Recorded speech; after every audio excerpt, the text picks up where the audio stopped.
Please note that this content is for adults only. Viewer discretion advised.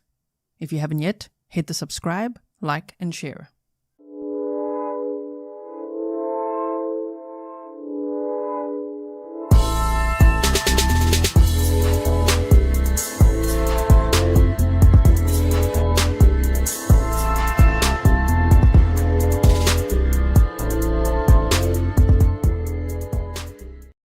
Hello everyone and welcome back to another live stream with me, Grizzly. This is Grizzly True Crime, and today we're going to start looking at a trial which is not being live streamed, just to let you know, but they are sharing clips, they being the media, court TV, the people with the cameras in the courtroom, and it's so fascinating. Oh my goodness, since I came across it, I can't stop watching it. And another thing is, I can't wait to watch it with you, because it's just not the same, you know, watching it alone. I don't know if you feel like that, but I do. I'm always like, this is not the same. We need the Grizzlies, okay? So we're going to watch it together. You know how I make my presentations and put all the clips together and everything and defluff, but luckily this is pretty defluffed, right?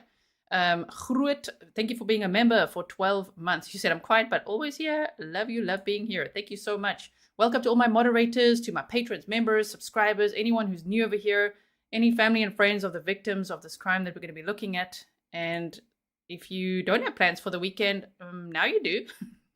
You're going to be here, okay? So if you need excuses, you're right here. You've got things to do at Grizzly True Crime. No, for sure. Thank you for being a member for 18 months. Hello, everyone. Happy Friday to you. I hope that you're having a great day so far.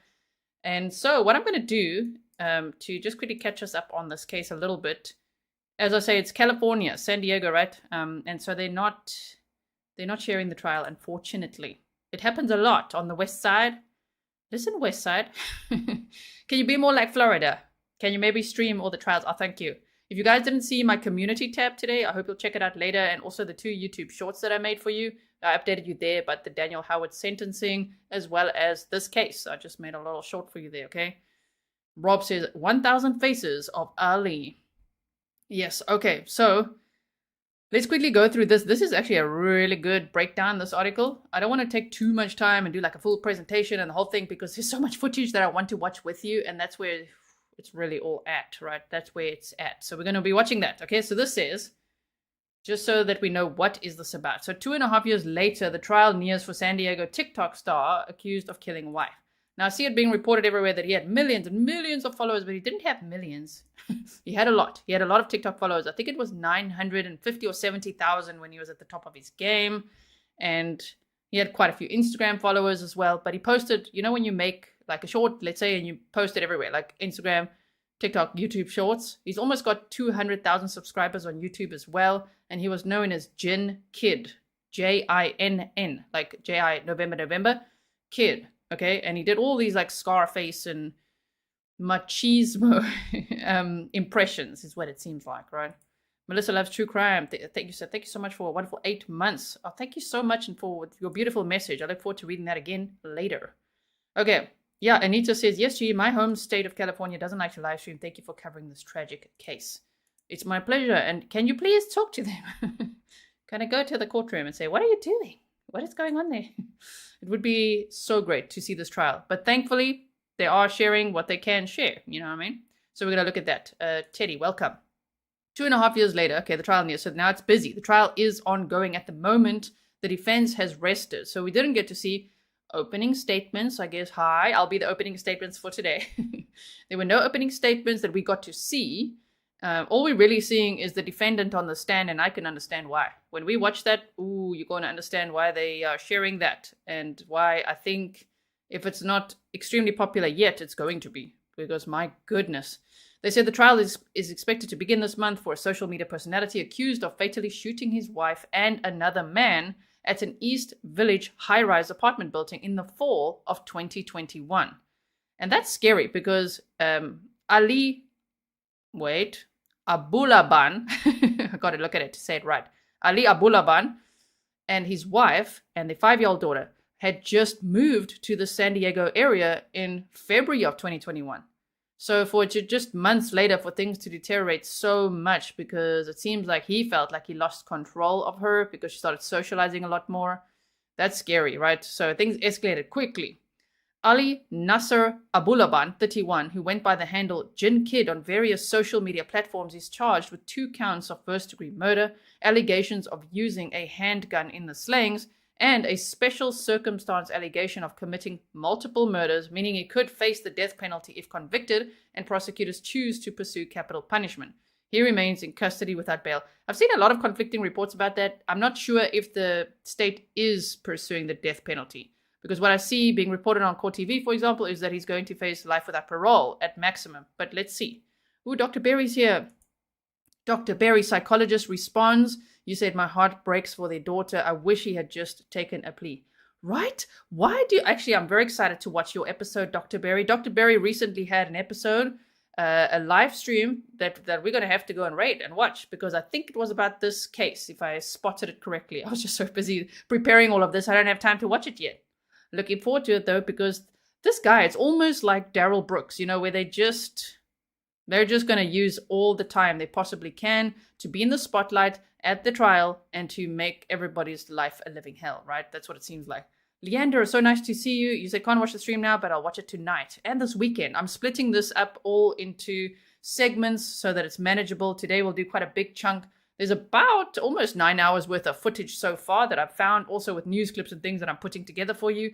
And so if it's about 9 hours, let's try to do maybe 3 or 4 hours today. And then tomorrow we meet again. Let's say if it's like 3 hours today, 3 tomorrow, 3 the next day, something like that. And maybe more footage will come out today. I'm waiting to see if it will. I'm not too sure if it will, because the defense did rest. And this defendant, as you can see him pictured there with his absolutely stunning wife, he took the stand for 3 full days. Damn. Okay. They say it's a record for that county. I'm not sure if it's for the state as well. Okay, so they said he could face it. Okay, Abulaban is charged in the shooting deaths of his then 28-year-old wife. 28 years old. So young. Ana Abulaban and 29-year-old Rayburn Barron at the Spire San Diego luxury apartment complex. Next week, Abulaban is scheduled for a readiness hearing. This already happened. I'm just telling you a little bit about the case, right? The prosecution's case will be led by Deputy District Attorney Taryn Brast. I think it would be Brast. Phoebe says, 3 days. That's a lot of testimony. That's a lot of time that he's on the stand. Being quite combative, I might add. So they said, then, nearly 2.5 years since the slayings. You guys know, I just love that word slayings, don't I? Since the murders. On the Monday of the following week, jury selection is expected to begin for Abulaban in the department. 2002, in the same courtroom. All right, already started. Frazier has overseen high-profile cases in the past, including the fatal stabbing of a Marine in the gas lamp in 2017, and so we could see who the attorneys are. So they say the case. Police were called. Okay, are we listening now? Are we taking notes? Everybody, we're paying attention. Do you have your tea ready? Because I have mine and it's huge. Okay. So police were called around 3:10 p.m. on October 21st of 2021 to the downtown high-rise where they found both victims dead on a couch while in the living room of Abulaban. I really got to say that slowly. Abulaban's 35th floor unit, according to the preliminary hearing testimony. With his 5-year-old daughter in the car, Abulaban was stopped by police later that day near the interchange of the 805 and 15 freeways and arrested, according to investigators. So back it up. This guy, Ali Abulaban, they're not disputing whether he shot them or not. Everybody knows that he did. This trial is literally about, was it premeditated or not? That's what they're busy arguing about, based on, what his sentence will then be, I suppose. So what happened, if you look at that date, October 21st of 2021, on October 18th is when Anna had enough. And she's like, yeah, I want a divorce. You get out the apartment. She had enough of him. He was sniffing some stuff, some illegal substances. Okay, it's like white, like white sherbet.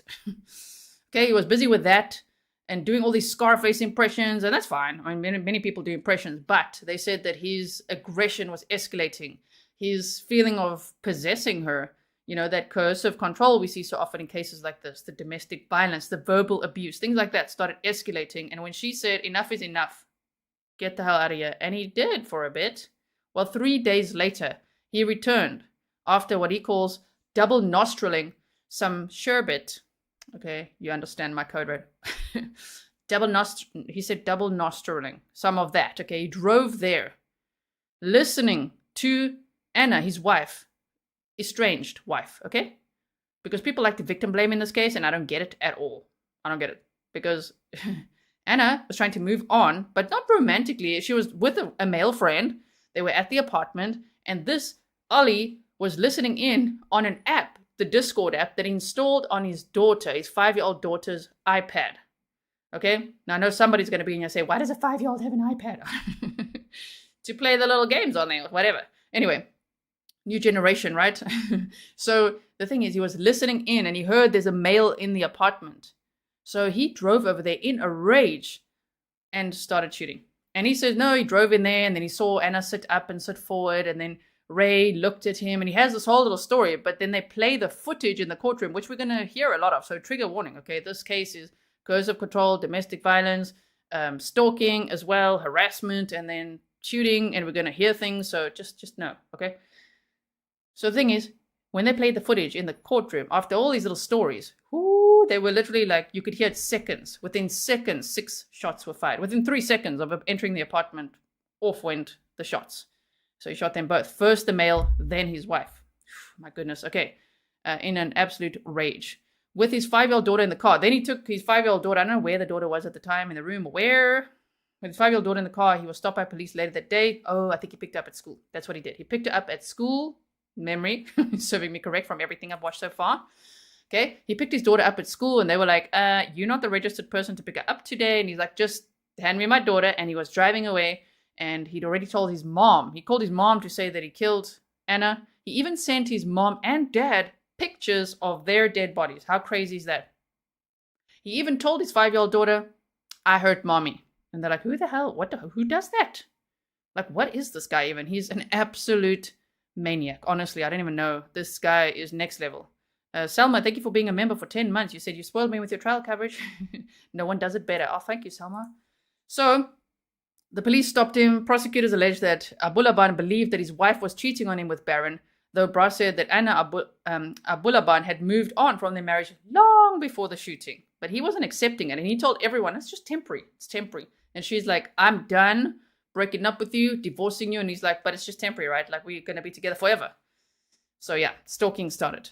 Brass said the couple had been separated for quite some time, but the defendant continued to pursue reconciliation with his wife. According to preliminary hearing testimony, the fallout of the Abulaban's marriage was precipitated by incidents of domestic violence and indications that Abulaban had been cheating on his wife with other women. You know, when these dudes, these types, we know the types, right? They're always blaming the victim, number one, and you'll hear that a lot. He's always blaming. It's never him. He's never made a mistake in his damn life, okay? According to him. He's just sitting there blaming everybody else. But they also like to say that the partner, that one was cheating. They project so hard. Meanwhile, he's looking up escorts and teen PORN and all kinds of things. He can look up what he wants. I'm just saying he was pursuing escorts, cheating, pursuing other women, trying to make her jealous, taking photos with other women. Like, what? Sure, okay. Hope you're following. A husband and wife who lived across from the Abulaban separately testified that about a month prior to the shooting, Ana Abulaban had knocked on their door and asked them to call the police because she had said that her husband had hit her. Oh man. They testified that she asked to use their phone because she said the defendant had taken hers. They also testified that the police had been called to the Abulaban's unit several times in the months leading up to the shooting. SDPD Detective Sergeant Christopher Lehigh testified that 9 prior calls for service were made to the couple's apartment since July of 2021, but Abulaban was not arrested in connection with any of those incidents. How many times do we see that happening as well? DV distress signal time. This is the DV distress signal. If you want to clip it and share it or just tell people about it, you can tell kids, teenagers, anyone you know. If somebody does this, it means you need to call the police. They are in distress. It's created as a DV distress signal, but it has been used for abductions and all kinds of other distress situations. So if you see someone doing that, they want you to call the police, okay? Wow. So this was when he was captured. Police believe a 28-year-old woman and an unknown man that was her friend were shot and killed by a man who lives with the woman. So suspect was stopped by police on the freeway with his 5-year-old daughter in the vehicle. One of Anna's friends told police that she had planned on getting a restraining order against the defendant, though no restraining order was ultimately filed, according to testimony. Though it was agreed that Abulaban would move out of the apartment, prosecutors alleged that he secretly made a copy of the apartment key. Oh my. Okay. Right, so he allegedly later told investigators that while his wife was away on the morning of October 21st, he used the copied key to enter the apartment, vandalized the unit, which you'll hear him say when we watch the footage, what? I just like threw a pumpkin and a bunch of roses, no big deal. Nothing's a big deal to him. Like, wow, okay, abusive. And so they said he vandalized the apartment unit and then installed an app on his daughter's iPad that allowed him to monitor live audio inside the apartment. While listening to the app later that day, he overheard his wife and a man giggling. Having fun. He wasn't having that. He's like, no way. Lehi testified that he then drove to the complex from a Mission Bay hotel where he was staying. Investigators said that Ali shot Barron 3 times in the neck, cheek, and the back of the head at close range. They said there was soot on his cheek, that victim's cheek, because it was such close range. And also fired 1 bullet into his wife's forehead. There's also Nest video from a neighbor's apartment showing Ali leaving the home, Deputy District Attorney Tarrant Brass said in 2022. When Abulaban was taken into custody, the couple's 5-year-old daughter was with him in the vehicle, leading to speculation that she had been in the home during the killings. However, on Monday, Brass said that she was not at the home at the time and had been picked up by Abulaban at school afterward. He says that he took a baggie of sherbet and put it in the school bin there, but it sounds more like he took his little baggie of stuff and put it in his dead wife's hand and apparently pushed her over so that when they were found, his wife and the friend, she would be like lying in the guy's lap and in her hand would be a baggie of the stuff.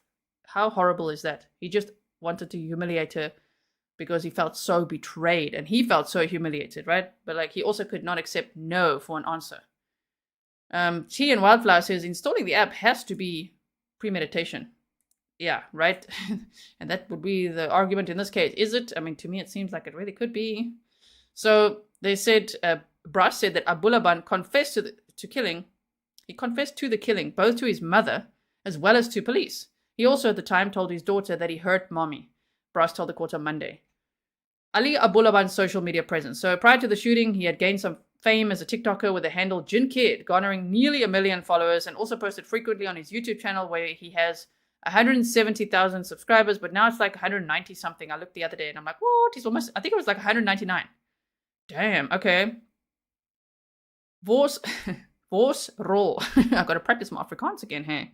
You said, hi from South Africa. Hello to you. Happy Friday. So, most of Ali's content appear to be focused on comedy and impersonations. Sorry, I said that with the wrong, emphasis there.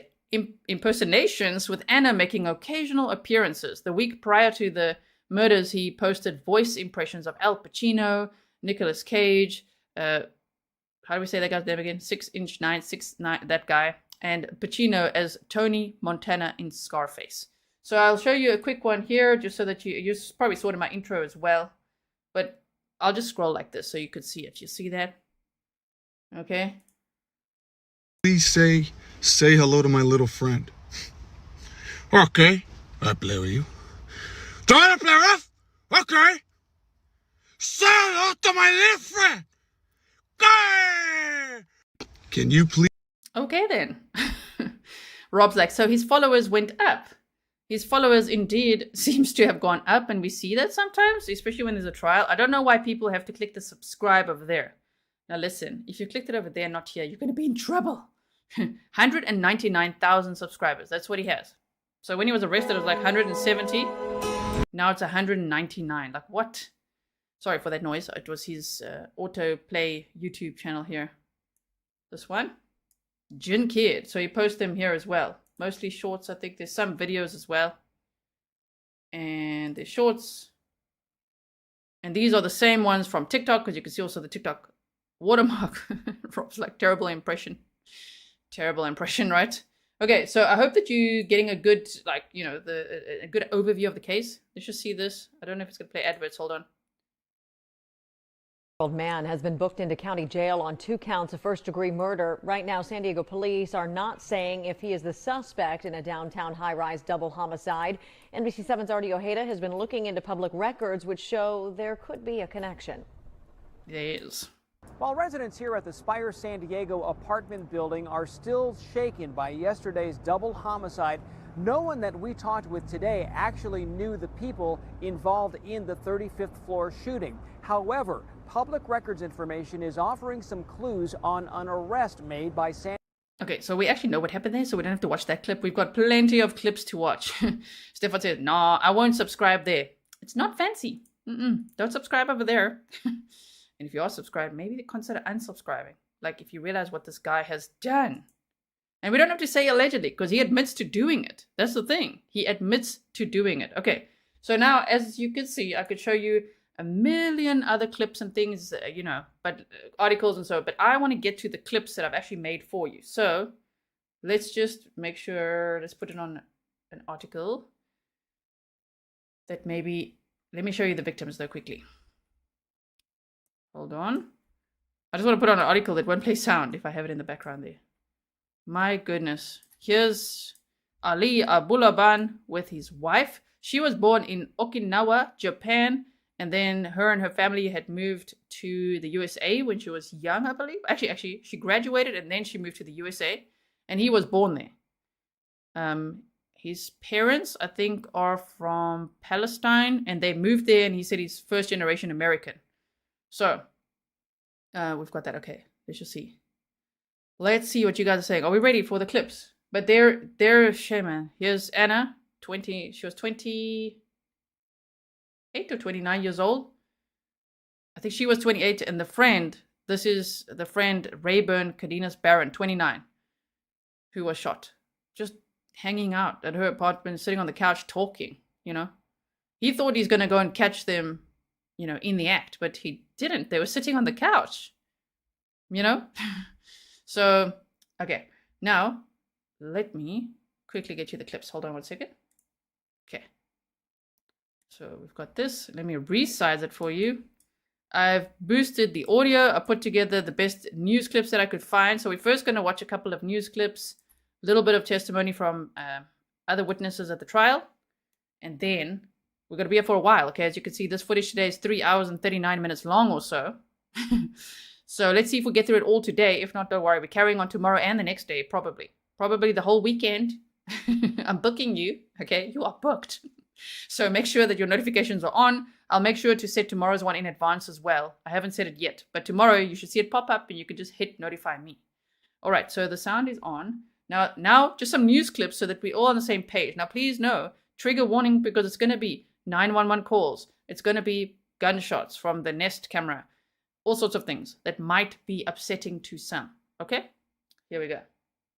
Yes, ma'am. My wife and another man were, I found them dead on the couch. Ana Abulaban emotional in court Tuesday, listening to the 911 call he made on October 21st, 2021, reporting that his wife Ana Abulaban and her companion Rayburn Barron were shot. Okay, stand by. Please help my wife. Please help. Okay, hold on, sir. Ali on the phone claiming he found the two dead. Tell me what you saw when you went in there. I saw my wife on the couch with my head. Wife is on her? I don't know who he is. I know him. He's been in Gray. Ray? Okay, I know you said your wife was shot in the face. Is that what you said? Yeah, on the forehead. He had 2 or 3 bullets in the head. Ali then hangs up the 911 call, and moments later, San Diego police arrive at the apartment, not sure what they're walking into. Oh, we got two down. Police's body-worn camera video is too graphic to show. You can see Anna and Rayburn dead on the couch. As this played out as evidence to the jury, Ali and the court... Damn. Is it too loud? Tell me if it's too loud. Is it okay? To me, the sound is pretty good. Again, thank you to my patrons for the replacement earphones. I had to send the bare phones back. I really like these. Thank you so much. Rob says, and I thought that this weekend was going to be uneventful. I know, right? And now you're all booked up. This guy is so unhinged, even in the courtroom. I was going to say emotional. I don't know if that's the right word, but he has many reactions, many outbursts and things. Room were emotional. Have you checked pulse, guys? Check pulse. The neighbor who lived across from Anna and Ali's apartment testified that she heard the two of them fighting several times. The day of the shooting, she heard the gunshots ringing out and then saw Ali leave the apartment. I believe he went towards the elevator. Then he came back. He screamed Ana a few times.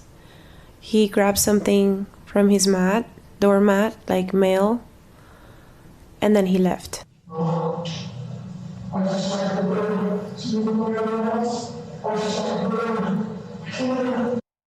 This is him calling his mom, I believe. We'll hear it now. They'll say.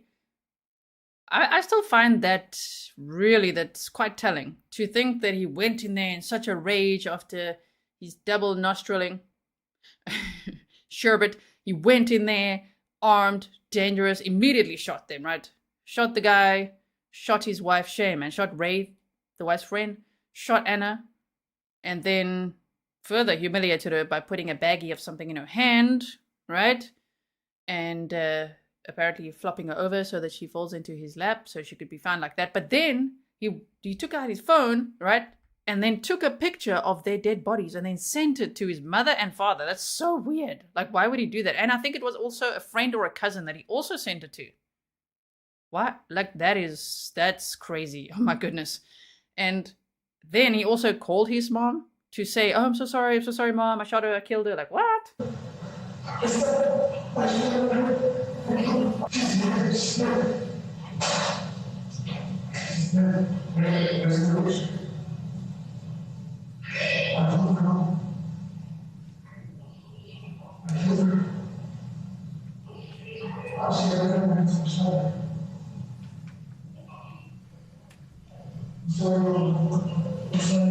Just moments before this confession,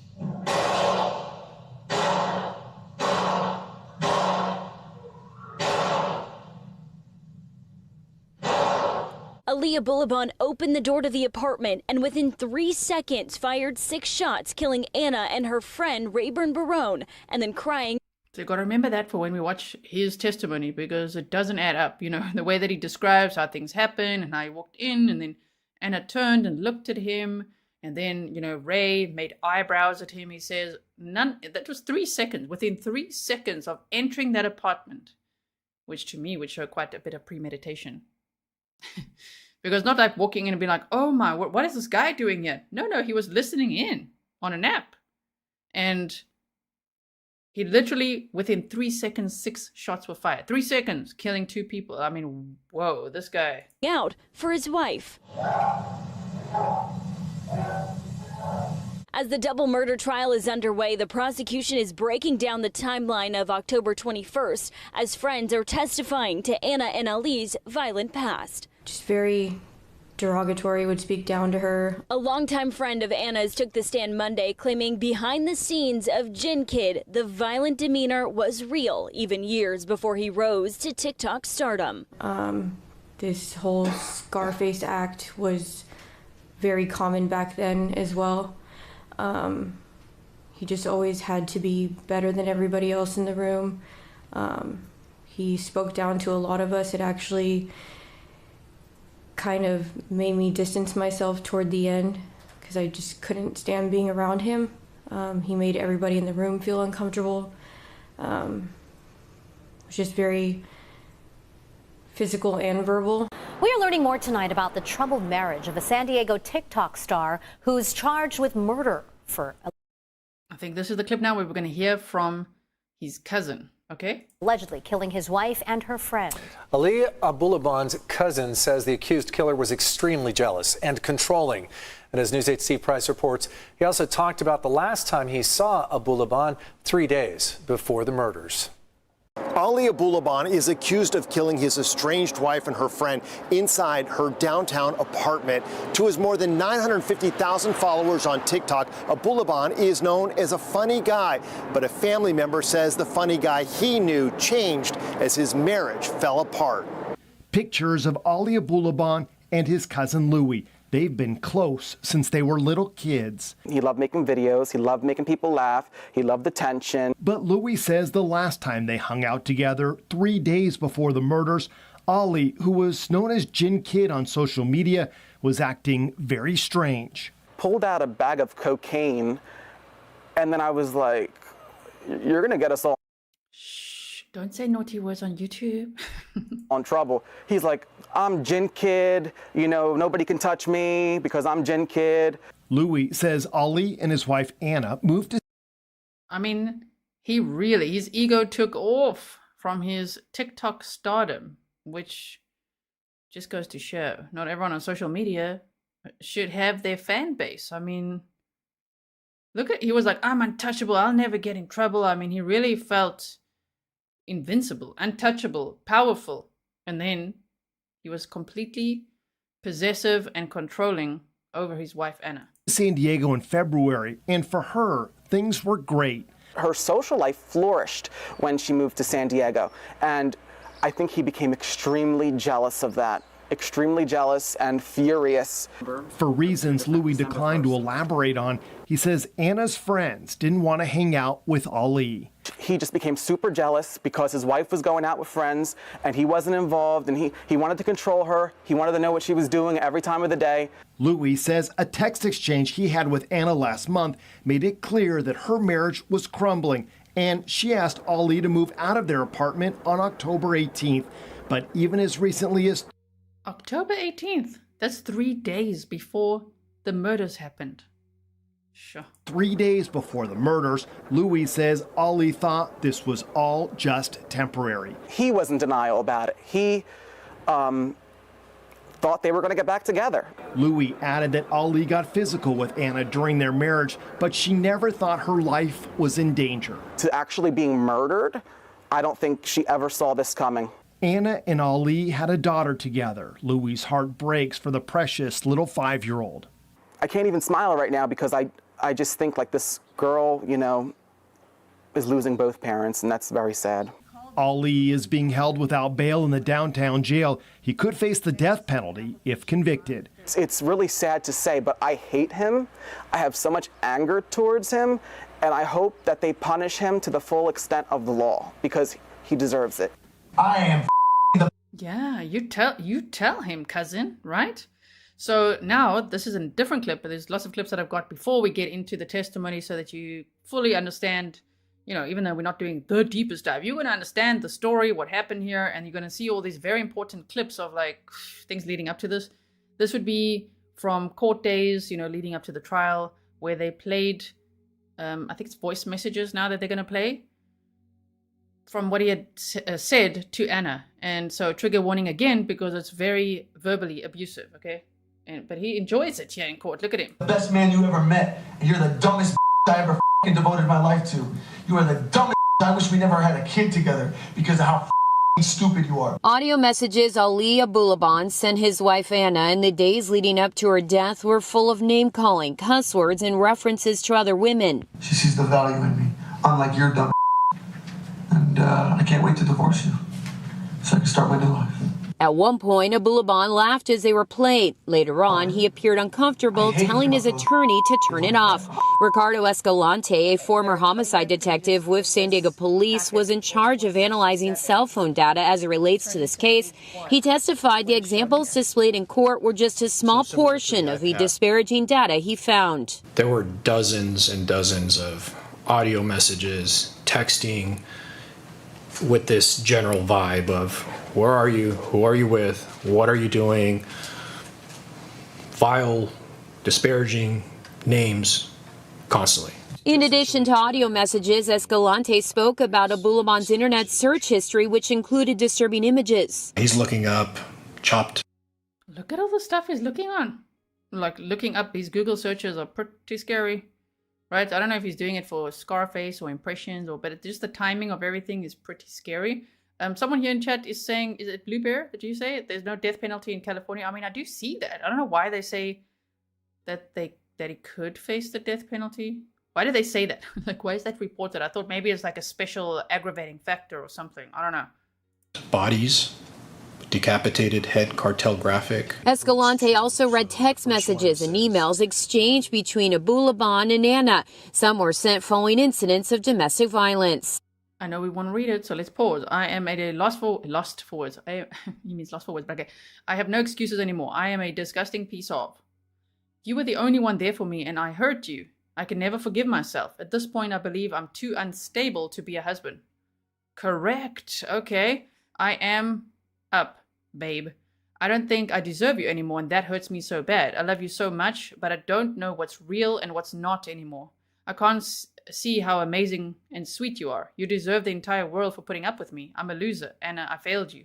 I failed their daughter. I can never touch you again because I don't deserve to. I never wanted to become this guy. I lost myself out here. I don't know who I am anymore. I don't know where we are anymore. I don't think you should forgive me. I'm out of control and just want to scream. I hate myself. I love you so much. Like, whew, oh my goodness. You were the only one there for me, and I hurt you. I could never forgive myself. In September, 1 month before the killings, Anna sent Abulaban a message telling him she was done with their marriage. I need to move on and get back on my feet. You've dragged me down enough. Prosecutors say on the morning of the shooting, Abulaban returned to the apartment he and Anna once shared and vandalized the unit. He's also accused of installing an app on their 5-year-old daughter's iPad that allowed him to monitor live audio. While listening to the app later that day, Abulaban overheard his wife and Rayburn Barron, a man he suspected she had been seen, talking and laughing. That's when police say he drove to the complex and opened fire on the victims as they sat on a couch. A neighbor's Nest camera captured audio of the shooting. So I skipped now because we already heard that. There's no reason for us to hear it all over again. We're probably going to hear it in the trial footage that I've got, right? Robin says there is death penalty in California, but it's complicated. Interesting. From what I read today, because I've been researching this for a little bit now, like from what I read, it seems like the max is going to face his life without parole.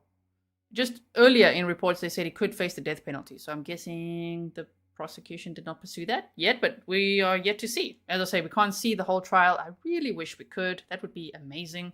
Okay. So this now is from a previous time in the courtroom, and just look at the outburst he has. And this was after an investigator testified. Wow. Okay, so it's not at this trial. It's leading up to. We're going to take a break. Let's You think I wanted this? Or I found your daughter? I wanted this? Who the are you? Mr.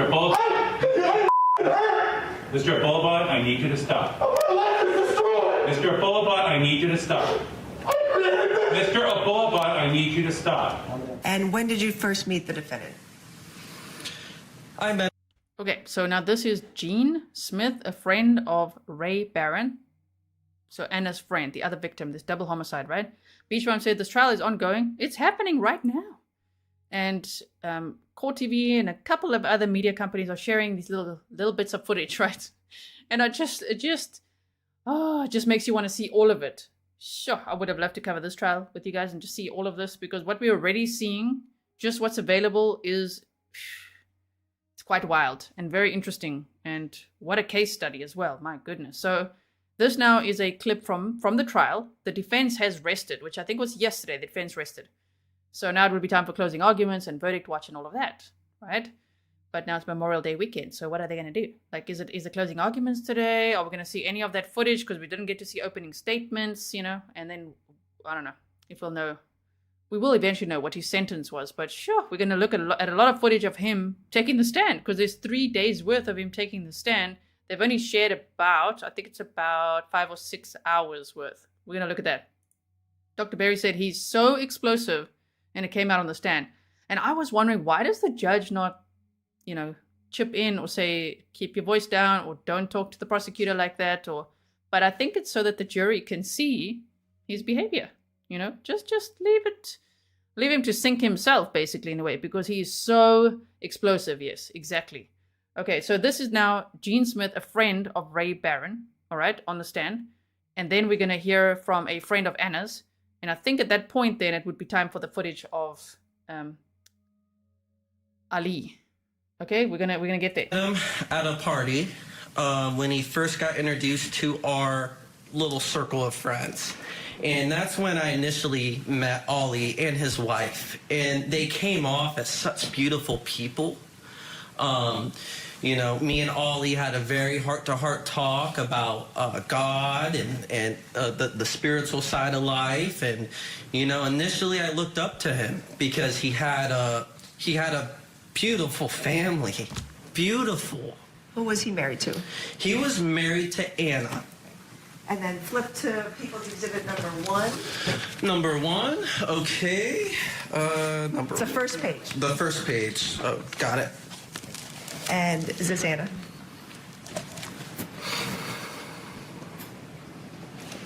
That's Ana. Oh, Jean, sorry, I spelled it wrong. I see they've got it here. Okay, my bad. Sorry about that. It's like on the screen. I just heard Jean Smith and I'm like, let me type that out over there. Amy Short said, and welcome Amy, you said, I agree. I think it's so the jury sees his crazy behavior. Mercury Girl said, you must show the people the truth. You mean with trials, right? Show the trials. Show the whole trial. That's what I'm reading from that. Okay. Were you also friends with Ana? I was. She reminded me a lot of my mother that also got killed by her husband. And you said that you were at a party. Are you okay? If you need a moment. I'm okay. All right, you said you were at a party where that's where you first met Ana and the defendant? Correct. Was Ray also there? No. Okay.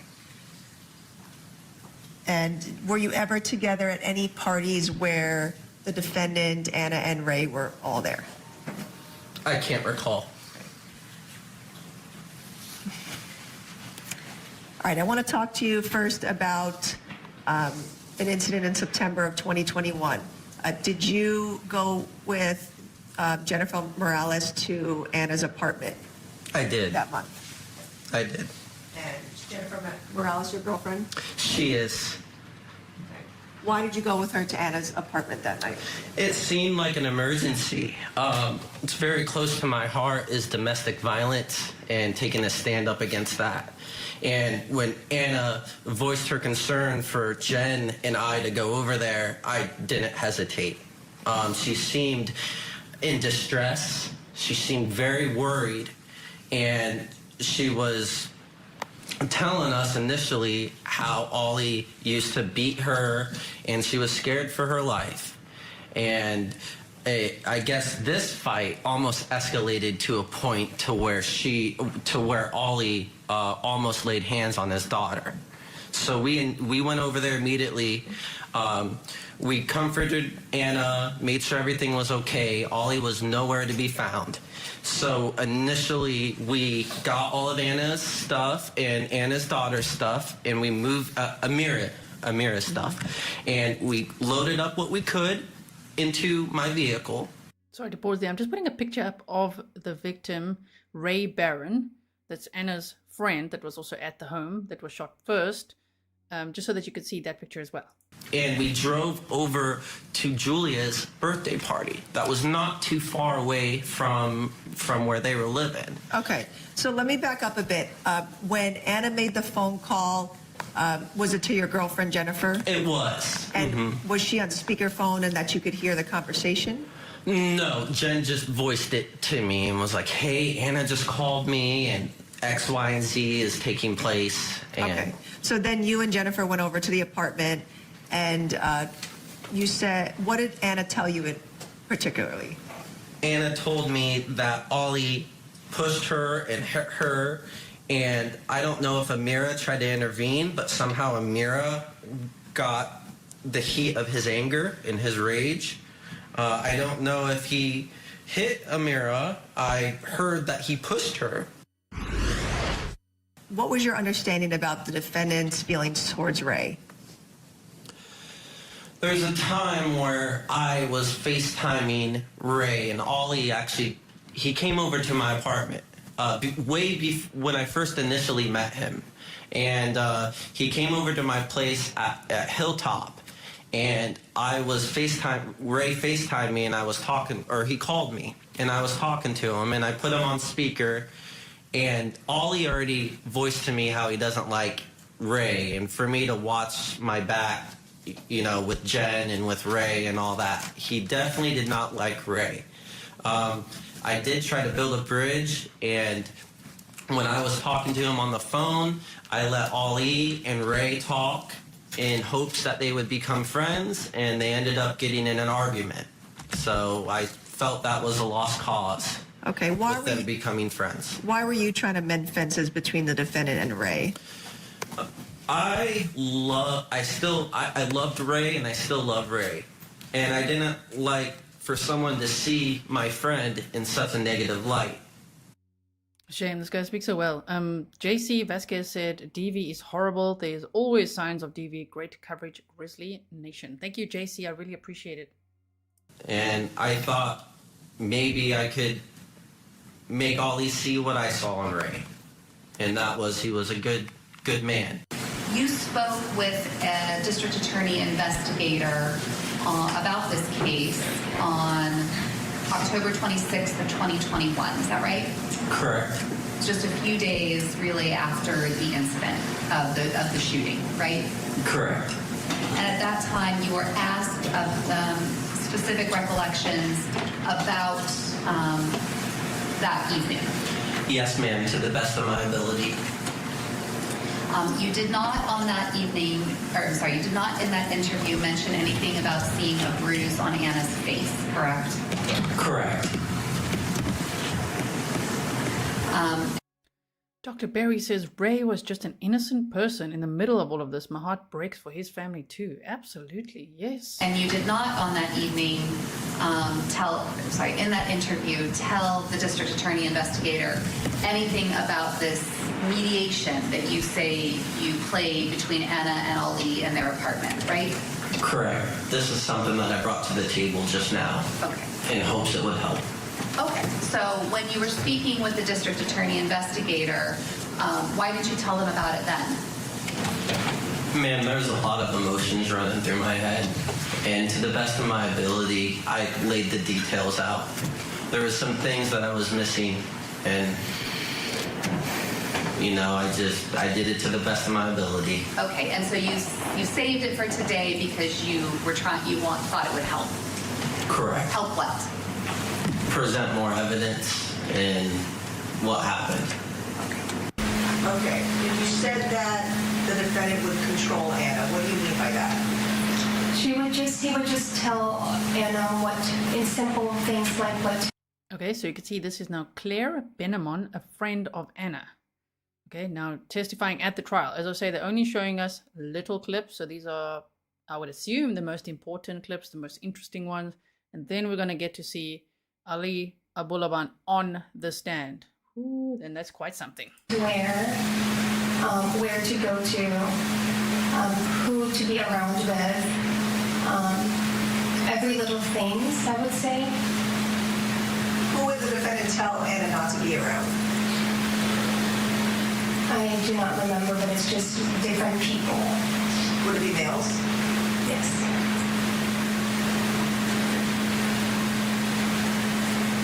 And did the defendant tell Anna any specific males not to be around? I do not recall. Okay. When you said that the defendant would degrade Anna in front of Amira or her friends, what do you mean by that? So he would say something about say her looks. Sorry? Her looks. Okay. And something about no one's gonna like you. So those are the instances that I recall.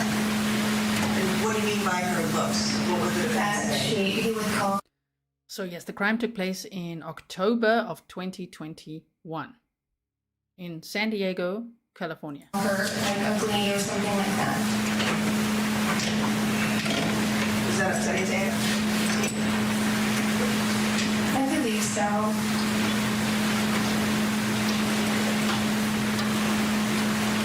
What, if anything, did Anna tell you about the defendant being violent with her? They have had histories. She did not share specific instances, but she did share that Ali would hit her around Amira. So those are some of the things that she's mentioned, previous behaviors. And then when she did transition to live with me on and off, I saw the results of that. Whenever Ana would call me to pick her up, I would see the marks on her face. Shame. Kerry said it's absolutely a case of murder in slow motion, which is a phrase coined by Laura Richards from her channel. Her channel is called Crime Analyst, so is her podcast. And she's just had some free webinars as well to teach everybody about the red flags of coercive control, domestic violence, and all of that. So I don't know if any of you guys went. Carrie, did you go? Sounds like it. You said it's absolutely a case of murder in slow motion that accelerated when he felt that he couldn't have her. Yes, and we should actually share this and tag Laura in this case so that we can hear her take on it, because it's like one of those, case studies for coercive control and domestic violence and even stalking, right? Because he started stalking his wife as well. Did Ana tell you how often the defendant would hit her in front of the mirror? He said very often, but she would always give him a chance. What do you mean? What did Ana say about giving him a chance? She wouldn't say. So basically what she meant by that is she would give Ali a chance because she loved Ali, and she basically focused on her family. So she wouldn't say it around other people or even share it with other people. These conversations that you had with Ana, were they in 2021? I believe so. Okay. Or any time earlier? I would say around 2021. And when Ana told you that the defendant would hit her, was she specific in where on her body the defendant would hit her? Face, or sometimes he would maybe the arms, and then he would also grab her. Was this one conversation you had with Ana about the defendant hitting her, or more than one? No, there were multiple conversations too. When sorry for that. Danielle said most dangerous time for women is when they leave their abuser. Absolutely. And this is one of those unfortunate statistics where Ana she'd had enough. And she said, on October 18th of 2021, that's it. She kicked him out of the apartment. She's done. She wants a divorce. And 3 days later, he murdered her and her friend. Ana would first come to stay with you and then move back to the apartment. What did she tell you about why she was staying with you? That Ali became very abusive and she could no longer take it. What was her demeanor like when she told you these things? She was crying. She was sad.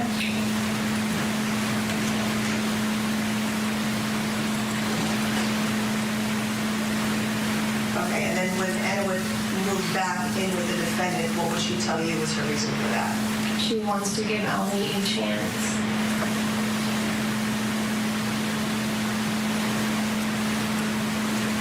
And so the next time that Ana would come back to stay with you. And when they say she wanted to give Ali a chance, I mean, we see that so often as well, especially because she had a child with him. Why wouldn't you want to give the father of your daughter a chance, right? So I don't know why people victim blame it. Unfortunately, as one of the friends said, there's no way that she thought he would kill me, right? But unfortunately, he did. He says he snapped. Dolly B. Barry, welcome. Steel Guitar says, I'm unable to clearly see the on-screen comments. Can you guys see it or no? It looks pretty clear to me when I put it up. I'm just going to move it down slightly. Also, sorry for adjusting that the whole time. It'll get better eventually. Just it's when they're zooming in and out, and I want to make sure you've got the best view, okay? So let's keep going here. Did she tell you anything different about why she returned? Yes, so I remember this instance where we were at Starbucks where Ali picked her up from, and she told me that she's going to stay there because she wants to give Ali a chance. And then the day after that, she called me crying, and she said that Ali confessed to her that he brought another girl to the condo, and they have. She shared with me that they tried to do some stuff at the apartment, which made Ana very mad or furious. What do you mean, what stuff? They tried to have sex. And how did Ana feel about that? Ana was really sad. She was sad and also furious because she had hoped that giving him a chance would,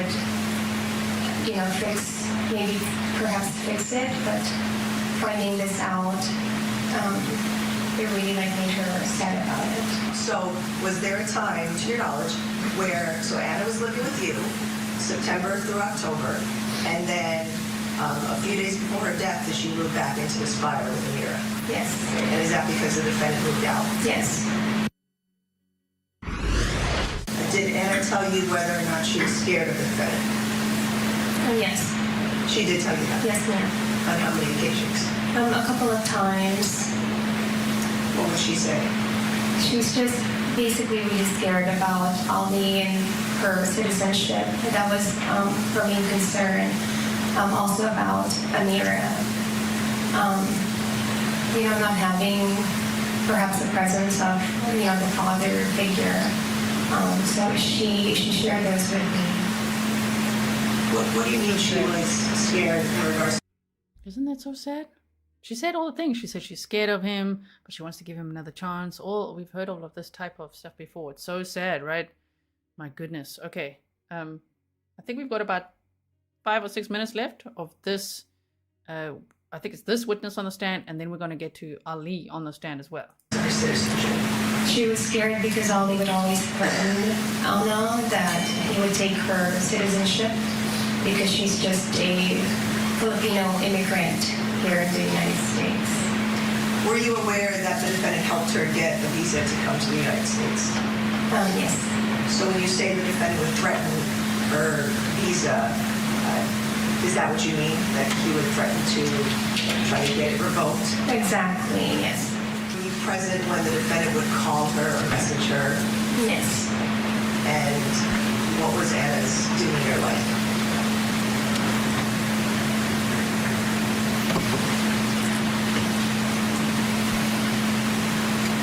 She was very concerned.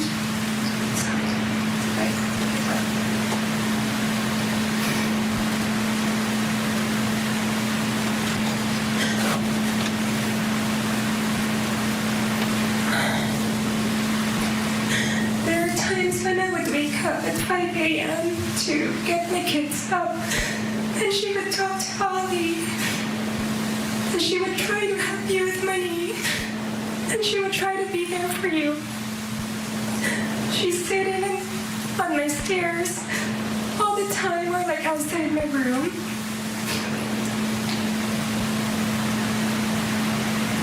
And she would try to talk to Ali, either to calm him down or just be there for him. I remember waking up at 5 a.m. in the morning to get my kids up, and she's not sleeping yet. And her kid is in my other kid's room.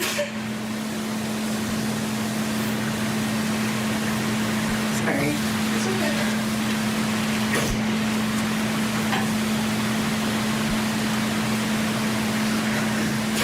Were your kids closer to here? Yes. So, during the time that Ana was living with you, she was separated from the defendant, right? Yes, ma'am. And were there many times where the defendant would call Ana and continue to try to talk to her and get back together with her? Yes, ma'am. And so did you hear Ana talking with the defendant and telling him certain things about the status of their marriage? Can you rephrase the question? Were there times where you would hear Ana talking with the defendant about the status of their marriage? Yes. Meaning they were separated? Yes. And did Ana tell the defendant that she didn't want to be with him? Yes, ma'am. Shame, man. This poor friend. Oh, my goodness. Dr. Berry says if he's found guilty, the bailiffs should be prepared also at sentencing. I agree. This guy's completely unhinged. We're going to see in a moment. And you said that there were many times where the defendant would call Ana and she would try to calm him down. Yes. All right, so still on the stand, we're going to hear more from Claire Benemon. Hi, Julie. We're going to hear... From the point of when I met them, is that what you're referring to? Yes. Yes. Is that correct? Yes. You were aware that Ana and Ray were having an affair, right? I was not aware of that. Okay. I think that whoosh is just to make sure we're awake. Yes, we're paying attention. Do you remember having a conversation with Anna where Anna was nervous about telling Julia about her affair with Ray? No, so that's the time when Anna shared it with me that they were just friends. And she was afraid to tell Julia that they started being talking on social media. Okay, so Anna told you, I'm friends with Ray, and Julia is going to be nervous about that or unhappy about that? No, not unhappy. She wants to tell Julia, but she doesn't know how to say it. So Anna was nervous about telling Julia that she and Ray were friends on social media? That they're talking on social media. Okay. Why, if you know, did Anna tell you why she was nervous about telling Julia that?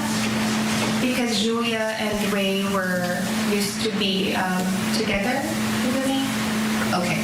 So Anna didn't tell you that she was together romantically with Ray? No, ma'am. So every time she would share it with me, she would just say that they're friends. That's the only phrase that she's used, we're just friends. Okay, so then there were things that Anna was keeping from you. For instance, that relationship with Ray. She didn't share it with me as far as if they did have a relationship, but I just know that they're friends. Did she tell you that she told Ali that she would always love him? No, ma'am. And did she tell you that she told Ali that to fix the marriage, he would have to show her through his actions? No, ma'am. Ooh, here we go, everybody. Here we go. Okay, deep breaths, deep breaths. Are we ready? So I'm just going to, I want to make sure that we can make this nice and big. Okay, so I'm just going to take these pictures off for now for a second here. Let's just resize this again and get ready for Ana Abulaban on the stand. Oh man. Starts off pretty calmly and then, oh dear. Okay, thank you all for being here with me and spending time with me on a Friday. I hope that you're going to be with me tomorrow and hopefully on Sunday as well. I think we're going to cover this over 2 or 3 days or so. So, here we go. Okay. Ana Abulaban. And please spell both of those names. Aliabulaban.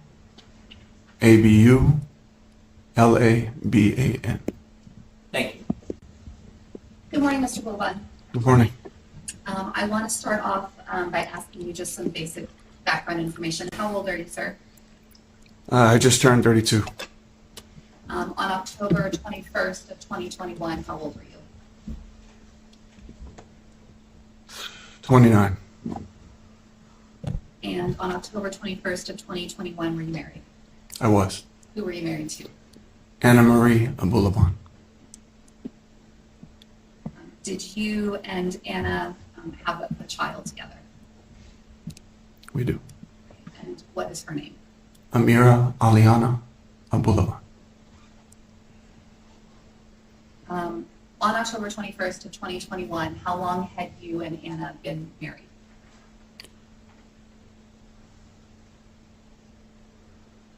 About 5 years, but we had been together in total for just short of 7. So married 5 years, but together for almost 7. Yes, ma'am. I want to talk to you now. We're going to go sort of chronologically, okay? I want to talk to you about growing up in your household. We heard from your mom yesterday. And I want to hear from you about what it was like for you. So while there's going to be sob stories coming up, okay, about his upbringing and all that kind of stuff, it's very interesting to hear from the defendant himself and for him to be on the stand for 3 days and like he tells the whole story here. So, wow, as I say, I think they said it's in that county. I'm careful to say that state, but it's a record for how long a defendant has taken the stand, 3 days. So we're going to hear all about that now. As I always say, even with serial killers, one can empathize with them as children experiencing abuse. But the empathy stops when they're adults and they decide to now go and harm others. Or actually at any age, if they decide to take what's happened to them and turn it into abusing others. Yeah, that's for me when the empathy stops. So I've said it in my books before as well. The books I wrote about serial killers, like one could empathize with John Wayne Gacy for how his father treated him, but then when he decided to become a serial killer, oh dear, no more empathy there. Okay, so we're going to hear quite a bit about his background. Who are your parents? My father is Nasser Abulaban. My mother is Dalal Wara.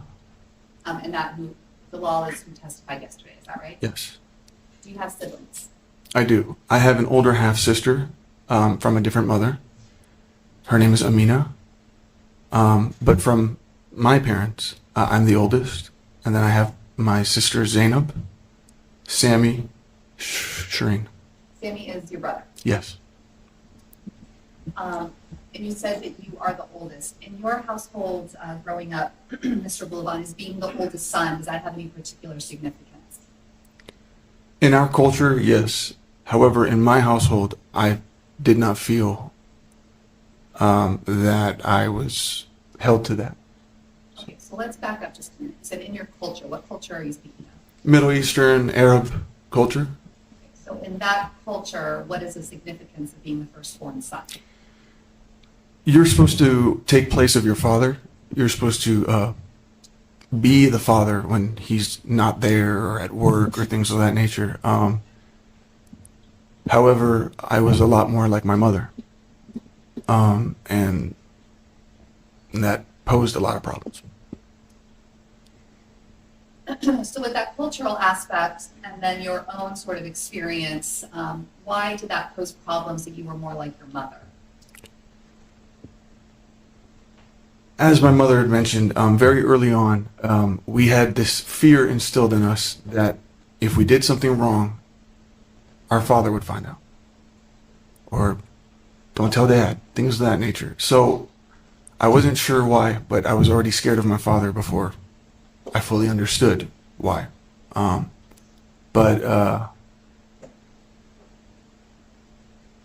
of having that fear was also part of what made me repulsed by wanting to be like him or not wanting to be like him. And I think it just kind of naturally bred into, we're just two different people. When you talk about the fear of being, either your dad finding out, what are you talking about? Could you bring your mic closer to you? Oh, sure. Please. Can you hear me? Sorry. Damn. Already there. Start controlling this room here. Pouring out water. Okay, could you bring your mic a little closer? Thank you. You see that? Oh my goodness. Might go a little bit. When you're talking about the fear that you had with your father finding out, what are you talking about?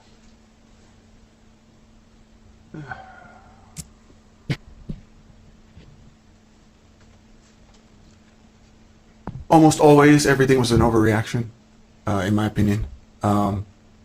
Nothing was ever just a simple talking to. I mean, everything was just explosion, anger, chasing around the house, things of that nature. Were you a victim of violence by your dad to you? Yes. Starting from about what age do you remember this happening?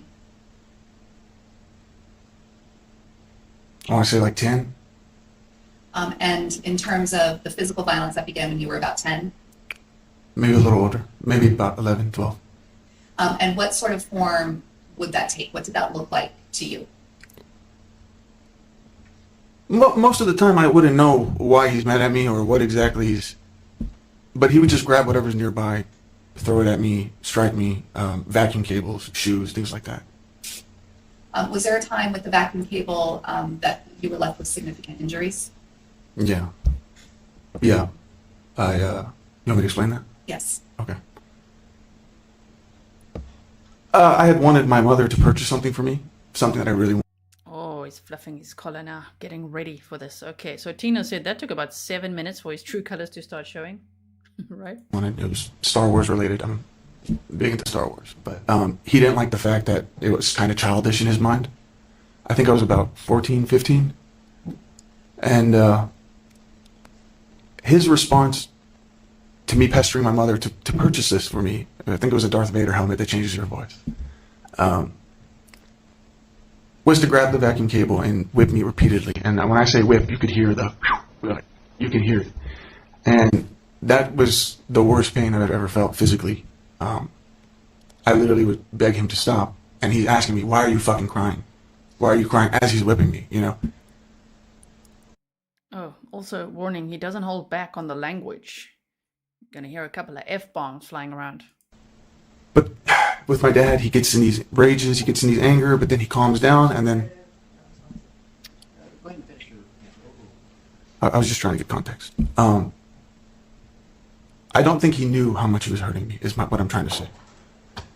But then I went to school the next day, and I guess I was drawing on one of the papers, and the teacher had pulled the back of my collar. I guess I didn't know I had brown welts all over my back, and she asked me, "Who did this to you?" And I said, "In our culture, we don't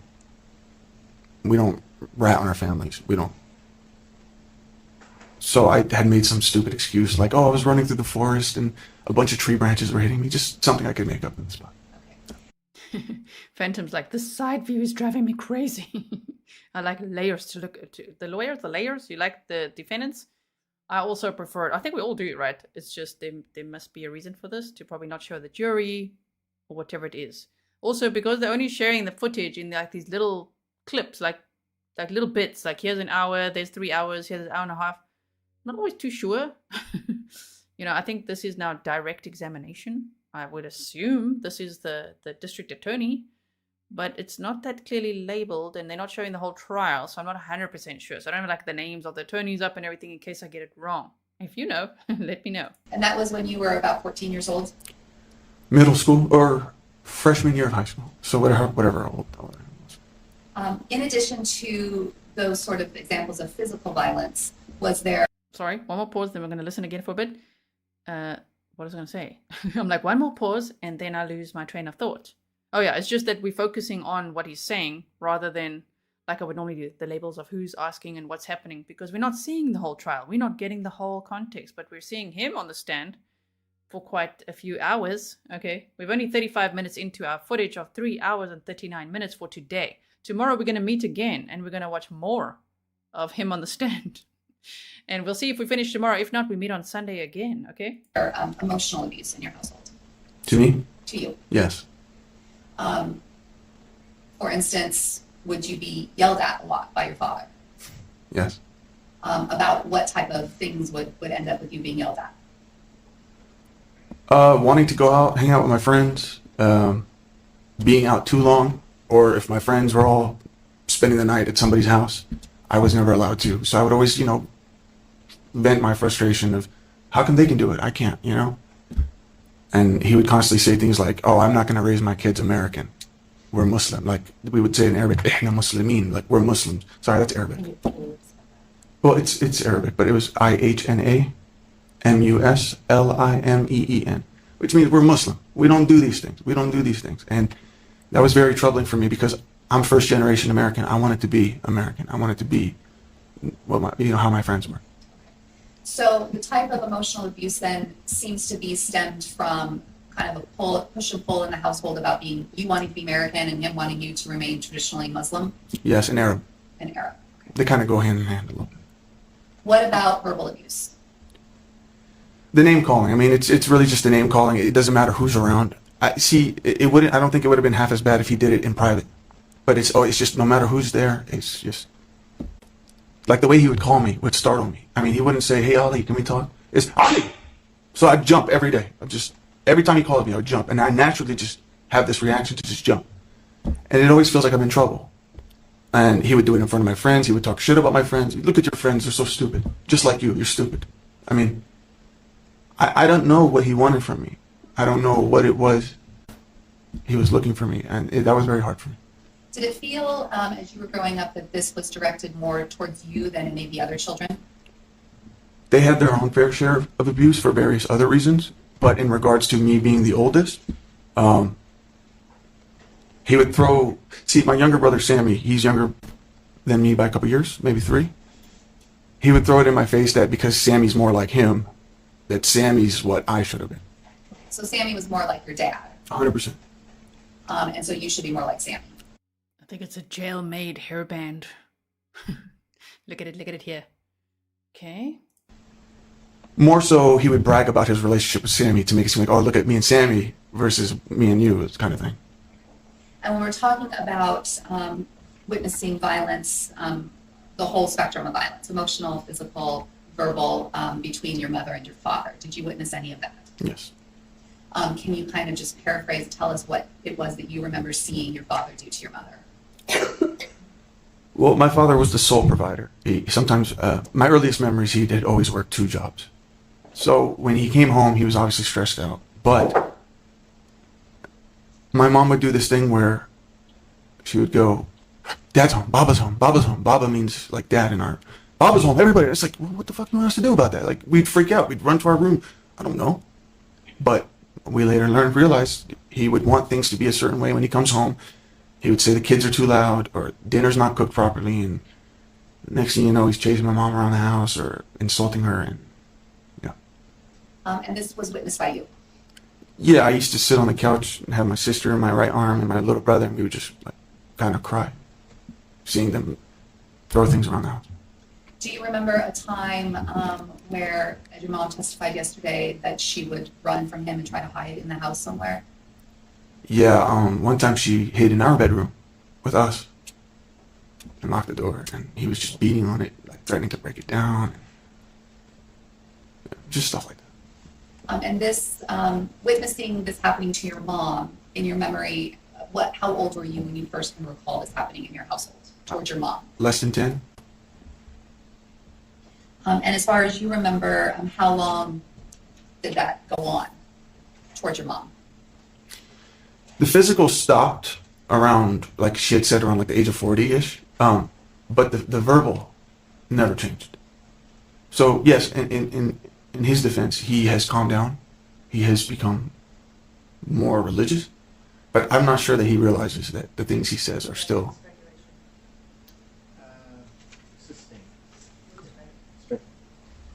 I would just ask for the last portion to be stricken if I'm not sure he understands the things. Basically, what's stricken is.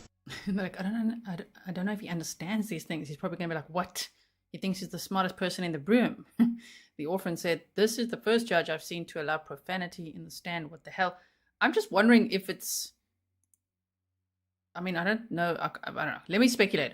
What if it's so that the jury can just see his behavior for themselves? I mean, look at him go. I can't really say why the judge is allowing it, but he does allow it quite a bit. And I mean, sometimes he really lashes out Ali at the attorney questioning him. It's quite something to see. Okay. His father's belief. So in your memory and what you have seen for yourself, the physical violence continued until she was in her 40s. Is that right? Or about 40? No, yeah. But sort of the verbal and emotional continued even up till now? Yeah, even with us. I mean, in our adulthood. Do you think that anything that you witnessed with this, the way your father would sort of say your name and you would jump, and the physical violence towards you, physical violence towards your mother that you witnessed, do you think that that had any impact on you in the way that you conducted yourself in relationships with other men? Yeah, I mean, because of the belittling, like, God forbid if I ever said I was a man in front of my dad. I mean, he's the man. He's the provider. Nobody can compete with him. You know what I mean? I wasn't allowed to call myself a man. He would always degrade, oh, you don't work as hard as me. You just joke around and you want to do stupid things. And then why become him? So was the question, right? Like, apply yourself. Why repeat the cycle and become him based on what you're describing, right? Pinche, Becky, 0F's given said, so bottom line is he's the victim. Instead of breaking the cycle, he decided to escalate and traumatized his child in the most horrific ways. Seems so. He also showed his child the gun at some point. I mean, before the murders, apparently. And, I mean, after the murders, he picked her up from school and said, I heard mommy, okay? Because the police were after him. Sure. you're not my son, you're your mother's son. I mean, when you hear stuff like that, how do you expect yourself to be comfortable in your own skin as a man going out into the world? So I had a very big problem with anybody who's in a position of authority. Not police. I'm not talking about police. I'm talking about like teachers, professors, or even like my supervisors. If anybody was a manager of me, like, you know, we met Cliff the other day, or yesterday. The guy is such a sweet guy, but I was so scared to even say hi to him. Good morning, sir. Like, I would think of ways to run past his, oh, look busy, you know, so I can just get past his office so I don't have to say hi. Just that level of anxiety just freaked me out, and it controlled me. It ruled me. What about your relationships, not just with men, but in romantic relationships? Well, another thing in our culture, we're not really allowed to date. So that wasn't really a thing. I consider Anna to be my first real relationship. Now, you talked about that your dad would get upset about you kind of joking around. Was joking and making people laugh, was that a big part of who you were as an adolescent? Yeah, that's how. So like I lacked a lot of social skills. I didn't know how to, the process of meeting somebody and opening up slowly. I'm kind of just like I would regurgitate everything about me all up front. You know what I mean? But I had noticed that through, you know, doing voices or imitating things, cartoons or things that people like, they would like me in turn. And so I kind of just stuck with it, and it helped me feel like of some value. This sort of approach to your life of trying to make people laugh and trying to fit in that way, did it also cause you problems? Yeah, I kept getting in trouble in school. Just the outbursts or being the class clown. But also, I at the time, I didn't know when enough is enough, or when somebody's not laughing. So I have gotten, you know, beat up a couple times. In school? Yeah. Was that something? He's smiling a lot about that. He's like, yeah, got beat up a few times. Okay. And he said he didn't know when he... Can you guys hear me, right? Is my volume okay? I know I've boosted that, so it's pretty loud. So maybe in comparison, I'm not as loud. But when he said sometimes, you know, he didn't know when enough was enough. Well, even with this double homicide, he didn't know. Because he took pictures of the victims' bodies and sent it to his mother. And I think his cousin or friend and his father. I mean, that is bizarre. That is, my goodness. That led to, you said you'd have a physical fight in school. Yeah. And that was something where it was an example of you not knowing when to stop when people aren't laughing. Yeah, because to me, it's like, I don't see how somebody could be offended by what I'm trying to do or how I'm presenting myself. But again, that goes with like experience of looking at things from other people's perspectives, which I didn't have at the time. So. You talked just a moment ago about being in school and having outbursts and things like that. Do you recall a time when you were in high school that you went to see a doctor?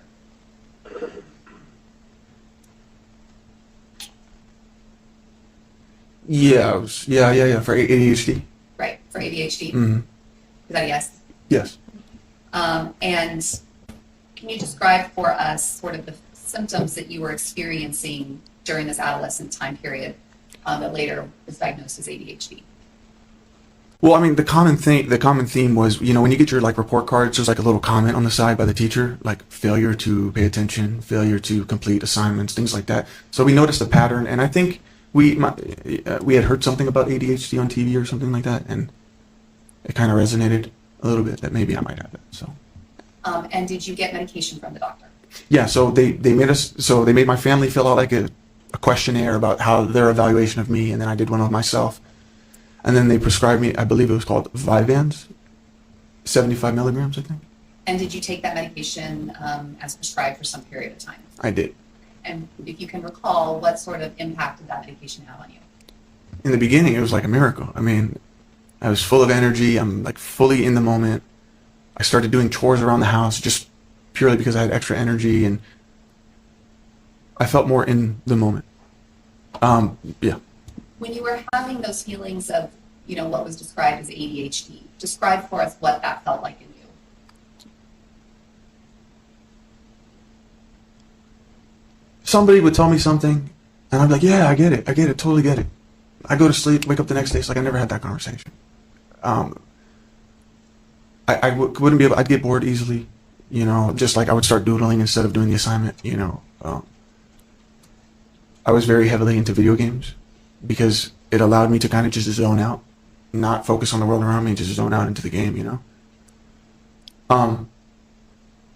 I guess just like my situational awareness was not there. In this sort of time period. Again, a lot of things that he says past tense. Situational awareness was not there. I would say is not there. Read the room, sir. I mean, I don't know why there's this deep dive into his background. I guess it's I like, this psychological aspect of things, so I quite enjoy the background, but just to think of the victim's families having to listen to this. Ooh, I worry about that. That's not nice for them. You said you took medication, but then at first it made you feel very focused and sort of on track. But then did something else happen with the medication after you continued to take it? Yeah, I started to form a dependency on it. At the time, I was working as a cashier at Best Buy. I had forgotten to take the pill in the morning. And I don't know why, but it was like this devastation, this feeling like, oh my God, I cannot operate. I remember a family came up to the register. They had a cart full of stuff. I couldn't even type my password, I was just bugging out. I looked crazy. I'm just my manager had to come in and be like, hey, move aside. Even the family's like, what's wrong with this guy? Just because I couldn't take that pill, I no longer was able to function properly. So you stopped taking the medication? Not yet. I had continued just a little bit longer, and then it wasn't until my family noticed I had stopped talking. I would just sit down like a statue, not do anything, not moving. And yeah, my dad was like, he took the whole pill, the whole bottle, and just dumped it. He's like, you're not taking that shit anymore. So. In addition to the ADHD symptoms that you were feeling, do you recall feeling during this time period of early adolescence into early adulthood any other things that now you believe were related to your mental health?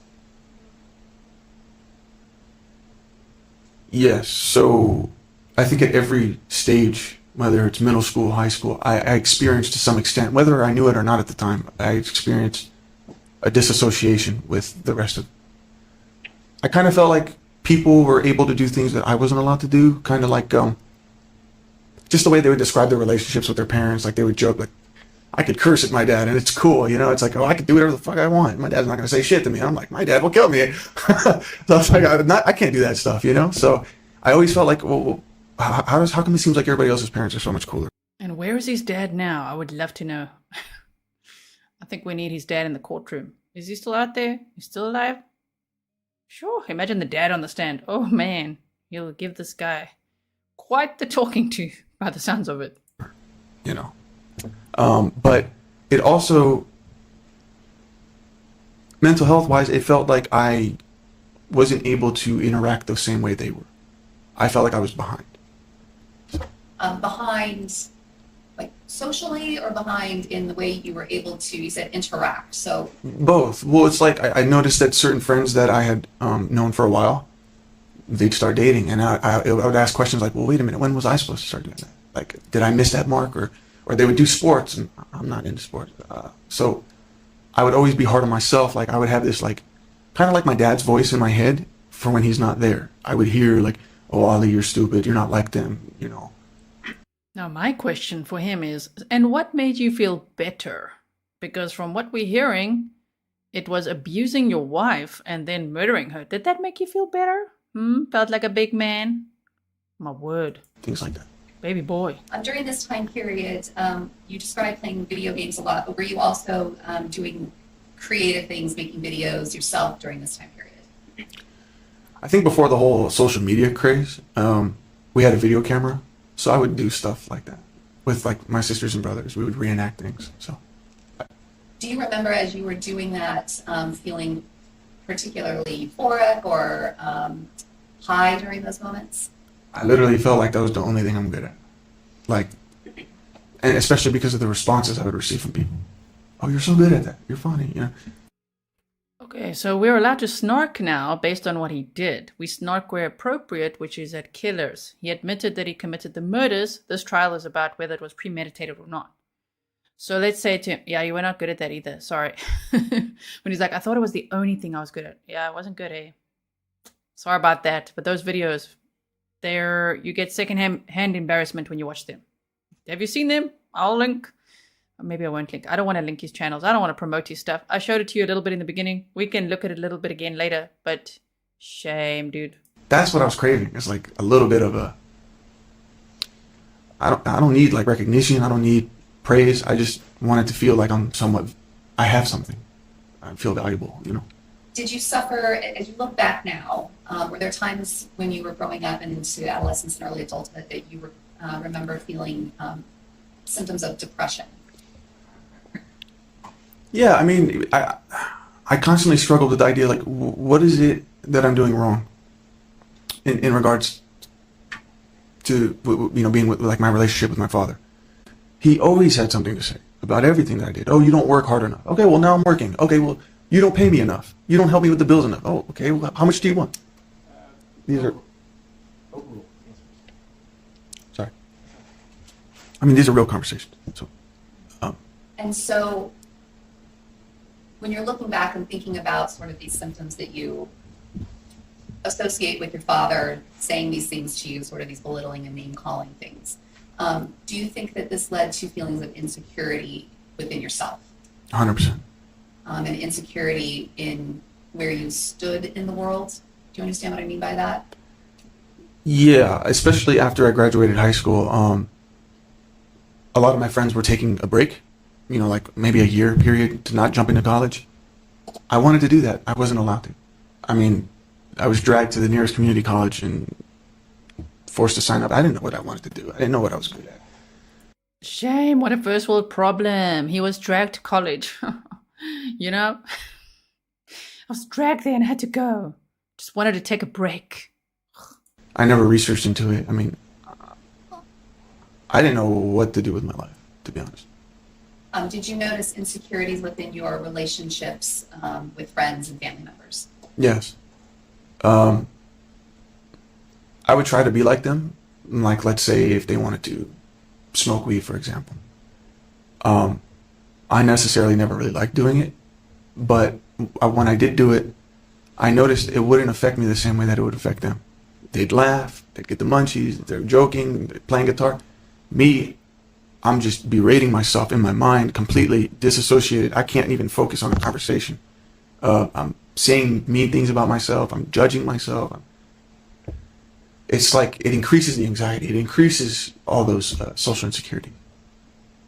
At some point, Aldi, you just mentioned that you were dragged to the nearest community college, but you did not stay long in community college, is that right? No, I couldn't focus. And you ended up joining the military, is that correct? Yes. Do you have a binder that's got like a pink cover? Okay. If you could go ahead and open that up for me, please. Yeah. The very first photo that you see in there, do you recognize that photo? Yeah. And is it marked D1? Yes. What do you recognize that photo to be? That is me on the flight line of Kadena Air Base in uniform. Sure, this guy is loving this. It's like autobiography time. He's like, whoo, let me tell you all about me and my life. Okay, so I was born on... He's just enjoying this so much. Isn't it just like, what? Like, does he understand why he's there? Wow.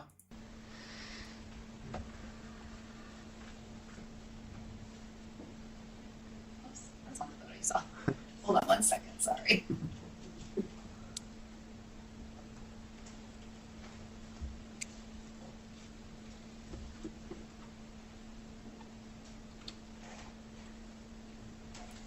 Thirsty. I'm not sure why this is not.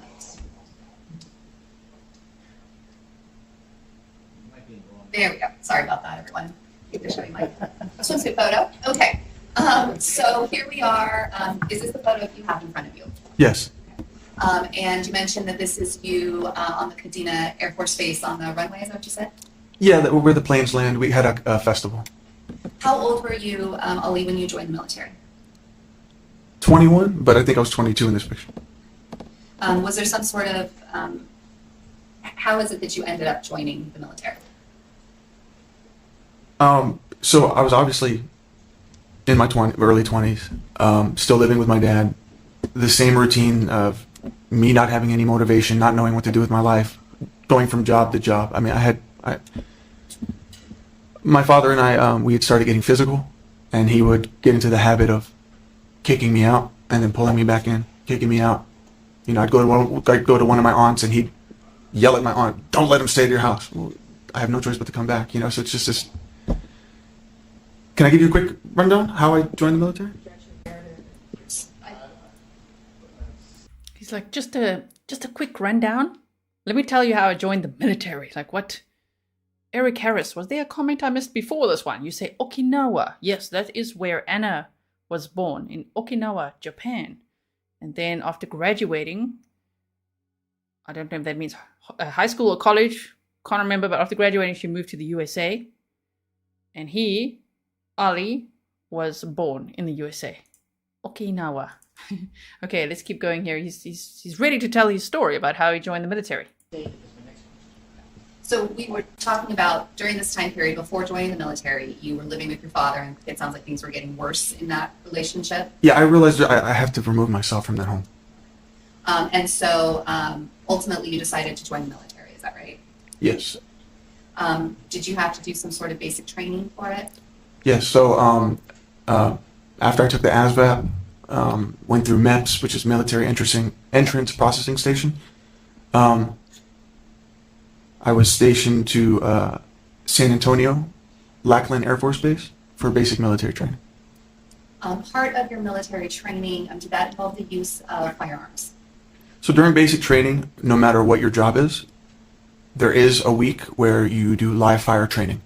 It covers everything from weapons handling, proper handling, weapon safety, and basic military strategy. Was this for all sorts of different firearms, like handguns and then like larger guns? Yes, anything from Beretta M9 pistol to M4A1, which is a semi-automatic rifle, to the M245 Bravo or 249 Bravo. It's a machine gun. It's huge. Yeah. After that, is he literally bragging about guns now? Again, I'm going to say, read the room. Think about what you did. Oh my. Okay. Sort of military training, the boot camp sort of experience. What happened from there? Where did you go with the military?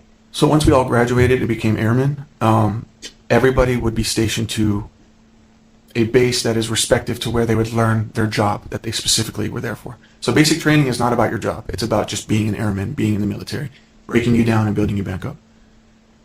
So everybody else got to go to all these cool bases, but me, I had to take 2 left turns on a bus, and I was right there at the police academy. Was that something that you chose, or was that chosen for you to go to the police academy?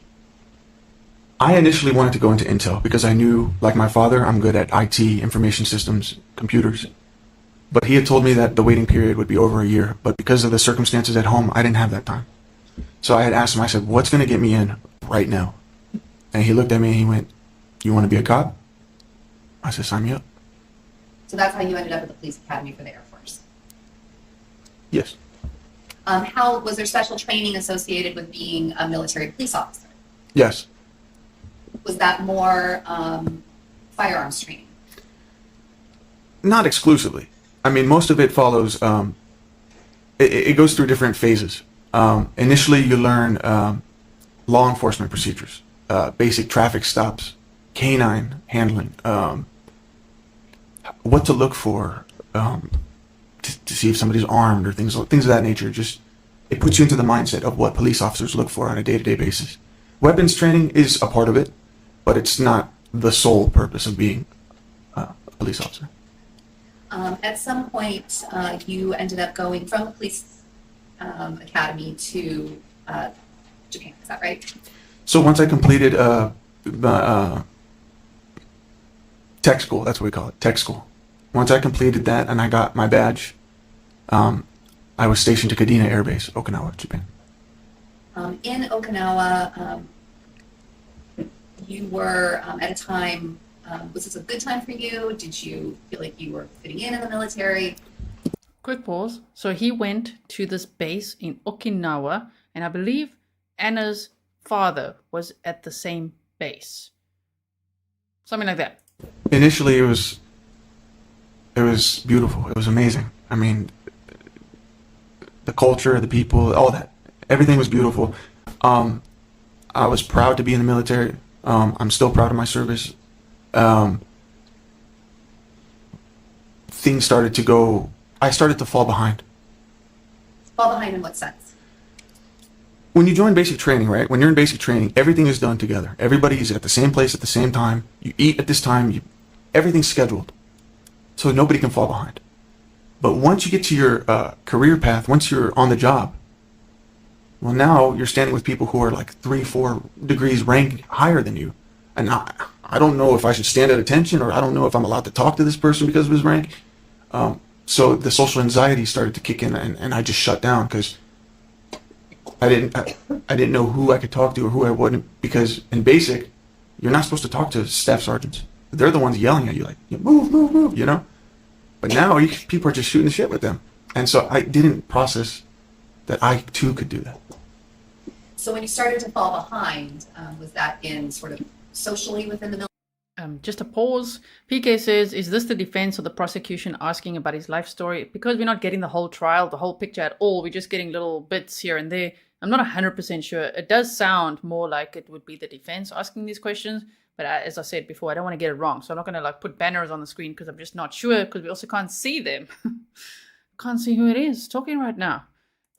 Also, Brian's Ramblings says that you said you are a retired mental health professional, and based on what you're seeing here, you would speculate that this guy is presenting as a malignant narcissist. Ooh, those are the worst kinds. And it's very rare to actually be diagnosed with narcissistic personality disorder.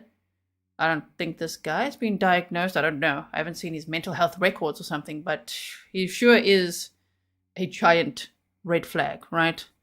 Okay. We are an hour in to our footage. Military ranks falling behind?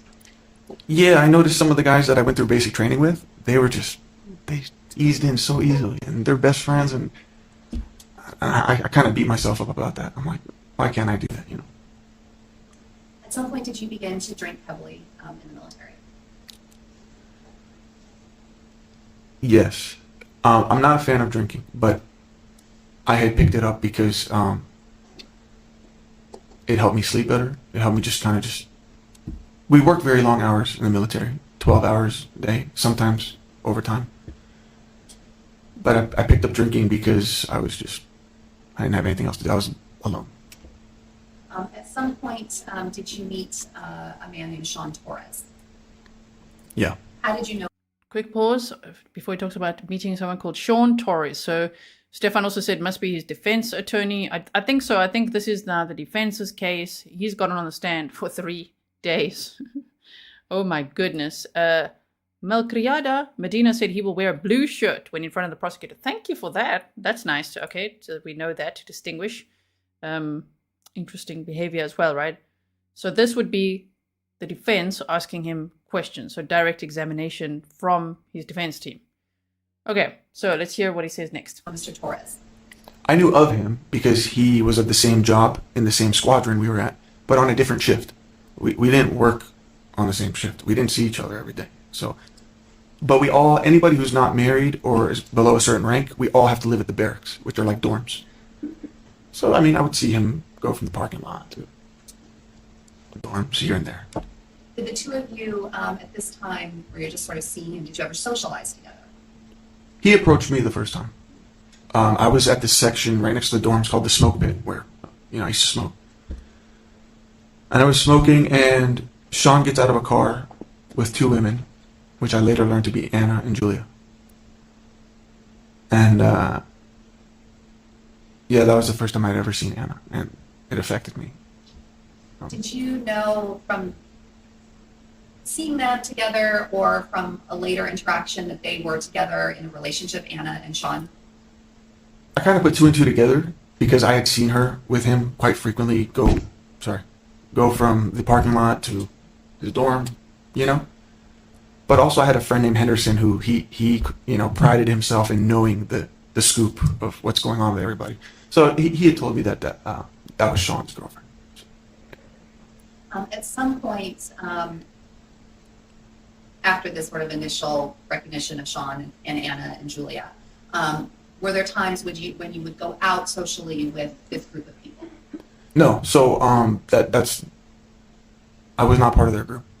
So the first, can I elaborate more on when Sean approached me the first time I interacted with him? Well, let me stop you there for just a second. Okay. So it sounds like you described for us seeing Sean and Anna while you were at the smoke pit. Right.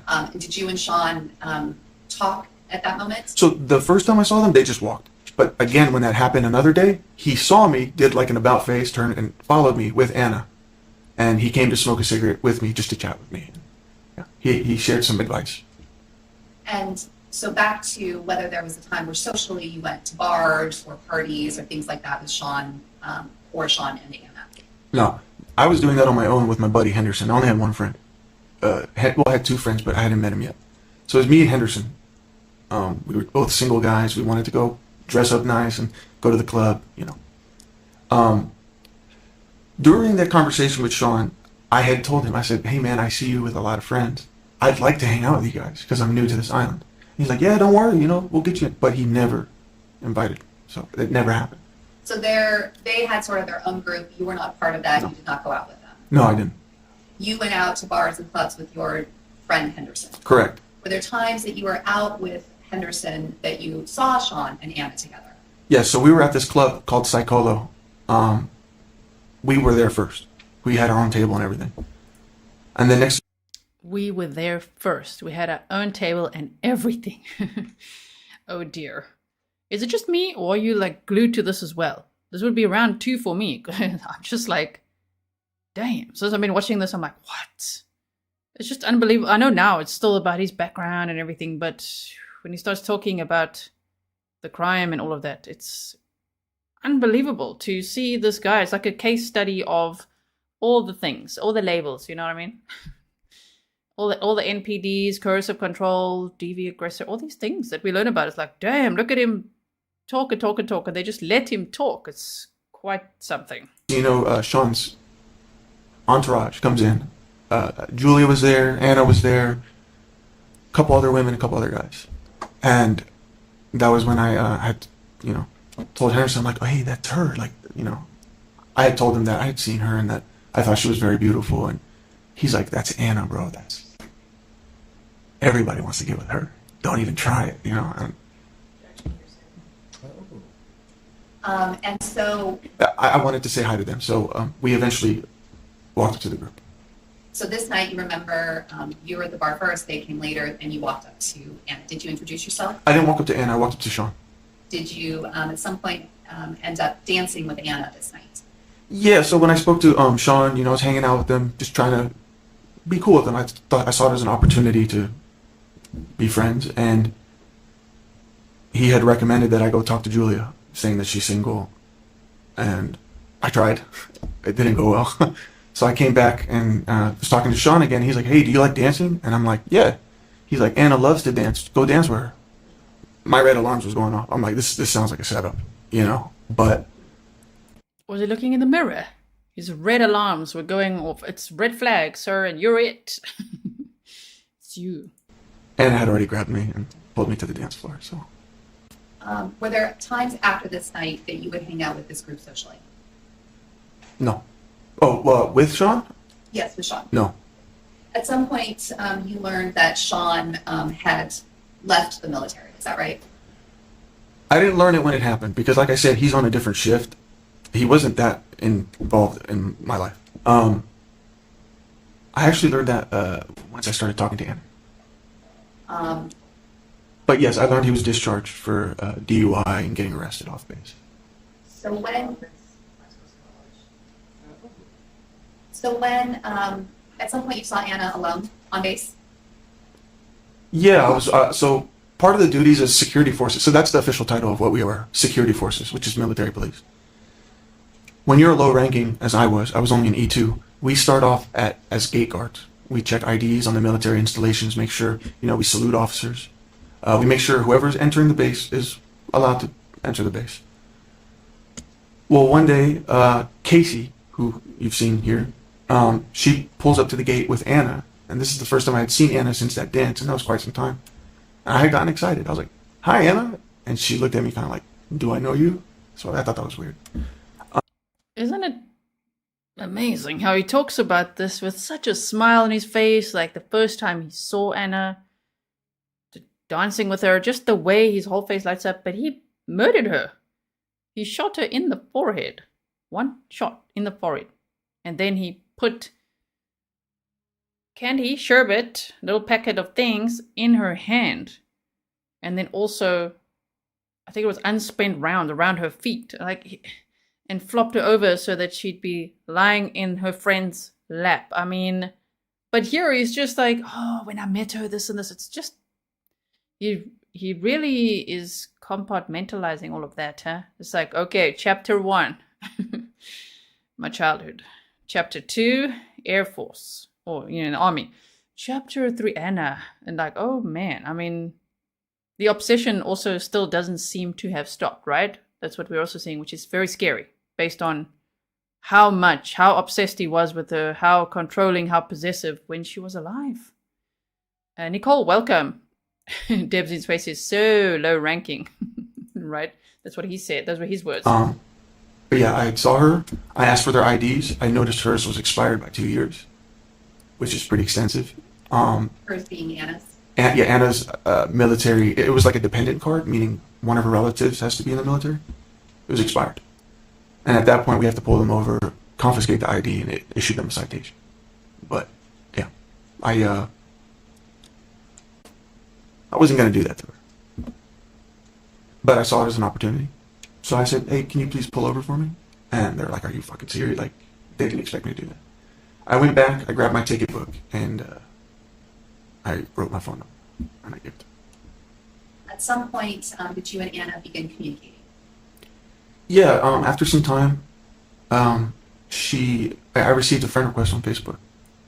And it didn't click at the time, because I didn't know her whole name. That it was her. It says. Took him a while for it to click. Shame. Susanna says he's low ranking for sure. Inhumanity. I love all the snark here. Oh my goodness. And her last name was Macedonia at the time. You want me to spell it? Okay. Anna Macedonia would like to add you as a friend. And I was working. I was in the truck next to the plane, and I'm ecstatic. I'm like, oh my God, it's Anna. She's adding me. So, yeah. After that ad, did the two of you begin communicating over Facebook or Skype? Well, it started off on Facebook. At the time, for some reason, I thought it would be better if we started talking through video chat on Skype. So we started doing that daily. This was before the two of you were sort of in any sort of official... Notice, he said, I thought it would be better. He's already controlling it from there, One could think, like, my idea would be it would be better, or I'm proposing this, but the way he words it, it's kind of eerie. Defined relationship, is that right? No, we were just talking. We were just enjoying every moment of it. It was just... I didn't really care to think of what it was at the time because I was in such a dark place. I was very lonely. I had even called my dad one time and played with the idea of doing the traditional Arab marriage. I figured I really needed a partner. And it was around that time, and she popped up at like the perfect time. You described first just now feeling really lonely and you were in a bad place. Stop it. He's like, she just popped up at the perfect time. It was time to get married now. So there she is. I'll take that. Like, it's not how it works, but okay. Beach bum's like, so romantic, right? This time in the military, was there something that was going on with you besides being lonely? Did something happen? Well, first of all, the squadron, our shift is supposed to be like a family. Well, I had learned that there was a house party that I was not invited to. But one of the guys who told me, he's like, just come, dude. You work with us. Just come, And I show up, and I see one of my staff sergeants sitting down. Everybody's in normal civilian clothes. This is just a party. And a couple buddies of mine that I went to work with every day. And I sat with them. I had a beer in my hand. And it had been really troubling me as to, like, why am I not fitting in? What's wrong with me? So I said, hey, Staff Sergeant, can I ask you a question? He goes, sure. I was like, why does it seem like nobody likes me? And he goes, you want the truth? And I'm like, fuck, what did I get myself into? I'm like, yeah. It's because you're a terrorist. You're a terrorist, Abulaban. And then my buddies are just like, like fucking party. I felt like it was like a disc jockey. Like the whole party just stopped. They all heard that shit. I was ice cold, man. I didn't have any words. I just got up and walked out. It was humiliating. Do you think, is that something that you'd experienced in the military? Dorothy says, I didn't know Anna was in the military too. From what I understood, she wasn't in the military. She had a military dependence card, meaning because it was her dad in the military at the same base in Okinawa in Japan where he was at the base. So Anna was there because her dad was at that base at some point. And so she had a card to access it and go to these parties, is what I'm understanding. Given that you were Arab? Yes. I was one of the only Arab Americans in the military. So I guess in that culture, you know, the military culture, it's people from all over the country. Some from the south, the north, west, whatever. I noticed that in order for me to feel like I'm bonding with them, I had to allow them to make fun of my race. They had to call me Arab or Bin Laden, or, you know, I had to allow those things in order to, you know. It also had an impact on the support of my family joining the military. Would you like me to go into that? Okay.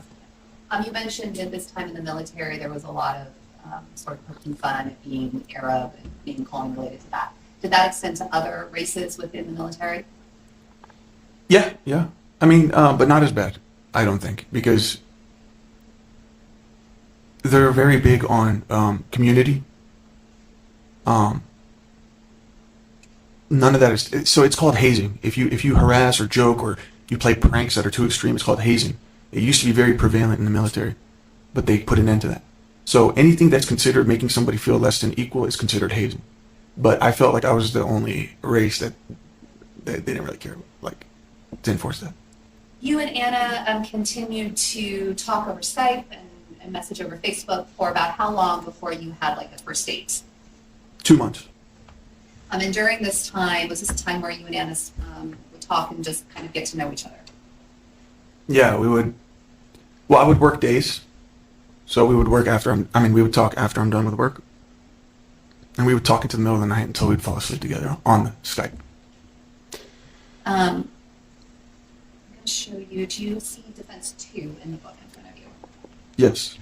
Do you recognize that photo? Yes. Is this the same photo that is that you're looking at as Defense, marked as Defense 2? It also says B on it? Yeah, that's it. Okay. In here it says B, but is that the same photo? It's the same photo, yes. D2. And this is you and Anna? Yeah, we were at a country bar. Is this in Japan? Yes. We were playing pool. Was this photo, was this photo taken after the two of you kind of officially were dating? Yes. How would you describe, in these sort of early days when you look back at this photo, how would you describe your relationship with Anna initially when you two first got together? Like together, like you were officially boyfriend, girlfriend? It was perfect when it was her and I talking, or we would spend time together alone, or we would talk on Skype or on the phone. We really resonated with each other. Very early on, she wanted to introduce me into her friend group, which is a lot of the people we've seen. And I was very early on met with a lot of resistance.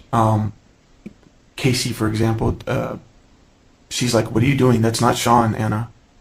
You're still with Sean. Like, you're Sean's girl."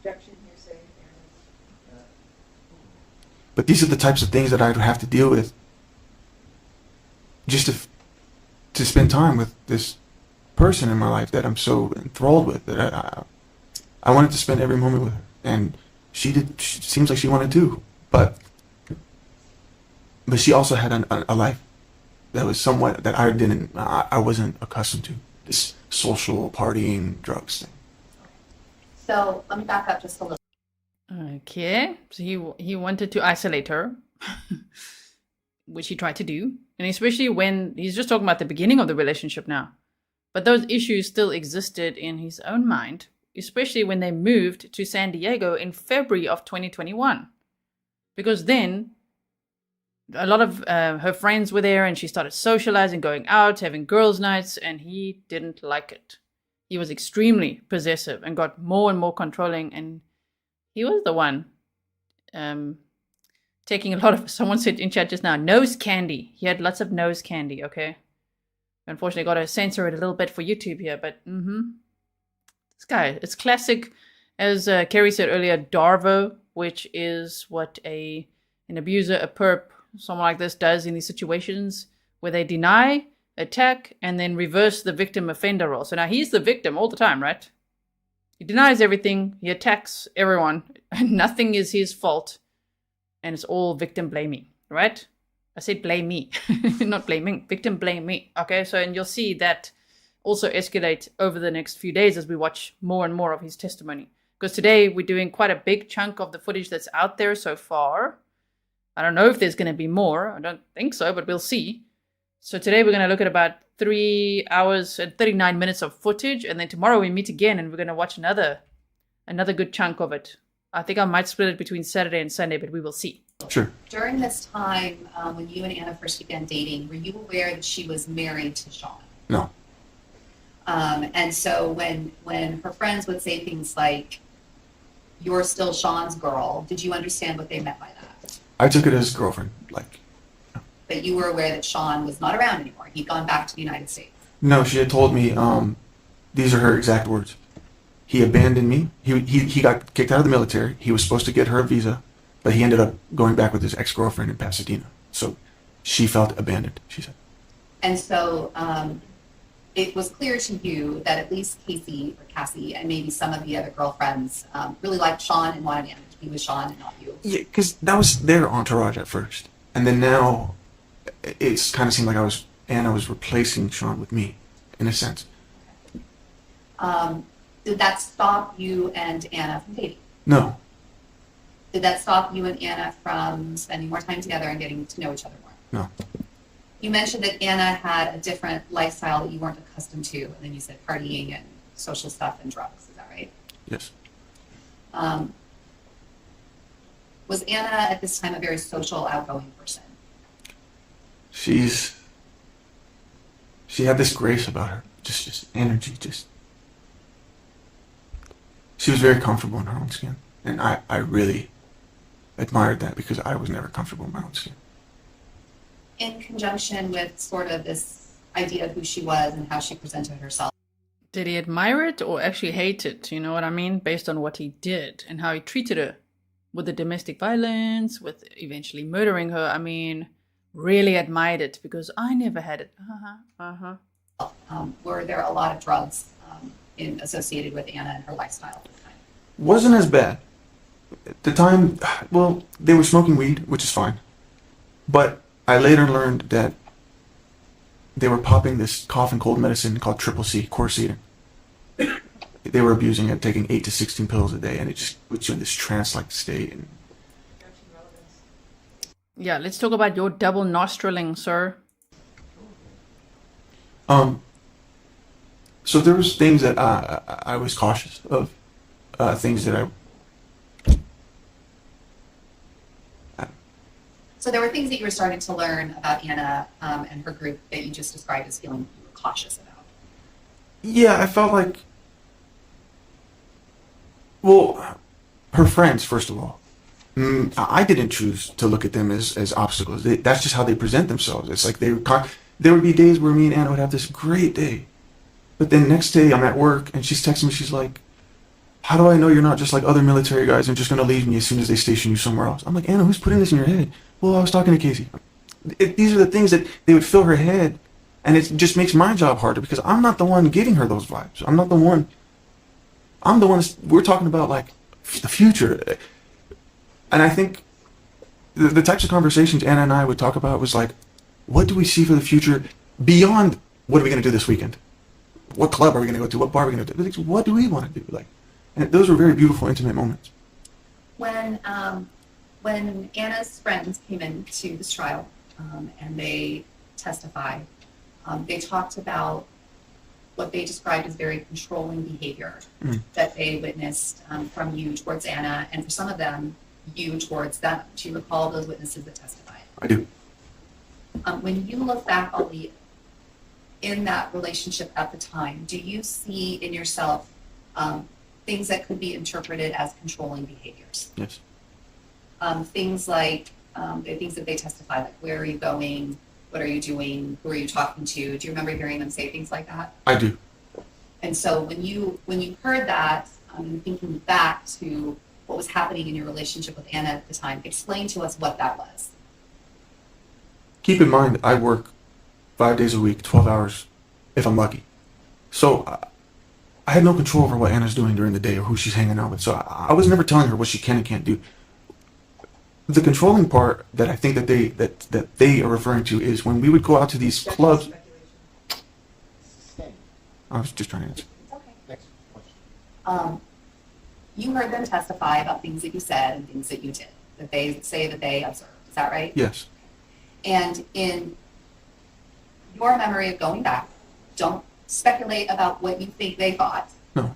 Talk about what the things were that you were doing with Ana or saying to Ana that they may have witnessed. That's what I was just going to do. I was just going to say, there would be times when we're at a bar or at a club and it's 3 or 4 in the morning and I would verbally say things like, hey, Ana, do you think maybe we can call it a night, because I'd like to hang out with you before I have to go back to work. I'd like to hang out one-on-one, maybe talk in bed or something, something like that, something intimate.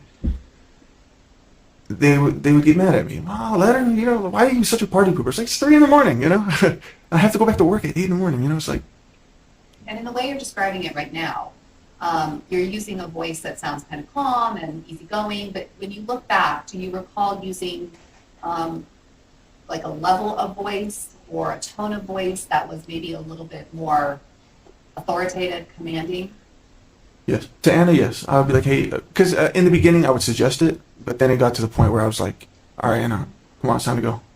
Were you getting frustrated? Yeah. Dorothy says, haha, he just told on himself with the, I had no control. And knitting with Betty said, you don't have to be in the same room to control someone. Exactly.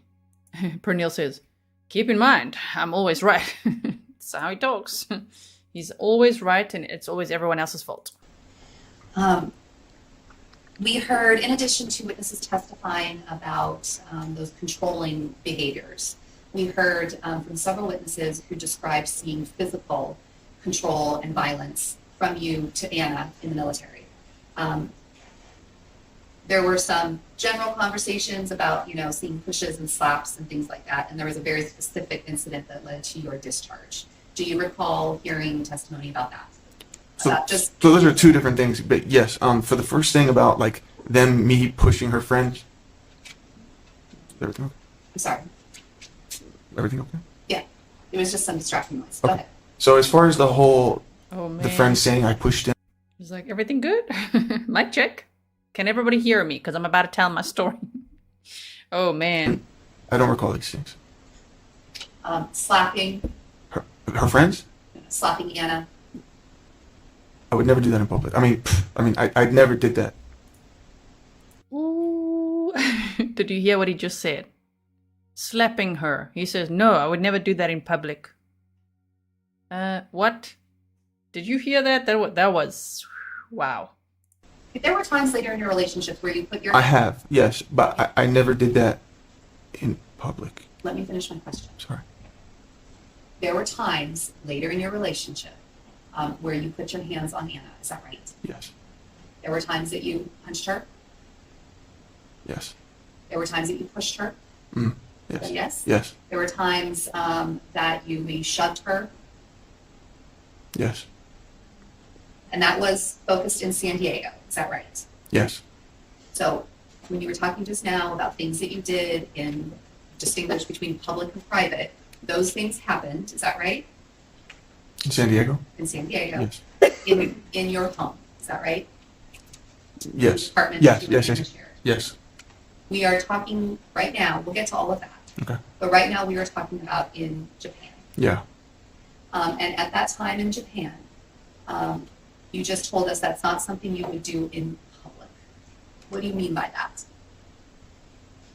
I didn't mean that it's something I condone. I'm just saying that they did not witness anything like that Because it didn't happen? in public. Did you put your hands on Ana? Oh, no, not in Japan, no. So you deny the things that you heard them say, pushing, slapping, leaving handprints on Ana in Japan. Is that right? Correct.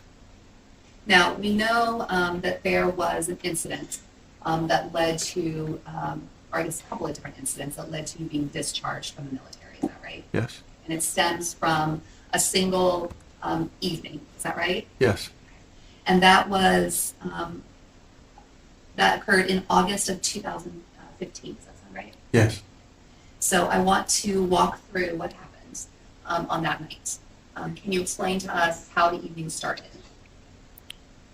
Ana had gotten a part-time job at this local bar right outside of the base called Chaos. She was a bartender. So in order to hang out with her, I would hang out there frequently. But we were talking about this night specifically? Yes. So they had a special party. It was called a foam party, where they had machines blowing suds and water. The floor is soaking wet. I wasn't prepared for this. I was wearing my sneakers and they were soaking wet. But then when you go to a foam party, I just remember how excited people used to get, like, foam party, no way, there's gonna be a foam party. Oh my word. But yeah, it's just like, oh, everybody's feet wet. Emerald also was helping out that day for the party. So I had been drinking. There were lots of shots of different kinds, tequila. Yeah, I wasn't very drinking savvy to know like what you don't mix. There was also this Japanese beverage called the chuhai, which is like a Alka-Seltzer alcohol beverage. I was drinking that while taking shots, and next thing you know, I am spinning. I can't even see straight without the feeling of wanting to throw up. So I just naturally lay my head down on a table. Were you alone at this point at the table, or was somebody else with you at the table? I believe there was somebody sitting to the left of me, but I don't know. But Ana was working, Emerald was working. Those are who I was hanging out with. My buddy Kalen was there too, but he was talking to this girl. So it was just me. And next thing you know, the boss of the owner of the bar is freaking out. Get him out of here, this is embarrassing. He's yelling at Ana, get him out of here, this is embarrassing, blah, blah, blah, blah. So Ana assists me to get up and leave the place. Emerald, also assists me. So I can barely walk, because if I lift my head, I feel like I'm going to throw up. So Ana had my right arm, Emerald had my left arm. We had to go down a flight of steps that were no grip, just pure tiles. And even the sidewalks in Japan is like maroon, brick-colored tiles, very smooth, no grip. And I slipped forward. And I pulled Ana with me, and she hurt her knees. Did you take Emerald down? No, I fell off of Emerald. So I kind of just fell like this. Did you push Ana down the stairs? No, we were past the stairs. This is just on the sidewalk. I slipped, and I brought down Ana with me. So you denied pushing her down or dragging her down to the ground that night? No. How protective of him. Isn't that nice? Like, well, I fell, I took her down with me. Uh-huh. I mean, I deny it, yes. You did you ever hit Emerald or swing at her at any point at this point? No, so when that happened, I apologized. I'm like, I'm sorry, Ana, I'm sorry. She's like, what the hell? That hurt, blah, blah, blah, blah. Emerald started screaming, you pushed her. And Anna's like, stop, Emma, shut up, stop. Keep in mind, there's a group of military people coming in and out of these bars. I mean, this is a busy street. And next thing you know, it goes from you pushed her, to you hit her. And next thing you know, there's this group of guys walking up to me like, hey, what's going on? I'm like, no, she's my girlfriend. She slipped. They didn't want to hear it. Next thing you know, I'm getting my ass beat by 5 or 6 dudes. I'm talking just left, right. I don't know, left, right, up, down. Every time I get up, they were slamming me on the ground. I mean, I was swinging back to the best of my abilities. But I was so disoriented. I didn't know what was going on. So now there's this whole scene. I'm talking about 5 or 6 guys, and this is not an exaggeration. Next thing you know, I guess at some point, there was a couple, an African-American couple, and the woman pulls out her phone with the flash, and she starts filming. She goes, World Star, which is like basically what people scream to instigate a fight. And Ana goes, stop, you're going to get them in trouble. And she covers She grabs, Anna's a sweetheart. She doesn't think like, don't do that, But she covered her phone camera. And the girl goes, bitch, get the fuck off me, and punches her right in her fucking face. And I saw this. And I look at her, I'm like, don't you fucking touch her, bitch. And that's when her boyfriend was like, damn, it's getting animated now. Oh my goodness. Pernille's like, again, so many details. This comment, knitting with Betty, says, baby boy slipped on his sneakers. Mm-hmm. Hey, that's my girl, homie, blah, blah, blah, blah. And boom, now guy number 7 beating the shit out of me. So it was a whole fucking thing. I don't know. Jefferson, next.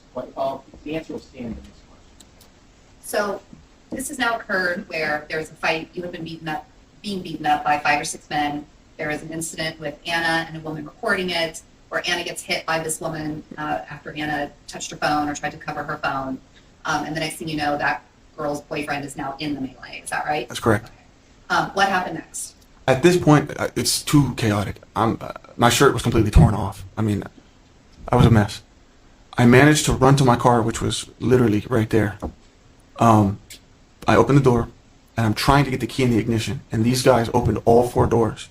I'm literally getting punched from all seats of the car, all 4 doors of the car, and my blood is splattering on the steering wheel. At this point, they backed off a little bit. And I'm looking at Anna, I'm like, come on, get in the car, let's get the fuck out of here, come on. And Emma's like, don't you fucking get in that car, And Anna's just like, what should I do? So Anna hops in the passenger seat. Next thing you know, Emerald hops in the back seat. And this guy that I had never seen the whole night, I knew who he was, his name's Jackie. He's also in the Air Force. Let me stop you there. Is that Jacoria Sims who came in and testified at the trial? Yeah, he identified me, he introduced himself as Jackie, that's what we call him. So then what happened after now the car has you in the driver's seat? I'm in the driver's seat, I'm trying to leave. Anna's in the front passenger seat? Yes. And in the back now is Emerald and Jacoris. I'll call him Jacoris. What happened next? So I notice Emma's there, and keep in my mind, I'm thinking, she started this. Like, you have the audacity to hop in my car and say, take me home? And then, who the fuck's this guy? Where the fuck did he come? I'm like, get the fuck out of my car. I'm screaming, I'm raging, I'm blacked out drunk. Get the fuck out of my car. He gets out of the car, she gets out of the car, he slams the car. It almost felt like it wanted to shatter the window, right? In my anger, I hopped out of the car. I was like, don't fucking slam my door. I walk up to him with my fist raised. I go to take a swing. I slip again. I slip in front of everybody. Everybody's laughing. I never touched it. I never even got close enough to make contact with them. I slipped and fell. It was embarrassing. At that point, Anna got out of the car. I hopped in the car. Police were arriving. Security forces were arriving. I drove off by myself. Did you punch Jacoris? Did you ever land a punch on him? No. Did he land a punch on you? No. Did you call him a racially charged name? No, I did not. Eventually, you were interviewed or gave a statement to military forces related to this, or security forces related to this incident. Is that right? Yeah, so my phone got a call from BDOC, which is Base Defense Operations Center. It's kind of like, where they do dispatch, 911, what's your emergency? It's like that center. They called me because obviously I work with them. They have my direct number. They said, Abulaban, you need to report yourself to BDOC. There was a report of an assault off base. We need you to come in for questioning. At the time, I was denying it. What do you mean? I'm playing Xbox, blah, blah.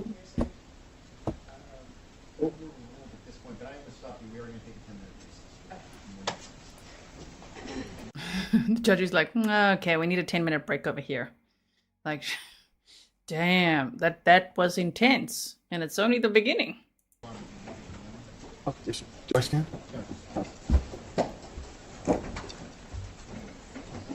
All right, we are back on record outside the presence of the jury. Just defluff that a little bit for you there. Had an opportunity to finally read D38. Just a couple quick thoughts. Obviously, there's 3 components I look at: relevance, 352, and hearsay. That's going backwards. Going through the transcript. I'll just cherry pick a couple of the statements. Anna, so let's go to Anna said, "You have become a loser." Well, in the context of their conversation, that wasn't necessarily being offered the truth that he's been a loser. It's an argument. She also had another one. I have come back here for a reason. Is it true or is it real? Which is a question. Again, it's not an assertion. And she made another. Just a reminder that this trial is not being live streamed. There's just some video clips that are being shared. This footage is from Court TV. There's little clips from other media companies as well. But unfortunately, we don't see much of anything else. So, Brian, you just asked why is there no closing arguments today? There is in real time, but we can't see it. I assume there is because the defense rested yesterday. So I'm assuming today would be closing arguments. Okay, all right. I don't think it'll take the jury long to reach a verdict. We shall see, but we can't see it live. Okay, so just remember that we're watching this. I'm sure many of you have seen the clips already. I've seen all of them as well, but I want to watch it with you. And I'm not giving spoilers, and I hope you don't either, because it will ruin it for people, you know, especially if it's their first time watching it. But I watched this and I just thought, man, there's no way. We've got to watch this together, even though we love to cover a trial from beginning to end. You know, everything, trial prep, opening statements, every witness, the state's case, the defense's case, the whole thing. Closing arguments and the verdict. But this time we can't. With this trial, we can't. It's in San Diego, California. They are not live streaming the trial. I'm just grateful that we're able to see something, because what we're able to see is like none other, right? Understand that this is from Ana, because she's not here, so we're kind of looking at her as the party that is not available for oath, demeanor, or cross-examination. My life is good. Again, it's, if you look at the whole context of this conversation, it's not all for the truth, and it's not an issue in this trial. You know, where she was in her life. Another question was, this is my house, my name is on the lease, kick me out. At one point, the defendant said, Ana, you're so dumb. Again, the context of all of this. So basically what I'm saying is, if you look at this transcript, it's not hearsay, right? It's not what we need. Now, the question, of course, is you step out of the hearsay arena, you get into the relevance arena.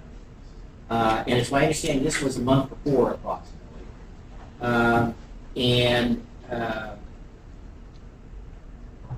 The context of what is said in here shows you the state of their relationship, at least at that point in time, which, quite frankly, both parties here have a theory of the state of their relationship. Clearly, the defense has their theory that he was driven to this, and quite frankly, this is just yet another. There was a statement in there, quite frankly, where we're effing bullying each other.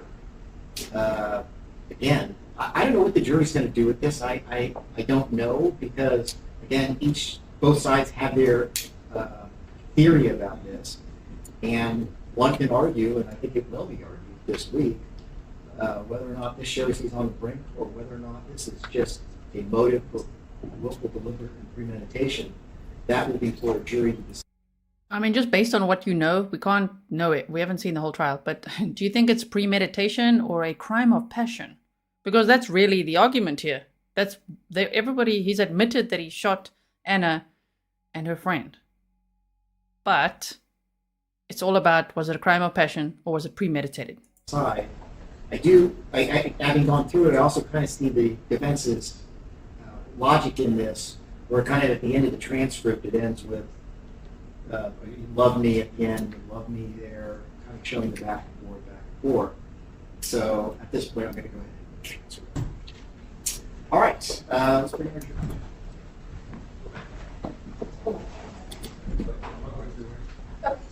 It makes me look like the bad guy that I have to tell your friends how I feel, when I can just share it with you, and maybe you could just bring it up in a way that you're comfortable with. But when it... Okay, damn, that sounds fast. I'm going to slow down just a little bit. This is just the next clip that was shared, okay? So now we are 1 hour 38. We've got 2 more hours of trial footage for today. Came to her friends, nothing was off limits. She never wanted to say anything to them about anything. So that was our concern. During this time, you guys were still living together, but had there been discussion between the two of you? He's sporting a new hair elastic. That somebody should leave, somebody should move out.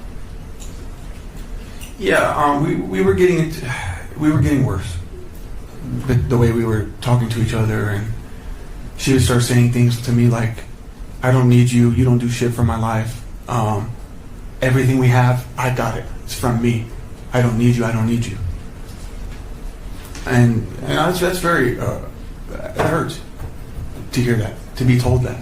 Because I don't want her to need me. I want her to want me, you know? But basically, I started to feel like, and I had this saying that I would keep saying to her, it's like, I feel like you're putting me on the shelf. Now it's no longer, what should we do as a family, me and my husband and my daughter? No.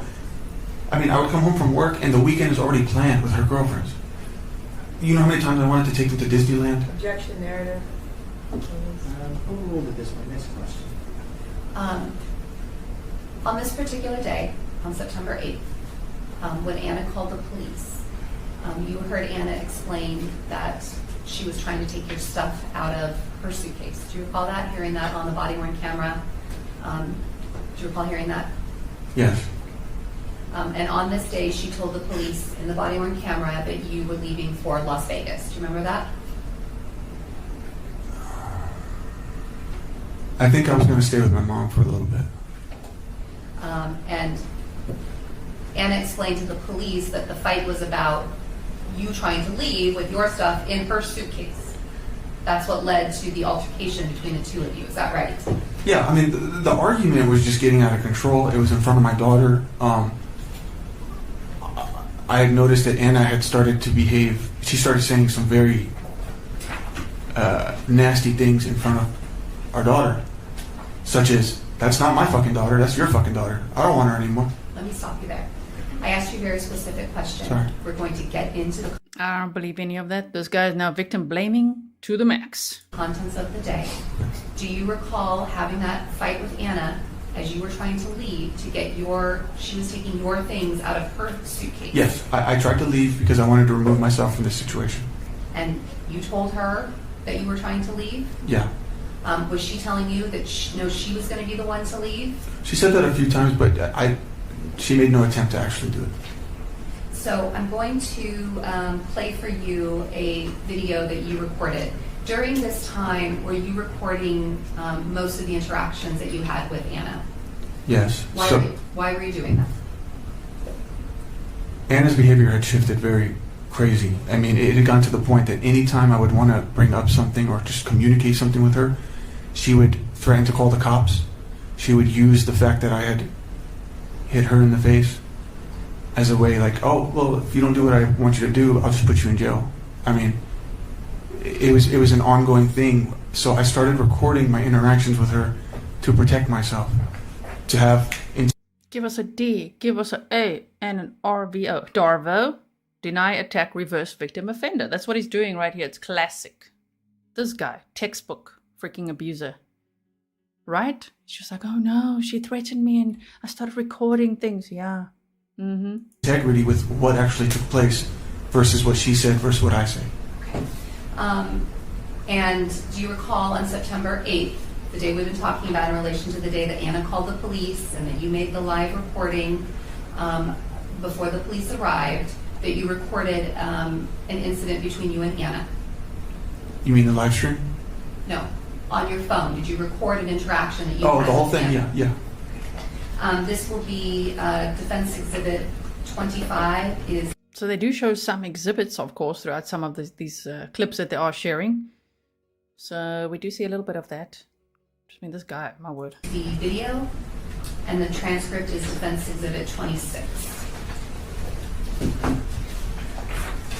John, may I approach the exhibit?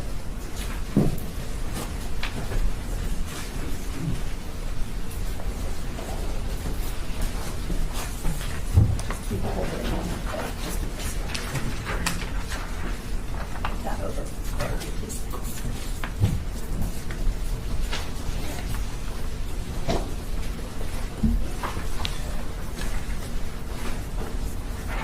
Okay, so this video was recorded on your phone prior to a physical altercation that occurred between the two of you, right? Yes. And prior to Ana calling 911, Right. and prior to you recording the live stream TikTok that we watched, right? It was an Instagram live. Oh, sorry. No, I just want to correct it because everybody keeps saying I uploaded it to TikTok. I did not do that. It was an Instagram live that someone screen recorded and they uploaded it to TikTok. And Cass, let me get check here. You have unknown date on here, and actually you know the date. That's correct, Your Honor. It's September 8th. All right, so I just wanted everybody to know that. Thank you. Again, these are not evidence. It's the recordings that are evidence. So everybody remember that. Your Honor, I just want to object to the last statement, that's speculation.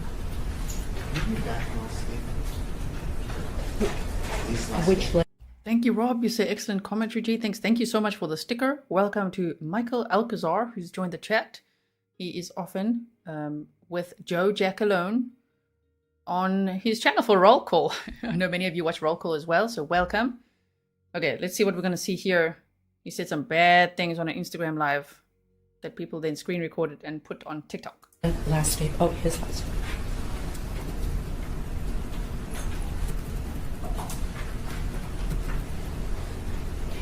Answer, no, I just wanted to correct it because everyone keeps saying I uploaded it to TikTok. I did notice I did not do this. It was Instagram Live that I screenshotted and then I loaded it. That's not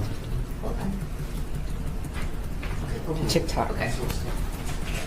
So, this, however, this video, you didn't upload it or put it online or anything like that, the one you recorded on your phone? No. My intention, this was the first time Anna actually threatened to call the cops, and she actually said I physically hit her. So at that point, I was freaking out, and I was like, okay, well, it looks like I'm going to jail. And in my coked out mind, I thought it'd be a good idea to tell my fans that I'm going to jail. You were using cocaine the night that you and Anna had this altercation? The whole night. Was Anna using cocaine? Yes. Were you drinking alcohol? Yes. Was Anna drinking alcohol? Yes. Was Amira in the home when all of this happened? Yes.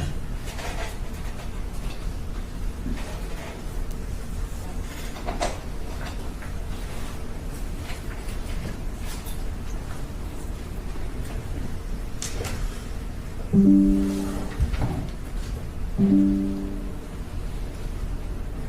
just trying to get my phone back already.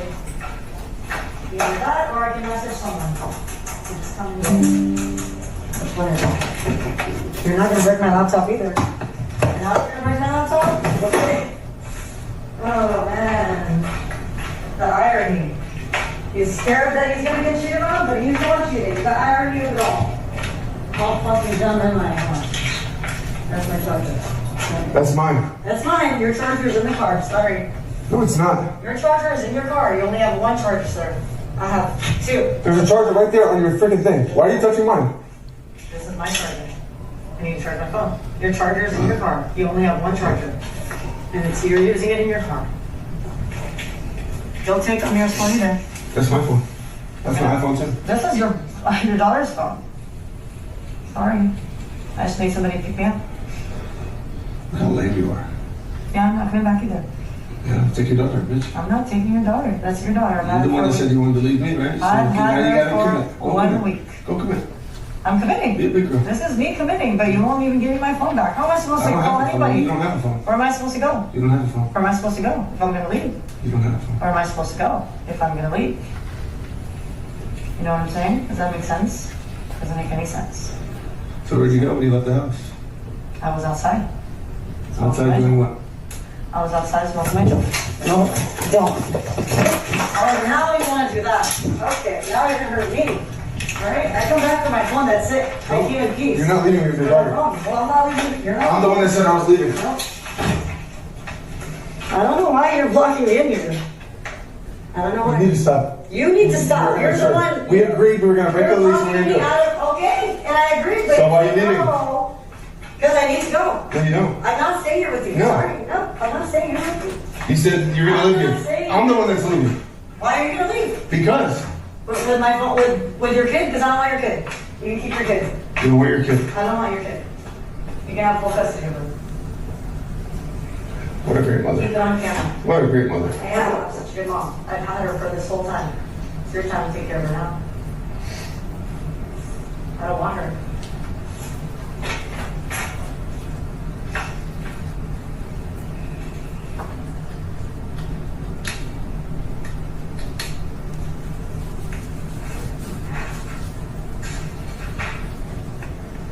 You don't even have a heart for your daughter. It's just to see you act like this. You don't even want to keep her. So I don't know what you're talking about. I am not capable of raising her. You're not capable of taking care of your daughter by yourself, right? I'm not. Okay, I'm not here, sorry. Then I guess she's gonna have to fucking get foster child. Through the foster child. You're not taking the thing here. I'm not either. I can't afford it. I don't have a job. What happened to the roommate, huh?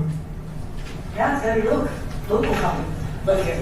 Yeah. And Julia. You like Luke? Luke and Julia will live here. We can have parties here all night long. Yeah, you gonna bring Luke to my daughter? Yeah. What a great mother.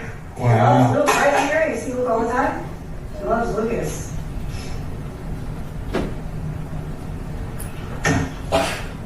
Hanging out with them all the time. Right, Amir?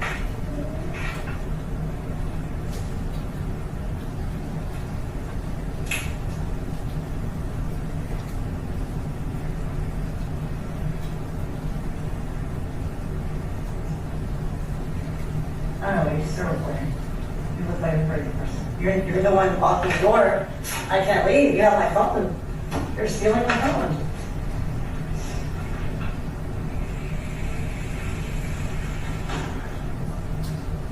I don't know why you're stealing my luggage either, because that's my luggage. I don't know why all your shit's in here.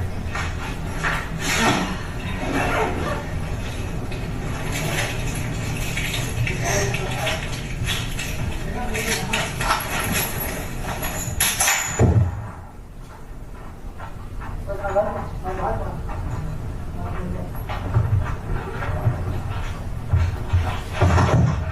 Yeah, you're gonna kill me? No. Huh? Yeah? Yeah. Oh, thank God. Let's go. Come in. This occurred right before Anna then went back into the bedroom and began to take more of your stuff out of her luggage. Is that right?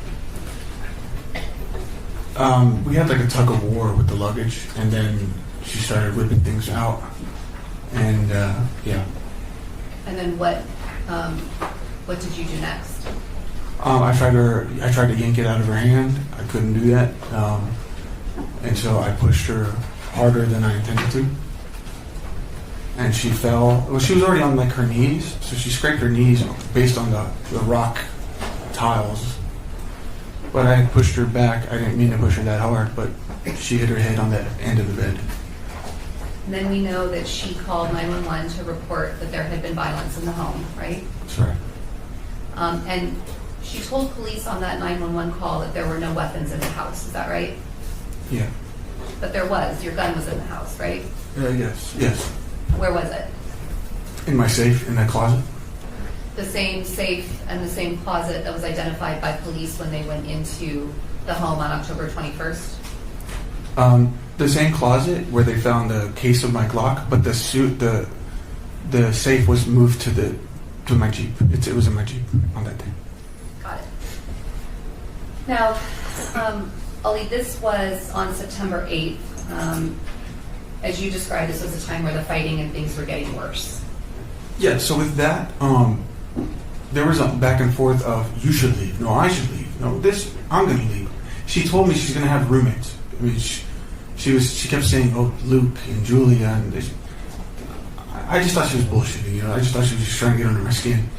But the back and forth had gotten so much worse, and we were talking like that in front of our daughter. I mean, granted, I was feeding into it, I wish I hadn't, but I wanted to remove myself from the situation. And did you end up leaving at some point that night? After the Instagram Live, yeah, I left. And we heard on the 911 call Anna tell the police that you had been using cocaine. Do you remember that? Yes. As far as you know, were you ever contacted by police or anything after that about that incident? No.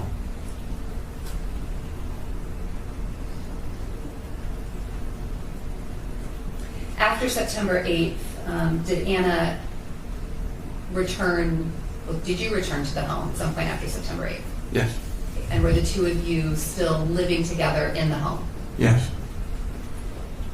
We heard from the Lacerdas, the neighbors across the street, across the hallway, and also from Jean, who came in and testified, and Jen, who came in and testified, about an incident that occurred between you and Anna just a couple days later, the night of Julia's birthday party. Do you remember that? I do.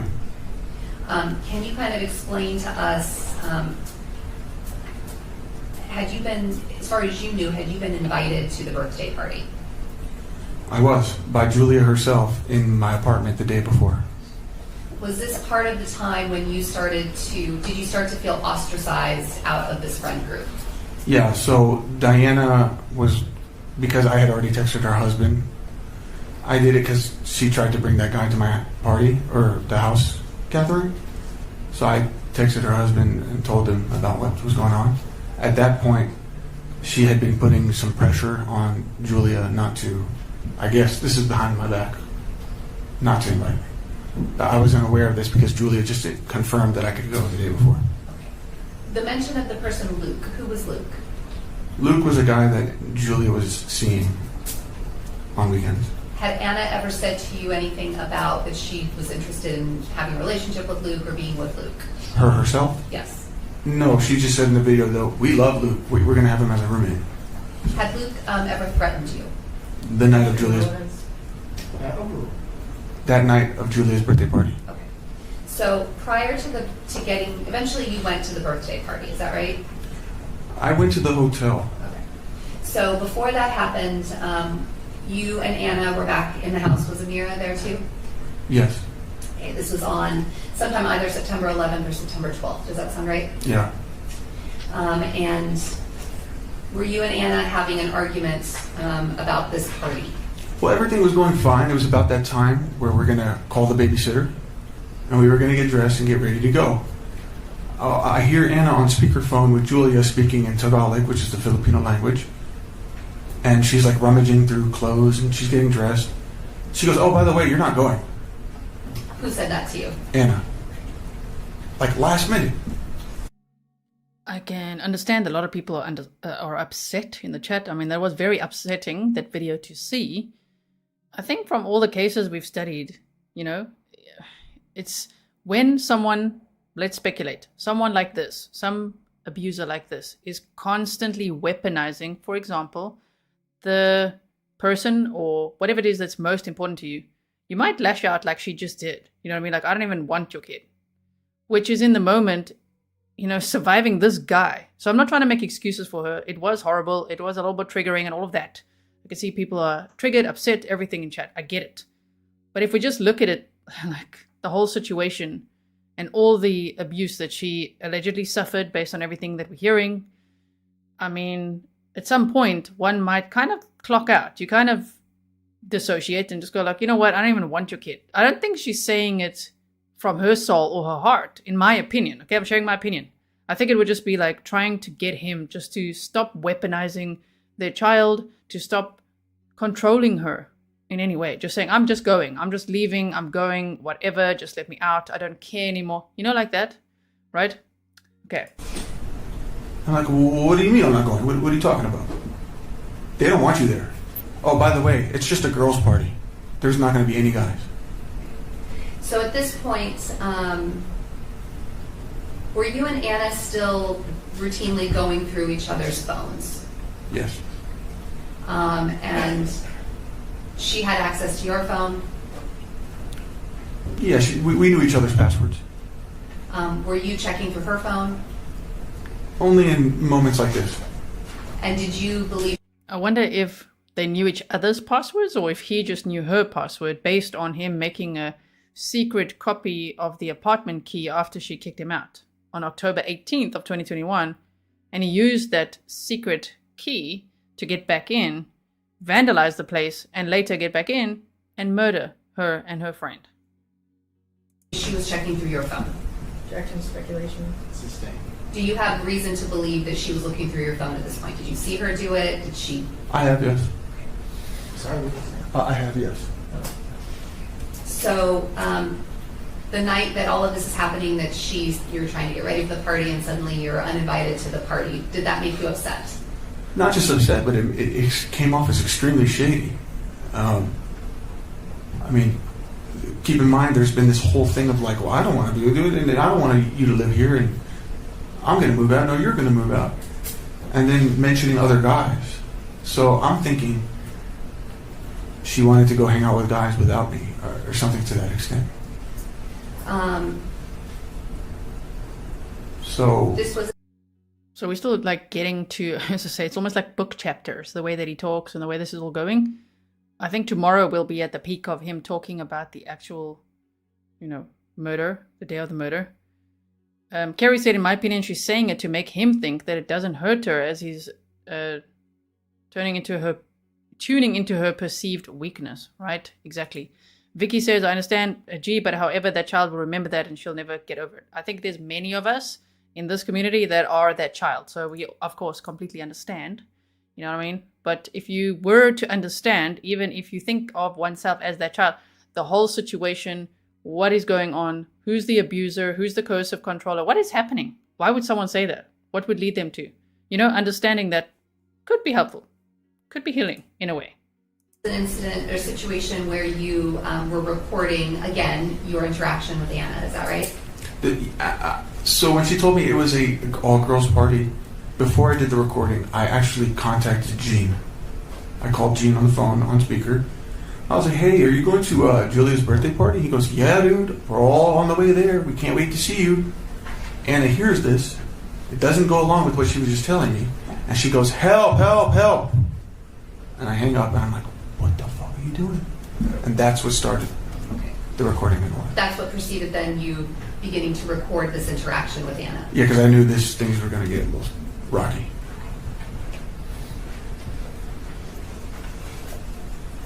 This is Defense Exhibit 35. Like, Barbara says, why would you want to go to a party when your wife says she's leaving you? I mean, this guy just seems to really get upset when he's not invited to the party.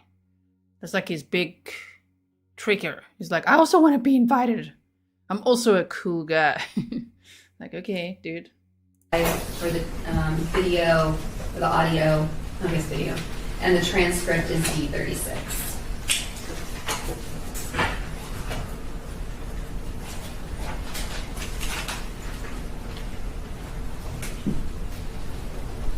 Michael Alcazar says this guy thinks he's in a movie and he's the good guy. Delusional. I really think he got into character a little bit too much, hey? With all his, impersonations and things. I think he still thinks he's in some kind of movie. Yeah, exactly. Quite delusional.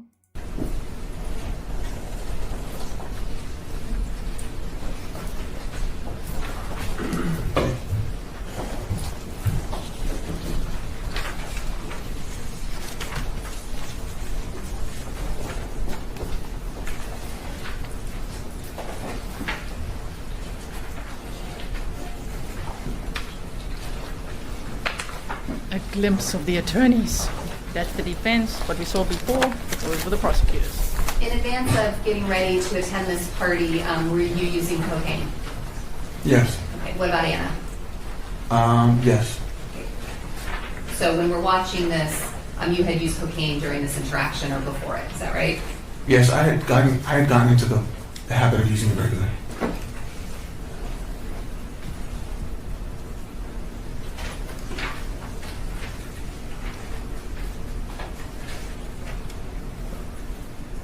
Give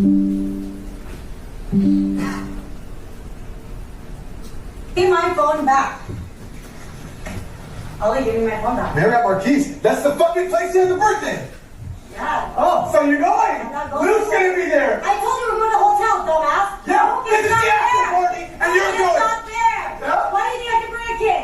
Yeah. If nobody's there but girls, you stupid fuck. And where's Luke shows up? Why would Luke show up? Why would you sneak this on me? So dumb. Oh yeah, you're gonna fucking take a video of me while I'm here. Yeah.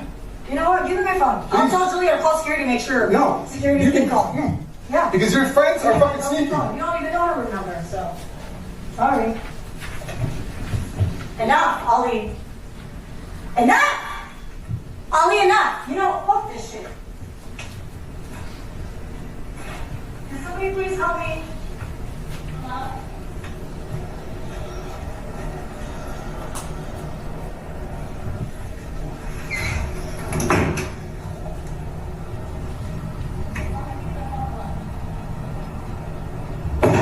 Ollie! Stop. Leave me the fuck alone!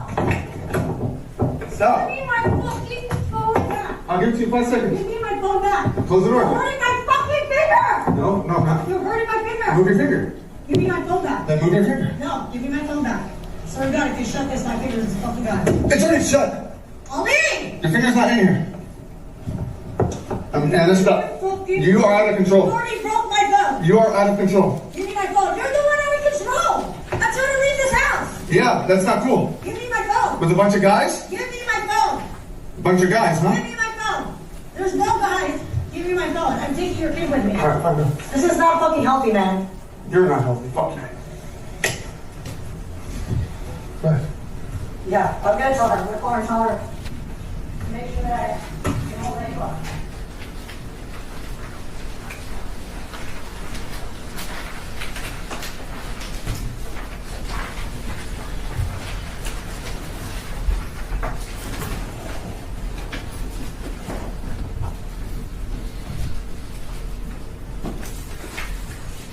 Yeah, Sandy says, I love how the judge is allowing him to show the jury exactly who he is. And when he gets so agitated, which we haven't quite seen yet, we'll see more of it.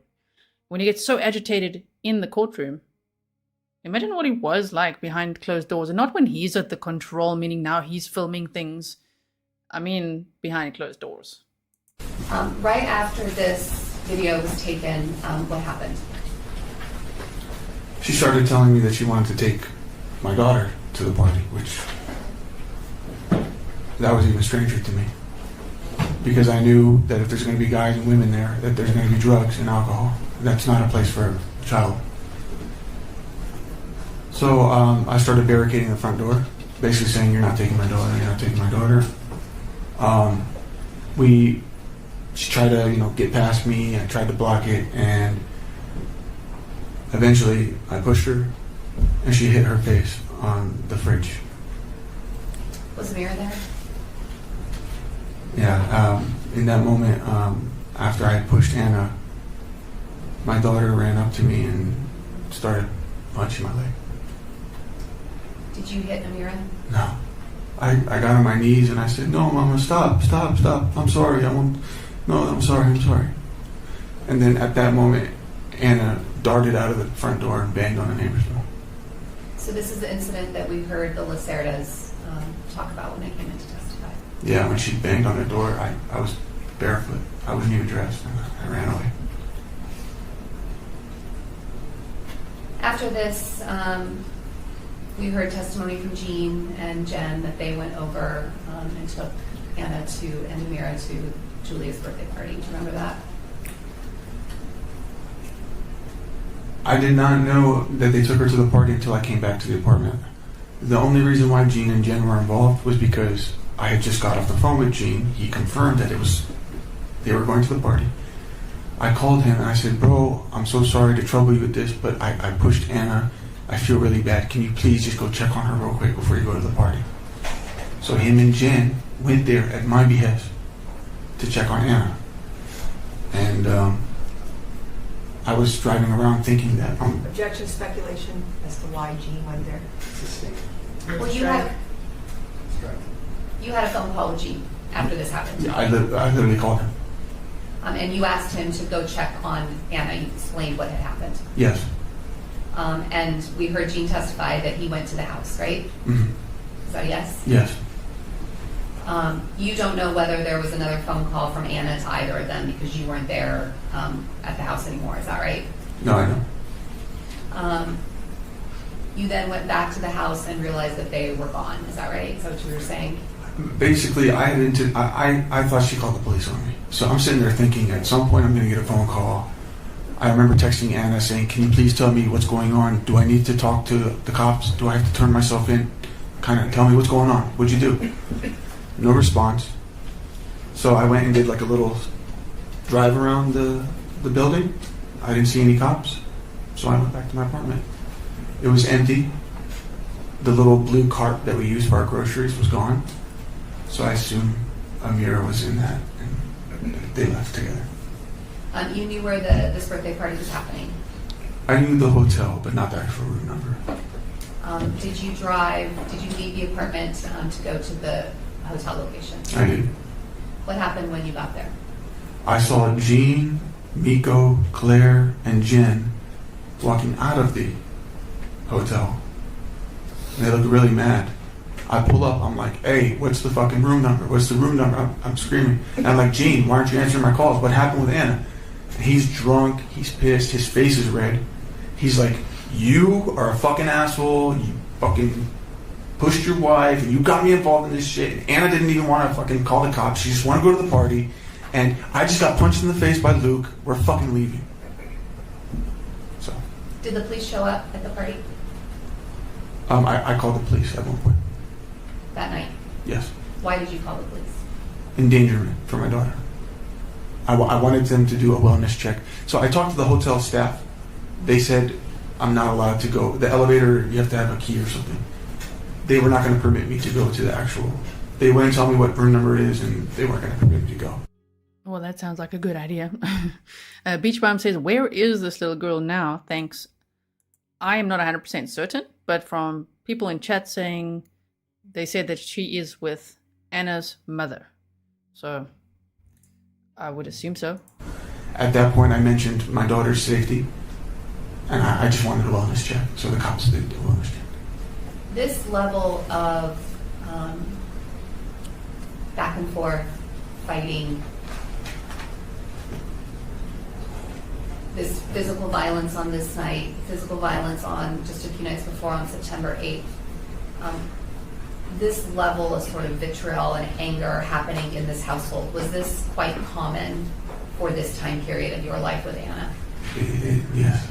It was starting to feel like it's every other day. At some point after this, did Anna leave the home? You know, it was after the party had went south. I heard this party went south. Anna went to a hotel with Julia and stayed there. And since then, she had been staying somewhere. She had gotten into the habit of blocking me for long periods of time. And this was very hard for me. I was completely out of the loop as to what's going on. But yeah, she was staying somewhere. And I didn't know who it was at the time. During the same time period... Okay, we watched 2 hours and 6 minutes of the footage today that I put together for you out of 3 hours and 39. Also, earlier, the jury doctor said, here's a case study into how to expose a coercive controller or narc in court. Right? Yeah, he really is. He really will be a case study, I'm sure, for many. Sure. She was gone for, if you recall, during this time, after Julia's birthday party, how long did Anna block you? Sometimes it would be days, sometimes it would be weeks, or a week. Yeah, it was frustrating. It was extremely frustrating. So when she had you blocked, you couldn't communicate with her, and she wasn't communicating with you during this time? Right. I would just be alone in the apartment, doing drugs, getting drunk, and just stressing about them, and building up like all this. I was just getting worse.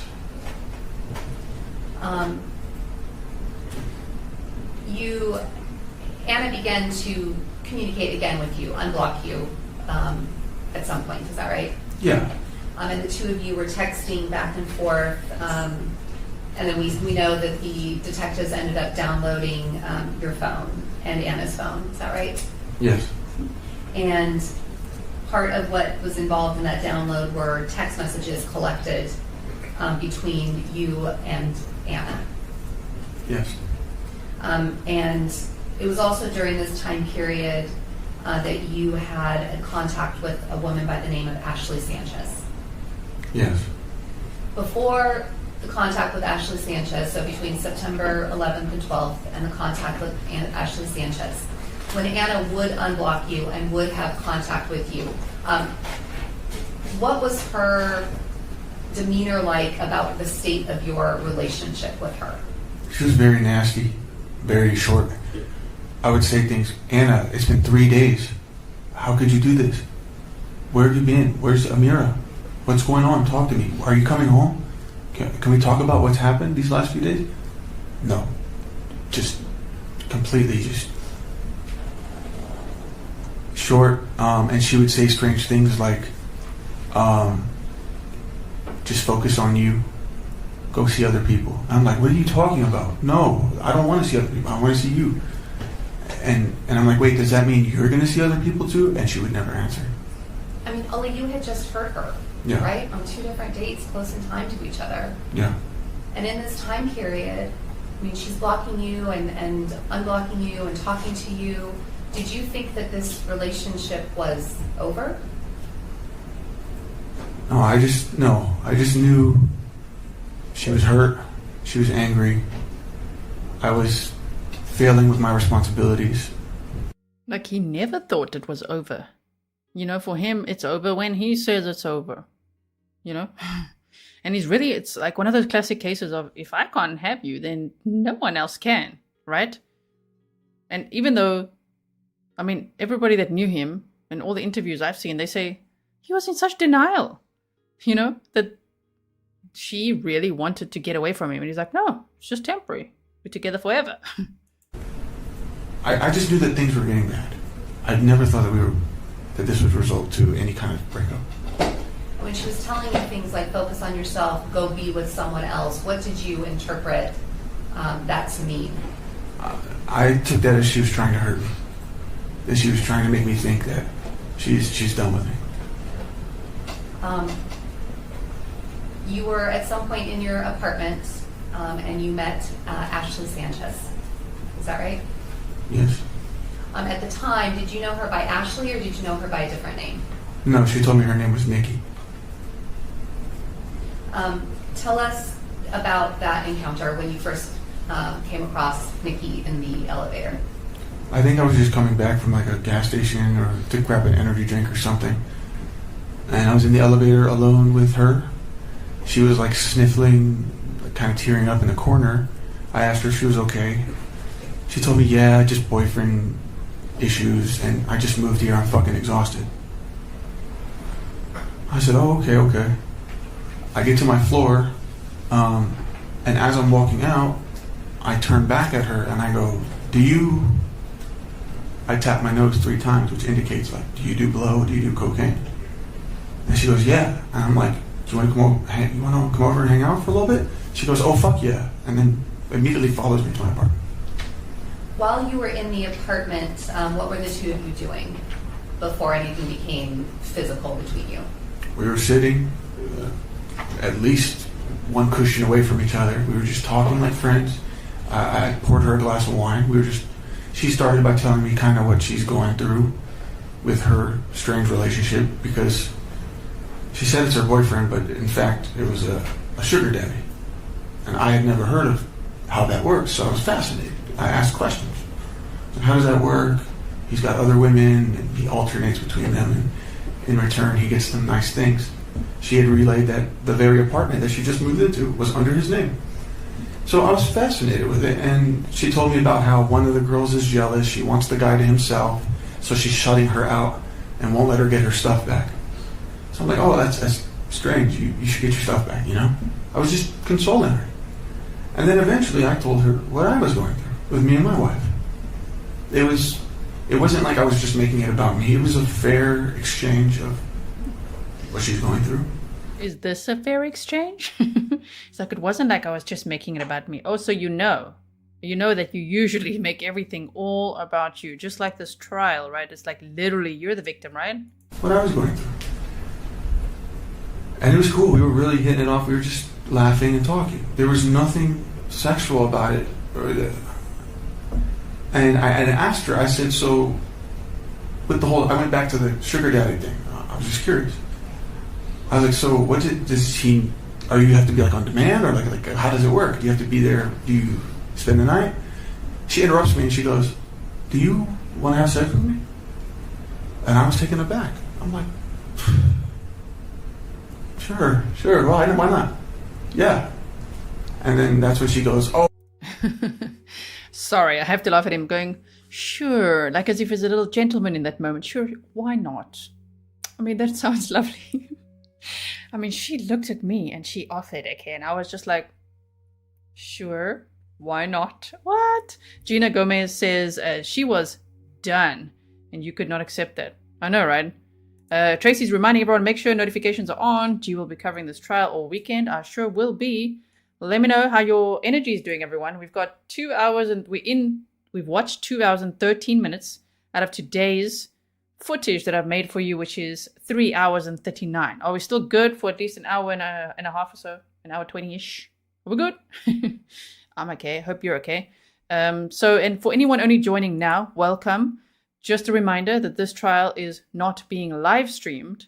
So what Court TV and a couple of other media companies are doing is just sharing some interesting clips. You know, sometimes they 3 hours, sometimes just 1 hour, sometimes 26 minutes.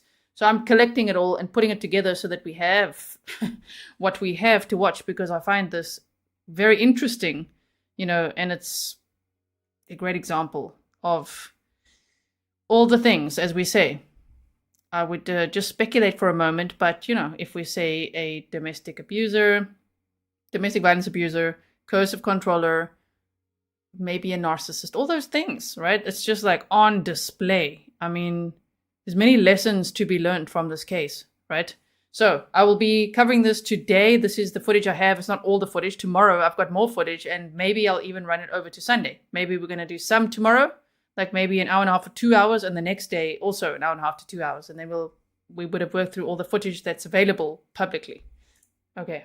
Oh my God, I forgot. I'm on my period. I'm like, all right. Okay.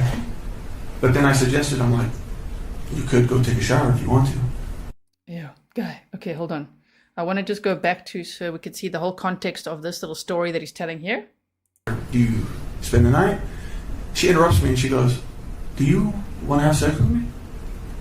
And I was taken aback. I'm like, sure. Why not? Yeah. And then that's when she goes, oh my God, I forgot. I'm on my period. And I'm like, all right. Okay. But then I suggested, I'm like, you could go take a shower if you want to. She goes, okay, great. She gets up and goes take a shower. All right, good place for us to take our afternoon recess. Let's get everybody back. Mr. The judge knows when to take a break. He's like, and that's enough of that for now. Now we all need a break to go and take a shower and be like, ew, what is this guy talking about? So also people are now asking, why was it not streamed? Well, in California, they don't often live stream trials, from what I understand, from the West Coast, right? And I don't know, it's usually up to the judge. I don't know what the circumstances are. I don't know always the reasons why. I just know it isn't being live streamed. And this is what we have to work with. And I wanted to watch it with you because I was watching this by myself. And I'm like, this is far too interesting. We have to watch this together. So thank you so much for being here. I really, really appreciate it. Janine said, love you in this channel. You're the best. Thank you so much, Janine Sage. I really appreciate it. Wow. Okay, let's keep going. On where we left off was talking about you and Nikki were in your apartment, and she asked you if you wanted to have sex, and you said yes. What happened from there? She got up, she took a shower. I didn't bother her. I stayed in the living room. She came out naked and we started kissing. And I quickly realized that there was an issue. That because I had been doing coke, I would not be able to maintain an erection or obtain one. So you mentioned that you'd asked Nikki if she did blow, and then at some point you guys did do cocaine together? Yes. In addition to the drinking? Yes. And so because of that, you were not able to maintain an erection. Is that something that had happened to you before because of the cocaine use? Yeah. Once you couldn't do that, what happened next? I got a little frustrated because it was embarrassing. At first I was thinking maybe we should just call this off, but then she suggested a full body massage, and she said she'll take me to her apartment so that we could grab some things that she wanted to grab. So she took you up to where she lived? Yes. Did you go inside her apartment? I did. Was her roommate home? Yes. And then you left her apartment and went back to yours? Yes. After that, how much longer were you and Nikki together? Not more than an hour. When she left your house, did the two of you exchange numbers or in any way have any more communication that day? I think at some point during that night when we were talking, we followed each other on Instagram, and then she gave me her number. But at the time when we left for the night, or when she left for the night, she was disappointed, obviously. So. Because you weren't able to have sex. Exactly. So after. I do like how they make him spell that out. Spell it out again, sir. He's like, wait, what? Jules says, thank you for streaming this for SG, such a supportive channel and community for those possibly triggered. Thank you for being here. Thank you all for being here and spending some of your Friday here with me. We'll be here with you hopefully all weekend, as we cover this, what we can from this trial. Brown Eyed Girl, thank you so much. I really appreciate it. Kid, look at that. Okay. She left and you stayed at your apartment. Anna was not at the home during that time. She was living either at a hotel or with Claire at this time. Yeah, I wasn't sure exactly where she was. On September 17th, just probably either close in time or the same time around there, you and Anna were communicating on text message. Is that right? Yeah. And you had some sort of meeting with Anna on September 17th. The two of you got together. Oh, on base? Do you remember being on base with Anna? I think I met up with her at a Starbucks, with her and Claire. On September 17th, you were communicating over text message with her about a lost badge or base pass. Do you remember that? Yeah, so this was when I found out she was staying with Claire, who lived on a Marine base, and Anna needed a base pass, a guest pass, issued by the military. Anna was on that base. You had a base pass from Coronado, right? I actually had a civilian contracting card, a common access card, which is like a military ID that lets you go on any base. Okay, so you could have gone to where... My apologies, I'm smiling because I know my mug is massive. Look at this. And it's got the last bit of tea in. And I'm trying to drink it. It really looks like a massive mug here. Sorry about that. Anna was staying with Claire on the base there. If I wanted to, sure. When you found out during this time period, around September 17th, that Anna was living with Claire on base, did you ever attempt to go to base uninvited to see Anna? No. On September 17th, Anna was accusing you of having taken her base pass. Do you recall that conversation? Yeah, I don't. We talked in her car, or she was driving Claire's husband's car, because he was employed. And at some point after we talked, she accused me of taking this base pass, which I didn't even know she had. Did you take the base pass from her? I did not. And then there was a string of communication where she was saying how much she hated you and didn't want to be anywhere around you. Do you remember that? Yeah. Was that the type of conversation that you were having with Anna during this time period? Yeah, it would be frequently like that. September 21st, moving forward a few days, do you have in front of you a black binder? Yes. Yes. And in that binder, do you see a series of tabs? I do. If you could turn the first tab and let us know the date that's written on the top of a series of text messages there. Would it be 9/22? There should be one for 9/21. Oh yeah, that's where I'm already at. Oh, okay, but Yeah. just stay right where you are, Yeah. okay? This will be Defense Exhibit 41. Will be a... Don't you think it's a little bit, I don't know what word to use, horrible, that he keeps this flip file in his control? He's got this open to see his wife and daughter the whole time. I don't think that's why it should be there, but he's like, okay, here's my family here.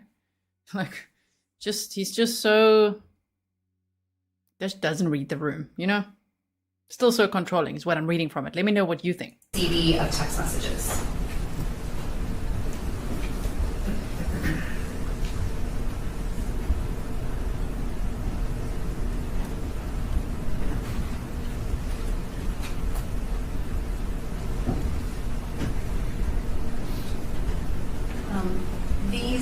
Do you recognize this where it says Ali and then a 703 number?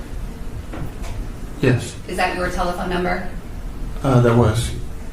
And below that, it has what's labeled local user. Do you see that? Yes. Okay. Do you understand that to be Ana? Yeah.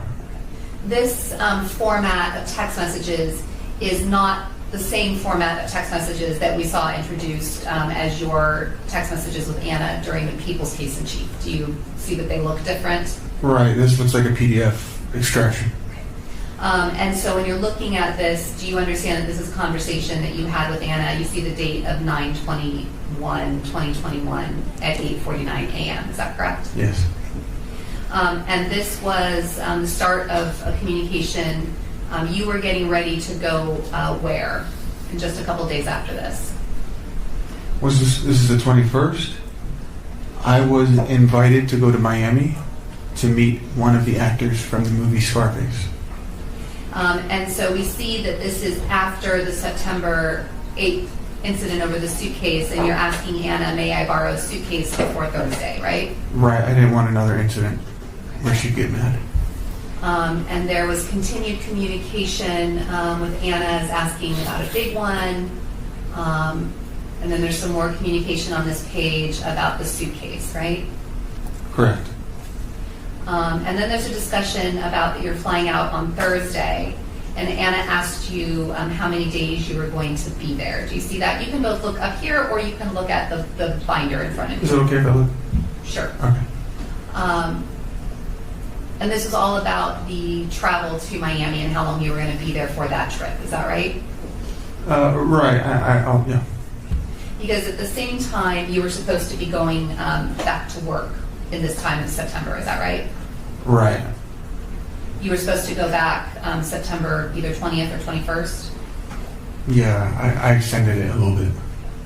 And so this conversation is that you're telling Ana how long you're going to be in Miami, and she's asking 9:21 and 8:50 a.m. whether your work knows. Right. Okay, so that's in reference to whether your work knows you're going to be gone all this time. Is that right? Yes. And Ana then says, wow, 4 days. You were telling her how many videos you're going to be making, and that you did in fact tell work that you were going to be gone for this period of time. Correct.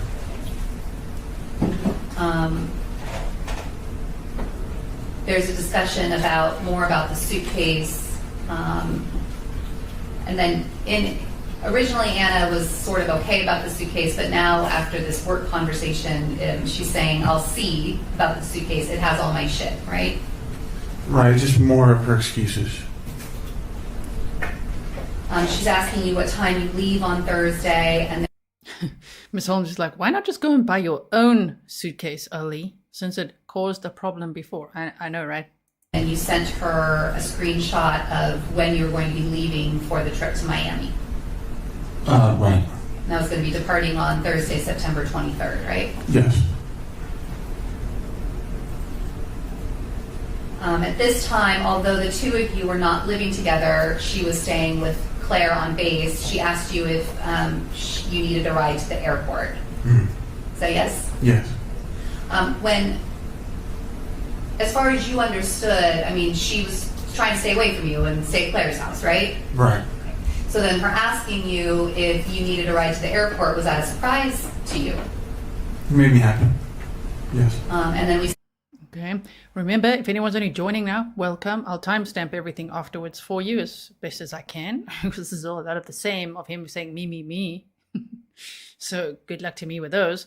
If anyone's only joining now and you're not sure, like what his defense strategy is, they're only trying to prove that the debate in this trial is, was it premeditated or was it a crime of passion? That's pretty much it. Everybody knows he did it because he admitted it. And he does admit it. And he talks about it.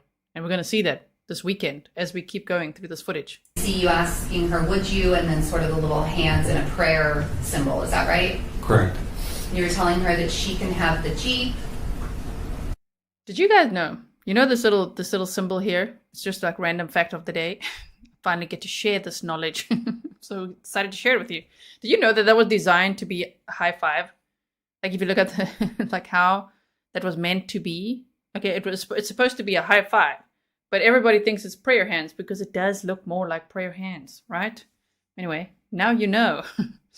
Okay, they failed then at the design because it does not look so much like a high five. Right. And she said, yeah, I can, as though, yes, I can take you. Is that right? Yes. And you were thankful and appreciative. Awesome, thank you, I appreciate it. Can I get you breakfast? Remember having this? What? Hello, Court TV. You said Ali on the stand was interesting. It was so interesting. We want to see more footage. Yes, please. So thank you for sharing this with us so that we could watch it. My goodness, what a case study for domestic violence, coercive control. And, you know, we don't often get to see the abuser talking. And it's just like, what a spectacle, because it's me, and victim blaming and all of that, right? Thank you for being here. Conversation with her. Yes. And she's saying she's far away. And then back to this work conversation by her. Don't you have work? Right? Yeah. And that's when you told her that you had delayed it by a week. Correct. You told her that it's fine, that Cliff's cool, and then she begins to say to you on 9/21 at 8:53 a.m., so you lied again.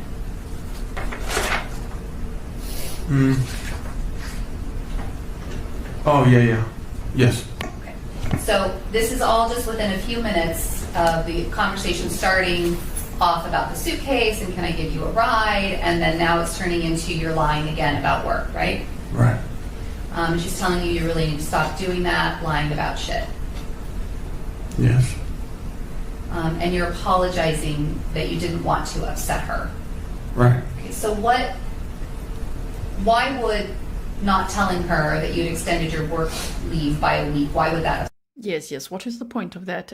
Leslie Roth, thank you so much. You said, what a catch. Can't resist a guy who tells me to shower. I know, right? Also, Court TV, oh, yes, please. Daniel Howard sentencing. While you're here, Daniel Howard full sentencing footage. Okay, thank you for being here and working on it. Okay, very nice. What an interesting trial, my goodness. Well, I mean, I'm the only one making money. I'm the only one that has a job.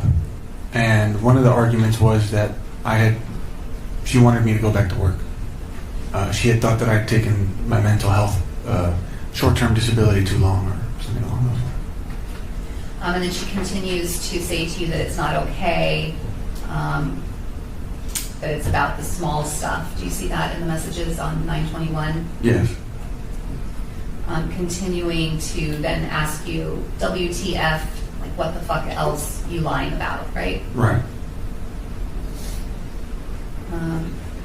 You say nothing, and then she says, I swear to God, you do anything stupid in Miami, I'm out. Is that right? Right. You tell her that most white lies, you end up ratting yourself out. Correct. She's accusing you of already going behind your back and shit. IDK, WTF, you do. Now, you had not yet told her about Nikki Sanchez, is that right? Yeah.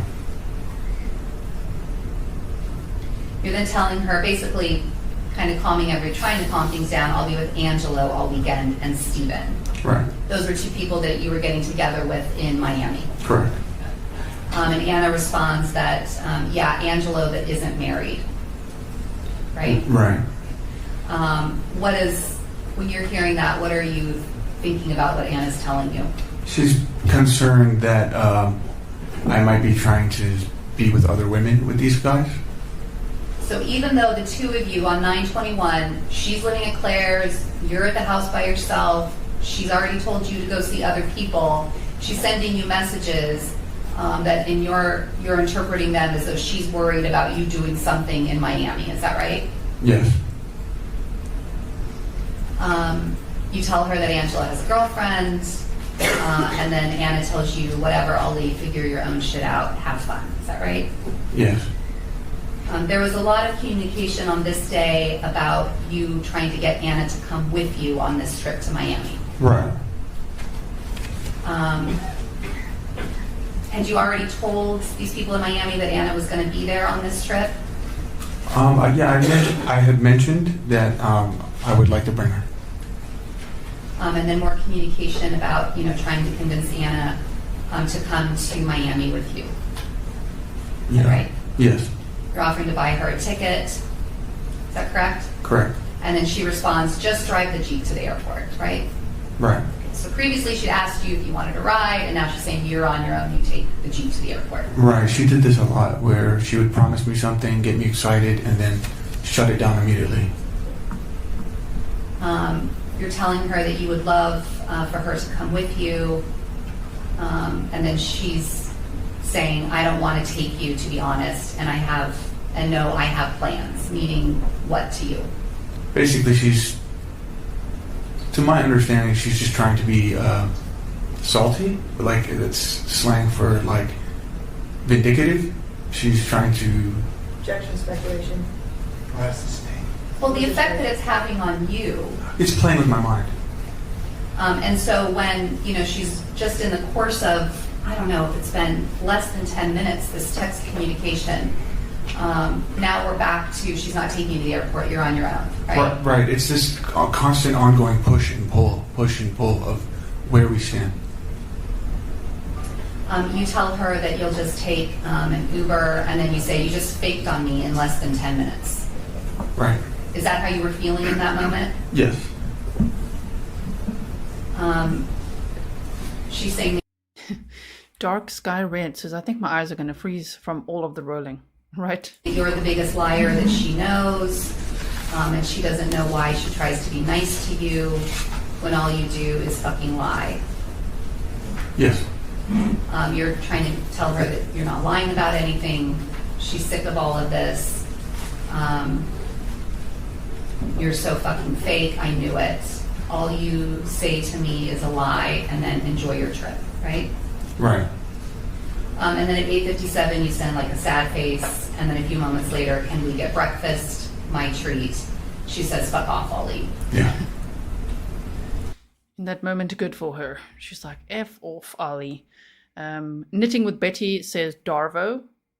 That's what we're seeing here, which is deny, attack, and reverse victim offender. It's an acronym that stands for that, which is a tactic a person may use to deflect responsibility onto an individual that they've abused.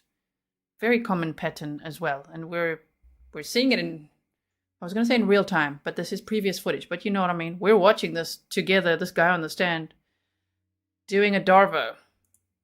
Okay. I'm done falling for us, Baba. She meant your BS. Because then later she follows up with BS. Right. You're trying to convince her there's no BS, babe, WTF, and then she's saying back to the suitcase, go buy a suitcase. Right. So is this sort of indicative of what's happening in this relationship at this time, this kind of petty ride to the airport, suitcases, things like that? All the time. You're asking her why she's so mad, and you're telling her that you should have been honest about Monday about work. Oh, yeah. And that you agree and you apologize. You told her that I just didn't think it was suitable to mention that when we were talking about bigger things. Right. What were the bigger things that you're... Oh, shame. He's the victim here. Remember? Pernille says, no toxic relationships, toxic person or persons. And actually, what I learned from Laura Richards' courses, her channel is called Crime Analyst, and her podcast is called Crime Analyst. And she's also on a podcast with Jim Clemente, a former FBI profiler. And his credentials are just amazing. I can't even read them all off. But anyway, that's called Real Crime Profile, right?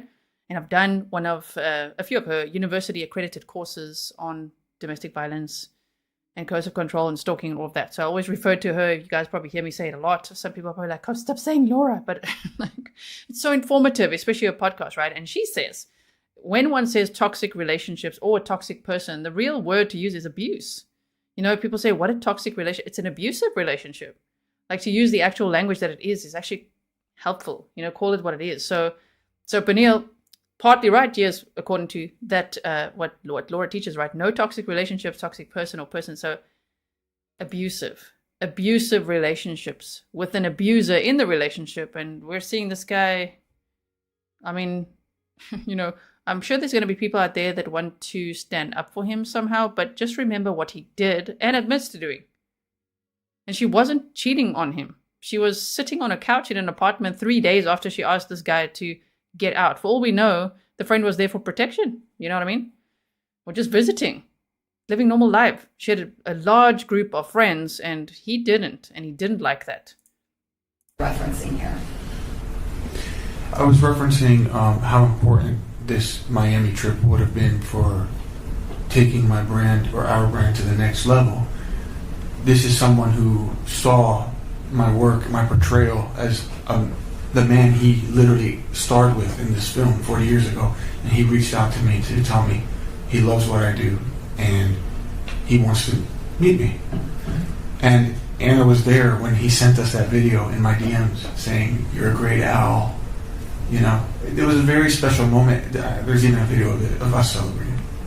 So the bigger things is sort of this idea that if you're going to Miami, it's a big trip for the Gin Kid brand, and it's important to you, and at some point it was important to Anna, is that right? Right, I mean, bigger things for our future. She's saying, nah, IDK you anymore. I just quickly want to show you guys, because if you weren't here in the beginning, you may have missed it. So we had 2 hours 30. I just want to show you his Instagram, just so that you can see it there. Just going to take off that quickly. This is his Instagram, which also matches his TikTok and YouTube channel. He's got 199,000 subscribers on his YouTube channel, which is more than when he got arrested. He had about 170,000 when he got arrested. And I'm like, why are people subscribing? Are people still just finding it organically and like, oh, cool, this guy's so funny? Do they know? Do they know? Right? So it was called Gin Kid. And the page is still up on Instagram, TikTok, YouTube. I think that's about it, right? And so he did all these like Scarface impressions and others as well, but mostly that. He said viral comedy skits, public figure, viral comedy skits and voice impressions. Hashtag free Gin Kid. Wow, don't know when you put that in there. But here he is, and I can show you one example again. Which one shall we pick? Sorry, my voice is going and I'm like, oh my word, this is just terrible. Hold on.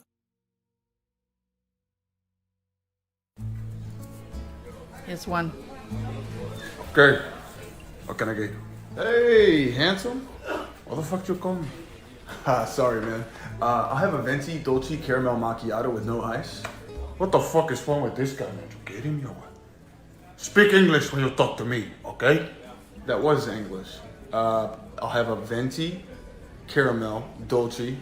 What the fuck you talking about? A venti. What is that? A large?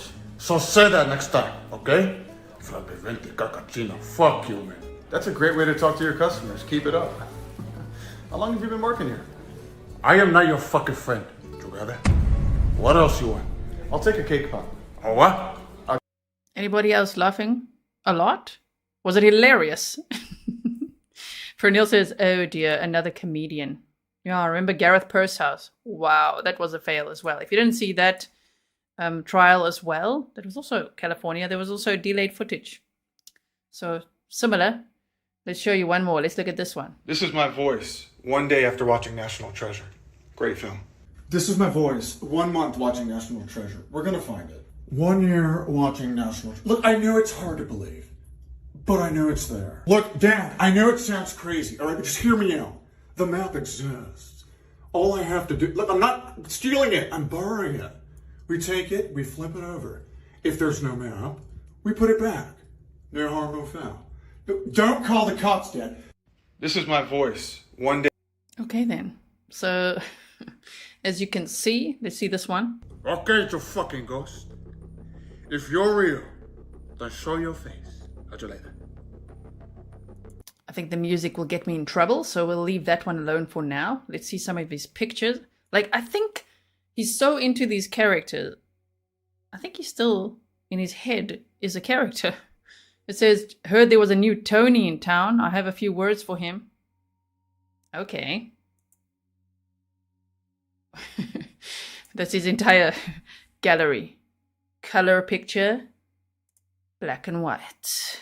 All right. He's an artist. I'm kidding, of course. All right. So let's find that footage again. And now we'll have to resize. So yeah, Gin Kid. Jinn. I really hope you won't subscribe. That will not be great.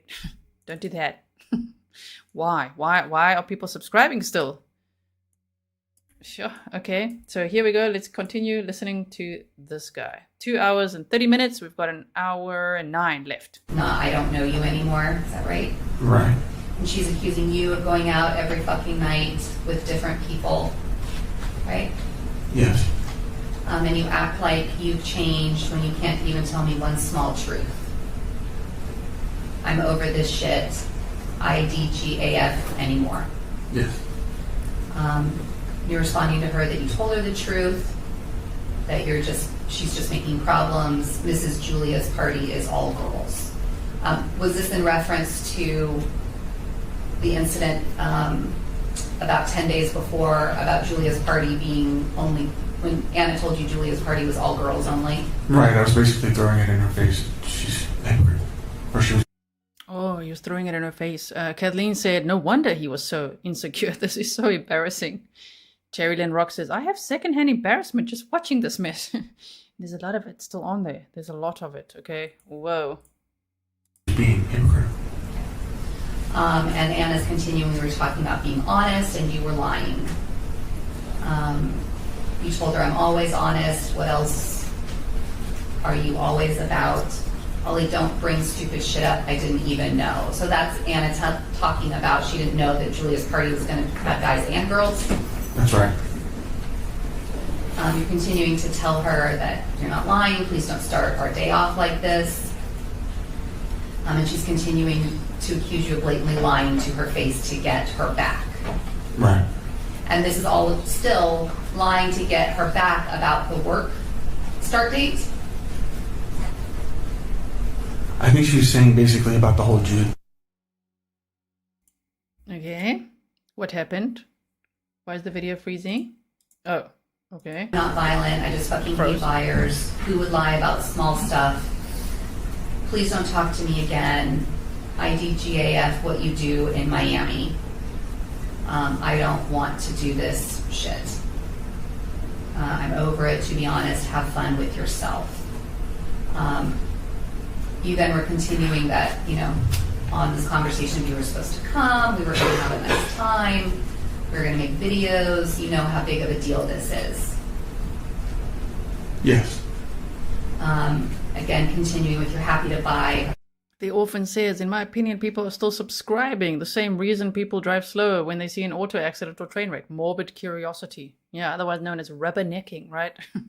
I think it could be that, or they could just be, finding some of these things on like YouTube shorts or just on these videos. Maybe the algorithm's just like, hey, look at this. And they're like, oh, cool. Not realizing who he is and that he's not actually funny. A ticket right now, just say the word. It could be our little getaway. I would love if you came, Walla. What is Walla? It's Arabic for I swear to God. You're telling her that neither of you have ever been to Miami. We should go, experience something new. Can I buy you a ticket, please? Is that right? Correct.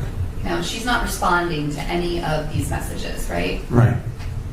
And then you're continuing, let's do it. I found a ticket.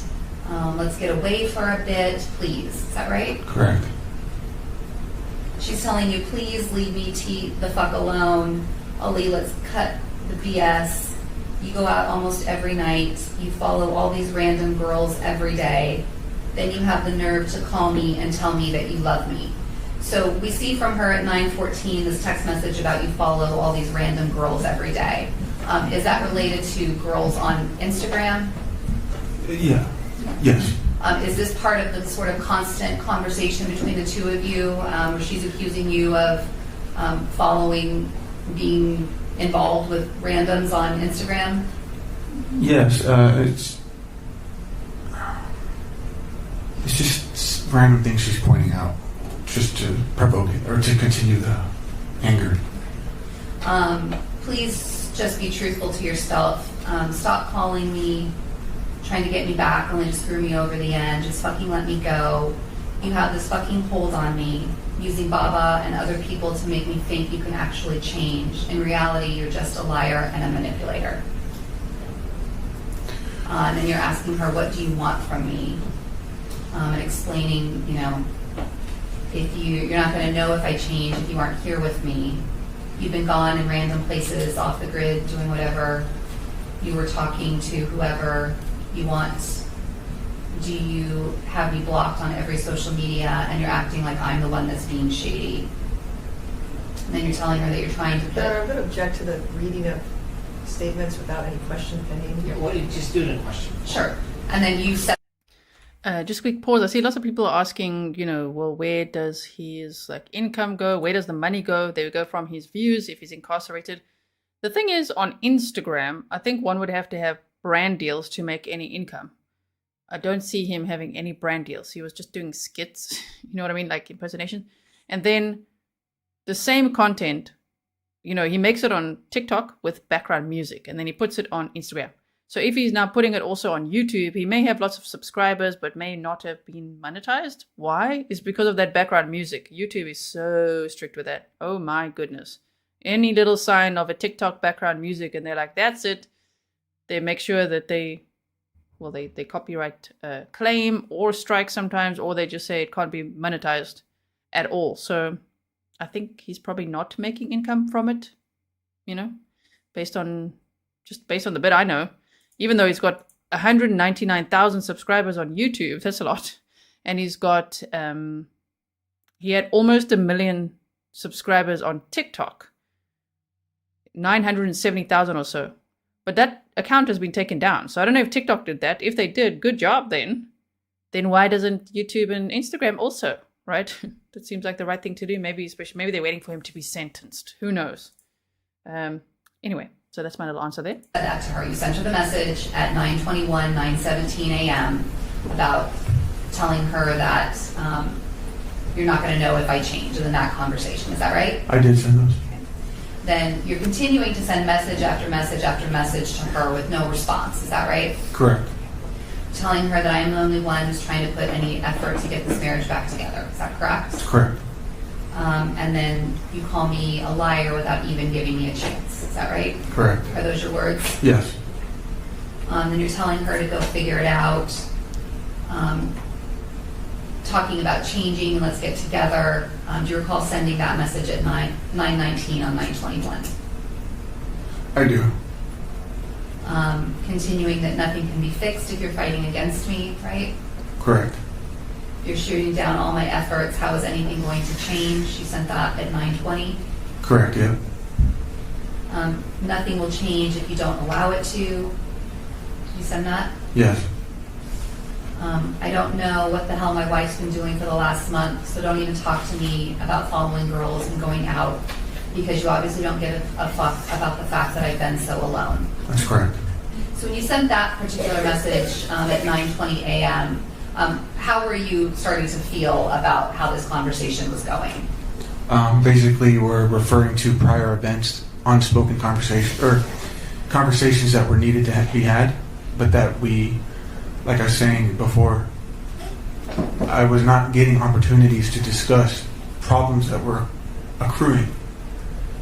Were you getting upset with her that she's saying things like accusing you of stuff, but then at the same time you haven't heard from her in weeks? Right, that's me. Basically, I'm trying not to focus on what she's focusing on. I'm trying to move past that so that we can correct this. But at that point, I get frustrated because it's like my efforts are unnoticed or they're not working. So it's like, okay, well, now I have to address. Now it becomes well, you did this. Well, I did this, Okay. You told her at 9:21 a.m., if you want to keep stringing this little argument along, be my guest, but I'm only trying to fix things and I don't see anything wrong with that. Is that right? Yeah. Okay. And then you're accusing her of not cooperating with you. Is that correct? Correct. And then emphasize, meaning that you, something that she had said, you put like an emphasis on it. Is that right? Or something that you had said, you put an emphasis on it. Yeah, I put like exclamation points on it so that she could, to grab her attention again. You're asking her to think about for a little bit. Okay, we have 1 hour of footage left for today. I say footage because, of course, I'm taking all the clips and putting it all together for us and defluffing if I need to anywhere. Forrest Nelson said, thanks for putting all this grueling stuff together for us. It's my pleasure. Thank you so much for the sticker. I also want to say, if anyone wants to buy the mods coffees, the link is on my website. Nightbot's also sharing it. I'll put it in the chat now because every quarter I split up the amount from the coffees for the mods evenly. And that's happening now in the next few days. So if you want to get some extra coffees in, now's the time. Your husband doesn't know what his wife's been doing for the last month and you're okay with it. Did you send that? I did. Okay. And then you wrote at 9:23, you're fucked up, dude. Correct. She responded a few seconds later telling you that basically she's been with your daughter while you were out every night because you didn't have a kid to take care of. Correct. So don't give me that shit. Correct? Correct. And please don't try to manipulate the situation. Right. Is this more of the same constant fights that you have been having about Mira and taking care of Amira? Yeah, basically we never get anywhere. It's just more problems adding up. And continuing on with you telling her that you know the value, you know what promises I made for you, I heard your cries, but the sad part is you haven't even acknowledged any of my cries. Did you send that? I did. And then she said, I see through all your lies now, correct? Yep. Then the conversation starts to go into a realm of talking about you guys are just going to co-parent Amira. Yeah, I say that, but it's more like a challenge. Okay, so what do you mean? You say that because you want a challenge. What does that mean? Basically, I'm like, all right, you want to do this? We'll co-parent. It's not what I really want to do, but it's me just testing to see her validity or if there's any truth behind what she's saying. She's talking about how could I basically co-parent with you when all you do is lie. Is that correct? Yes. You're asking her to stop fighting with me. Then you say, I know that you're never going to fall in love with me again, so quit acting like I'm forcing my family to make you come back. Right. Was there something else happening in the background between Anna and your family? So, Anna had been contacting my father and my sisters, and they would take it out on me. My father would constantly call me and say, what are you doing? You're throwing your life away. And I'm like, well, wait, what information are you going off of? Because I don't know what Anna's saying to you, you know? But then they would say things like, you're the cokehead, you're the loser, why would she want to be with you? And I'm like, I'm not even the one getting them involved. Was it upsetting to you that Anna seemed to you to kind of be getting your family involved, running to them and giving them this information? Yeah, and what hurt me is that the fact that they're so quick to shun me, they don't care about my point of view. They didn't ask me what's going on. They just took everything Anna said and whatever she's saying. But then she flips it on me and says, stop getting your family involved. Same day, about 9:25, you're telling her that you're the one who's begging her to come back. Do you remember that? Yes. And you're the only one that's fighting me, so go be free, but we need to be parents for Amira, whether you like it or not. Correct. And Anna loved that comment. Correct. Then it kind of devolved into more of this conversation about needing to work together to figure something out for Amira. Enough of this bullshit. At this time, had you guys talked about divorce? Besides the random her throwing that at me, never seriously. Unless at this point, there was one point where I challenged her and I said, let's go to the courthouse together and do this as civilly as possible. And her response was, I don't have to work with you. I don't have to do shit with you. And there's more communication about, sounds like she's kind of challenging you back. Yeah, we can share the custody. This is not going to be a situation where we both live together. Right? Yeah, this is it's all bullshit. I mean, we're just picking at each other. Okay, so just more of the same kind of just, you said picking at each other, just continuing this type of conversation over and over again. Right. And this goes on for some period of time, this communication with Anna. Then at some point, the two of you end up getting together on this day at about 11 o'clock. Does that sound right? Yeah. And she asked you to come pick her up at the Starbucks on the base. Right. So even after all of this kind of communication on 9/21, the two of you end up getting back to be with one another at 11 o'clock approximately. Yeah, I had asked her I wanted to see her. And she said, if you want to see me, come to the base. And you did go to the base and you picked her up, is that right? We met at the Starbucks, and then yes, we both went to the Jeep. After you went to the Jeep, what happened? It was more or less more of that. Confusing messages about where we stand, and I would ask her, like, I would tell her, like, look, I really miss you. You're gone a lot. You don't let me communicate with you. You never hear me out anymore. And eventually, I was like, will you at least just hang out with me? And she agreed, right? Yes. And she came up to the apartment that you ended up leaving the base and going back to your apartment. Right.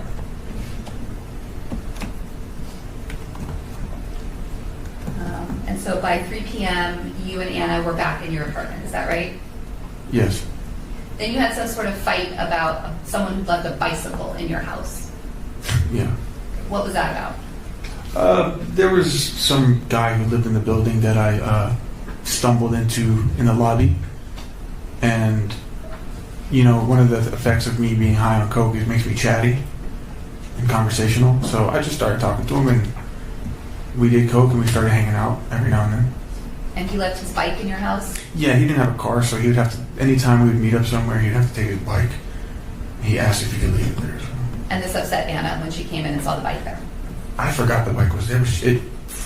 Yeah, she went crazy over it. After the conversation about the bike, she left the apartment, right? Mm-hmm. And then you told her something while she was downstairs. What did you tell her?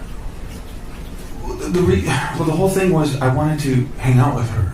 I missed her. I wanted to be in the apartment with her and just talk and be friends or whatever. And the second we get in the door, she points out this bike, and she's just blowing it out of proportion. And now all of a sudden she's leaving. So I'm like, oh my God, I just had hope that I'm going to hang out with Anna now.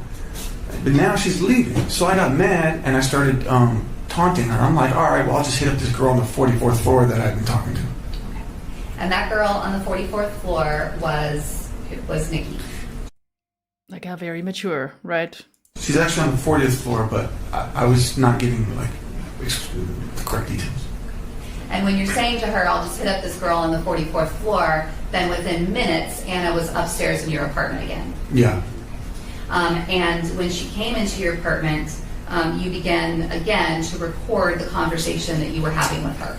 I knew at this point it was probably going to get bad.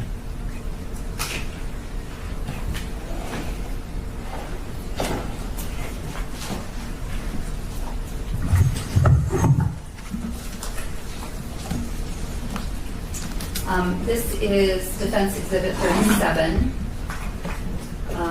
That's the CD, and the transcript is Defense 38.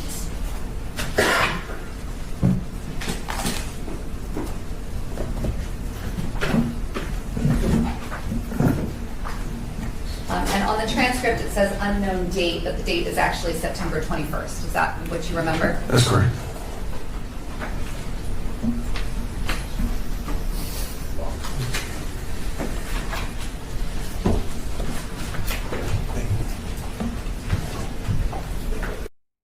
Does anyone happen to know exactly how he made his income? Because I'm not 100% sure. I mean, we know he was, in the military, and he was wasn't he a police officer? And then what? And he said Anna had worked somewhere for a bit, but then later he said she was the breadwinner. So what was he doing besides social media, which is very difficult on TikTok to make income without brand deals? And again, I don't see many brand deals on his stuff. So I'm like, how did he make income? Like, what was he doing? What was he really doing? Maybe there's more to the story there. I don't know. But if anyone knows, let me know. I can't remember.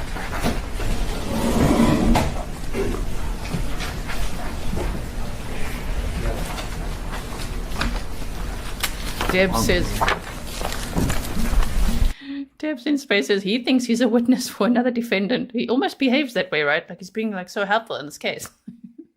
Loving telling his story. Like, let me tell you all about my life. He thinks he's a witness for another defendant.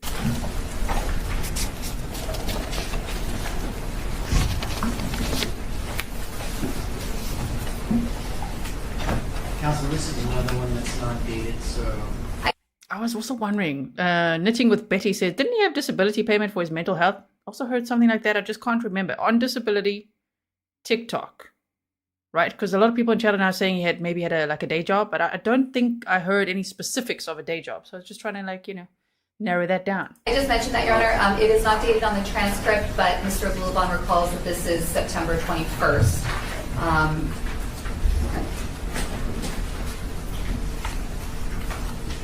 And Your Honor, this is it's the long one. It's approximately 44 minutes. So do we want to, at the end of this, break for the day?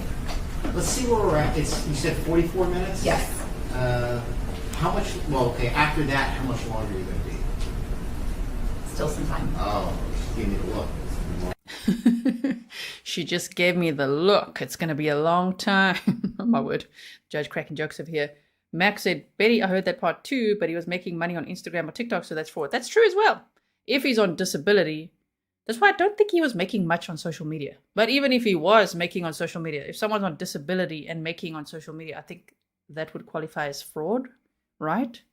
There's certain criteria to meet when one is on disability that you can't earn income from elsewhere. All right, probably. Yeah, let's see where we're at. Okay. Give me just one moment, please, and I'll start it.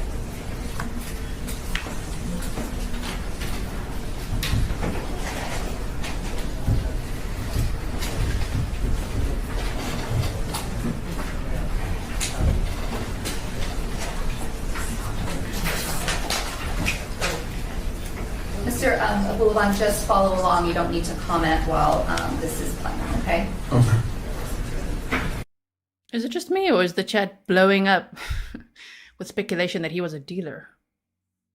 Pun intended. Do you think he was? I mean, it could have been. I mean, usually they would say you don't get high on your own supply, right? Just heard those from the rappers, that's what they all say, but they generally do get high on their own supply. So did he? Did he not? I mean, I wouldn't really put it past him, right? Cheryl, welcome. Thank you for being here. Welcome to anyone who's only joining now. We are watching this fascinating, oh my goodness, trial that we only have a little bit of footage from. We don't have the whole trial because they're not live streaming it. This is Ali. Oh man, I always got to see the name. Ali Abulaban. Okay, and he's on trial for the murder of his wife, Ana, and her friend, Ray. Did I get his name right now? I hope so. I have to double check that. But double homicide. He admitted to doing it. He was super jealous, in a rage, taking his, nose candy, as someone called it earlier, and just went in then within 3 seconds. He fired off 6 shots. First killed her male friend and then shot her in the forehead. Damn. So we've heard some of the Nest camera audio and things like that at the beginning of the stream. So I'll timestamp that all for you if you did miss it, okay? So don't worry. If you don't know what a timestamp is, look in the pinned comments. That's the top comment on 99% of my live streams have got timestamps.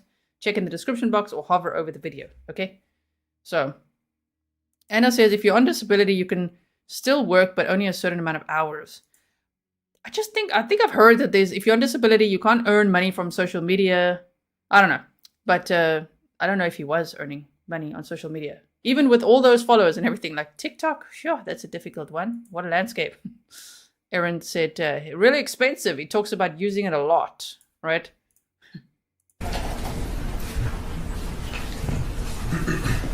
Yeah? You've been lying to me. Look at your fucking face.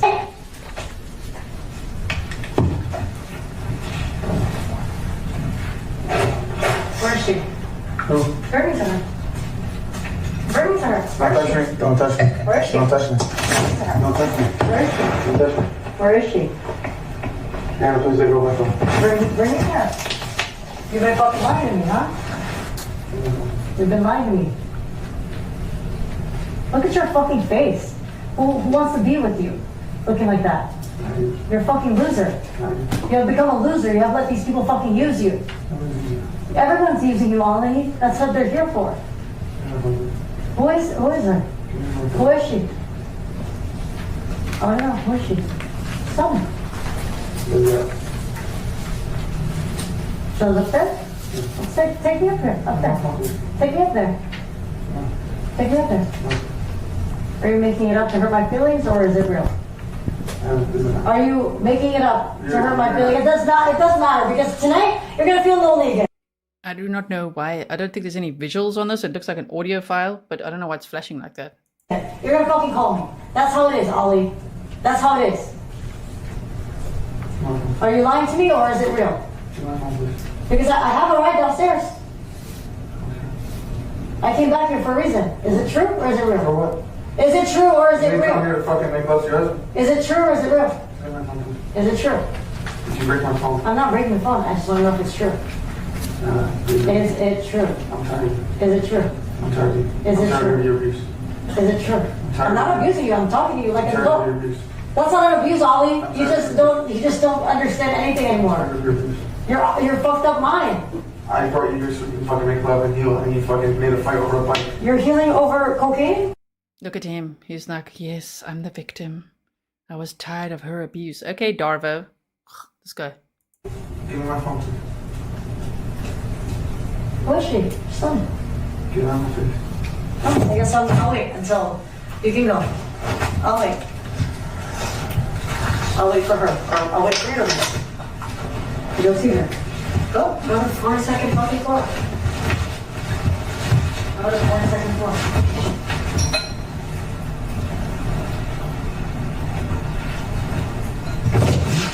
All night long. You're down to the fucking. I'll watch you.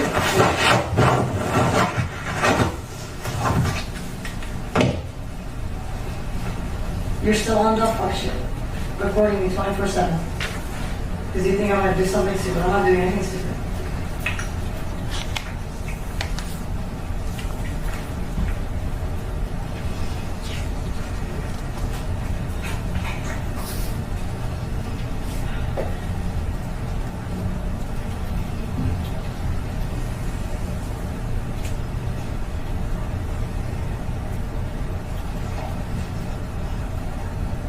No, go get her. I want to meet her. I'll give her my ring too. Shit. Go get her. I'll try to come.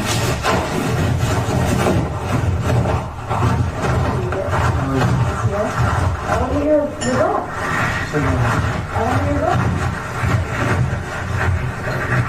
I want to be your dog. Don't fucking pick her up.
The camera person is like, all right, let's look at the judge right now. It's looking mighty disturbed. Shame. I don't know exactly what's going on in this audio. It's very like shuffly, scuffly, but ooh, it sounds horrendous. That's why I say trigger warning every time these two are fighting, of course. But sure, yeah, camera person's like, look at this judge.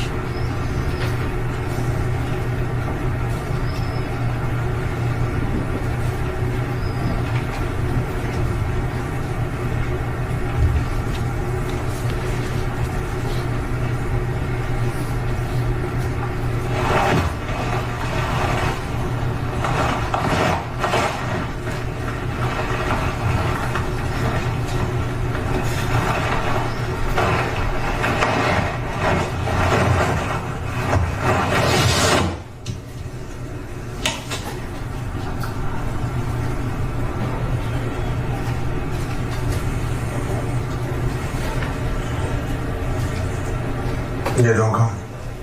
I'll call you later. The defense. No, she's tripping. I'll just call you later, all right? Bye.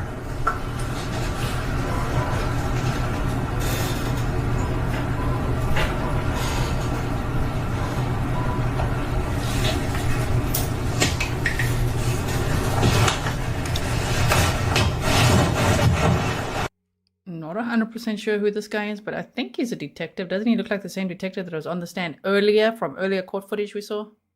But I'm not sure. Let me know if you know exactly who that is.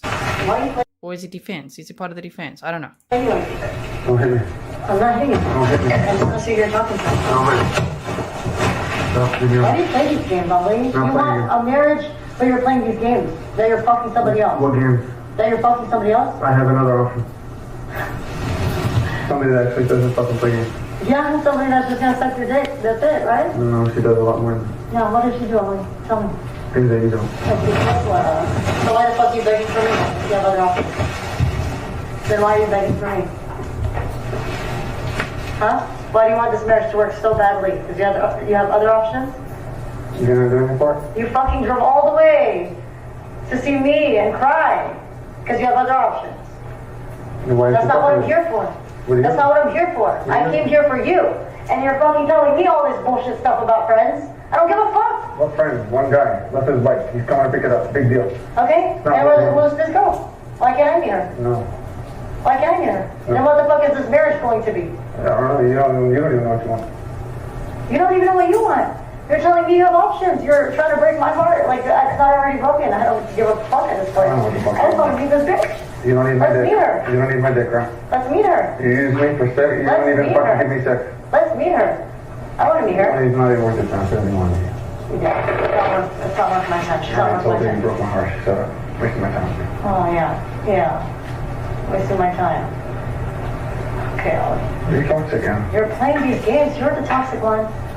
You brought me here so you can play these fucking games. I told you not to get the fucking Pokemon blanket because I fucked her in that blanket. You can smell her on it. Where's the Pokemon blanket? Go find it. It's not Pokemon blankets. Dude, no. On a Pokemon blanket. No, we didn't need to know any of that. So someone's saying, yeah, Johnny says, cameraman has been triggered. Nice to see you, Johnny. And there we go. Oh, no. Sorry, I clicked on the wrong comment there.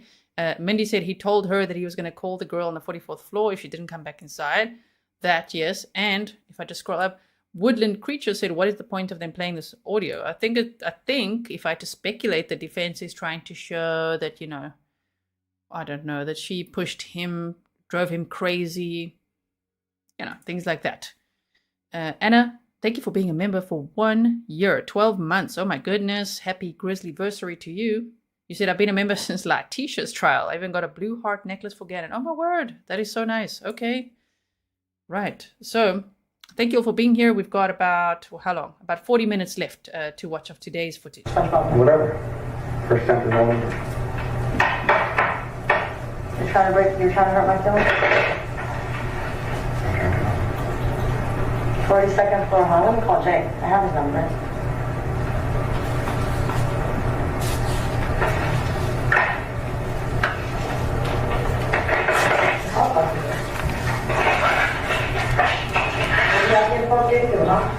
If you want to.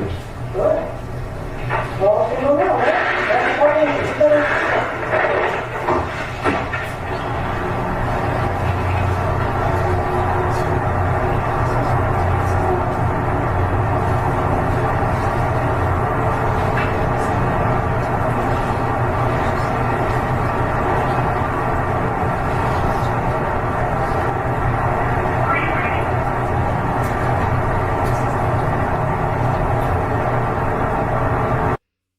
Camera person, are you okay? They're like, ceiling, judge, hands. Like, whoa, like, is the camera person okay here? Damn.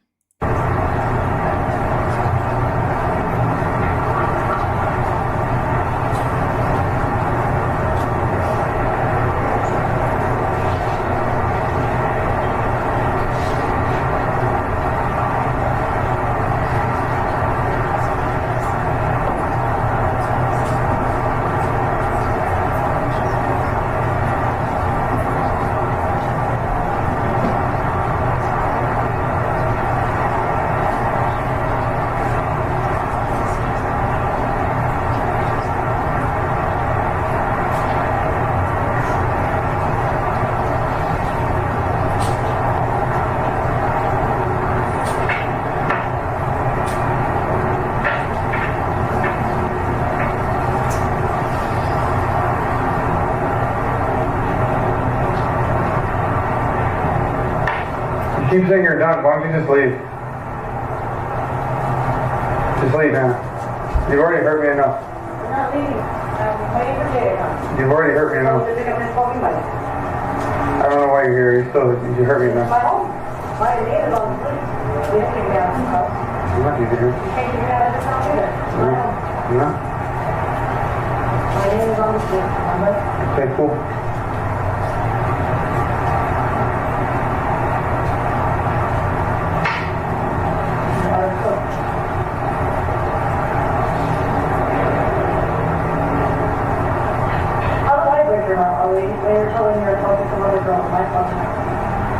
My daughter's fucking baby, and I'm breaking your heart.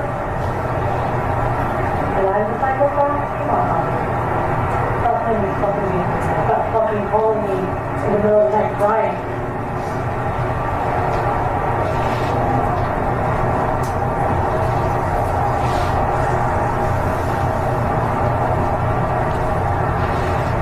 I fucked a stripper too from Pacers. Her name was Angela. This guy, he's like confessing to who all he's had sex with, you know, to make her jealous. Lying about their floor numbers because he's just that savvy. Yep, he's been banging up the whole town. This guy. Oh man, what a wannabe. I guess I know what I'm doing. Have fun. I knew I stopped loving you when I stopped giving a fuck if another man touches you, because I'm not touching you anyway. I'm not touching you either. You don't let me touch you, so what the fuck am I worried about your blood? They already have. You lost. Don't care. You're playing yourself in. No, I'm not. You're still here. You said you don't want to do it. I'm waiting for that to show up, right? I already told her I'm not coming. You know, we get a rare glimpse of the state and the defense team. So here and there, whenever they go back, I'm like, who's that? Who's where? What are we seeing? Because we hardly ever see it.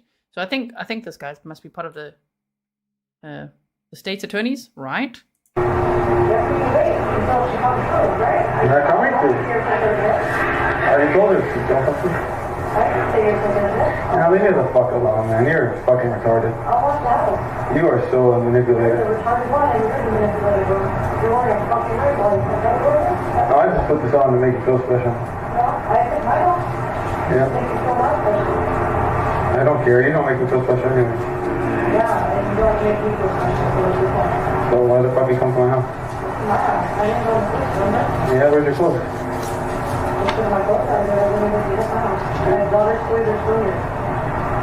Yeah, you're so dumb.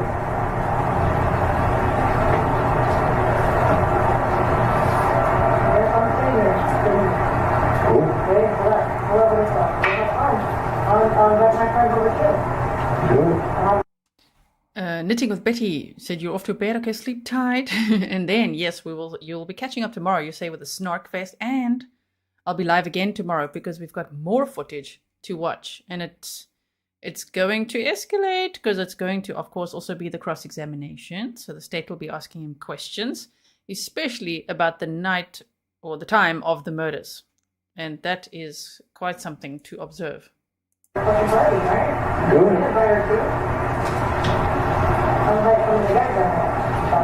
Cool. Don't care, Anna. Don't care about guys. You're the one that's breaking my heart, not fucking me. Yeah, it's like, fuck you. I'm not wasting my breath.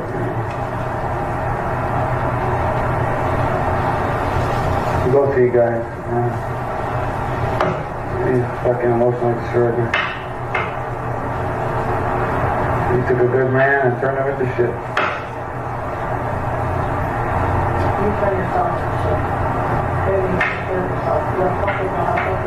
Oh, a lot of people actually. A lot of people. Please, show me one. I want to see. No? I am dying to see. I'm not here to hurt you. Ollie, you're not going to hurt me. You already hurt. I fucking believe you. Who's nobody? Who the fuck's nobody? Nobody. Who the fuck is nobody? What the fuck you? Look at what you look like. Yeah, go look at the tampon in the fucking trash can. Jesus Christ. Who the fuck? You don't wear tampons, right? There's a tampon in the trash can. Yeah, I see. Okay. This guy is beyond vile. So gross. Don't we all just feel like, ooh, like so icky? And he's recording this, remember? So he is narrating this. Okay, he's controlling it. Wow. Go ahead. Yeah, earlier someone pointed out that he closed his Bubbles 3, said he shut his picture folder. He did right now. Okay, interesting. Don't need to lie, Anna.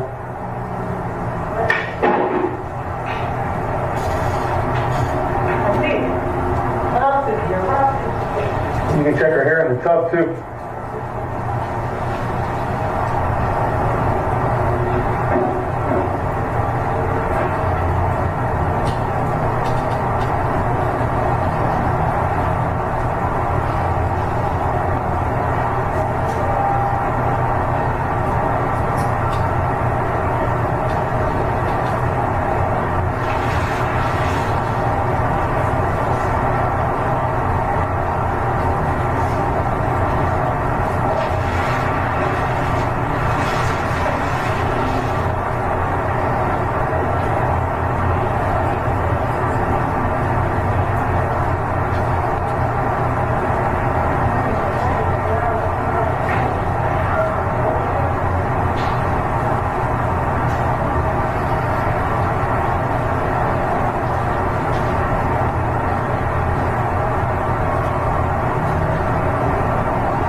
Her period is on the That's not here. her period is on the towel. It's your nose. It's not here. It's mine, actually. Oh, you waste your time. You don't want to be with me. You don't want to fuck me. I have no use for you. I have no use for you. So I don't know why you're acting like you give a fuck about me. Okay. 3 days will be fine. You. I'll fight you, right? More power to you.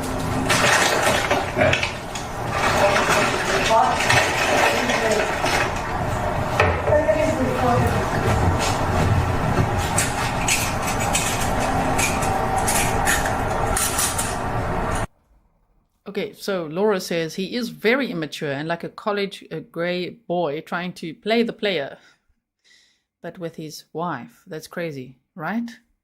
And look at these comments are just flying. Hold on 1 second. Just a crazy. Swifty, Jen said, if you put this in during your defense, that's saying something, right? It's part of his defense. Ew. If anyone's only joining now, welcome. I see there's a few people that just joined. We are looking at this TikTok star. He had almost 1 million followers on TikTok, okay. Almost 200,000 on YouTube. I can't remember how many he had on Instagram, but followers all over the place for doing impressions, like Scarface impressions and things like that. And then he was this, from what we've heard, possessive, jealous, controlling abuser, otherwise known as a coercive controller, and all of those things, right? And with his wife, Anna. And so when she asked him to, she's done. She's like, you move out, I'm done. I mean, good for her. But as we know, that's the most dangerous time for victims of domestic violence.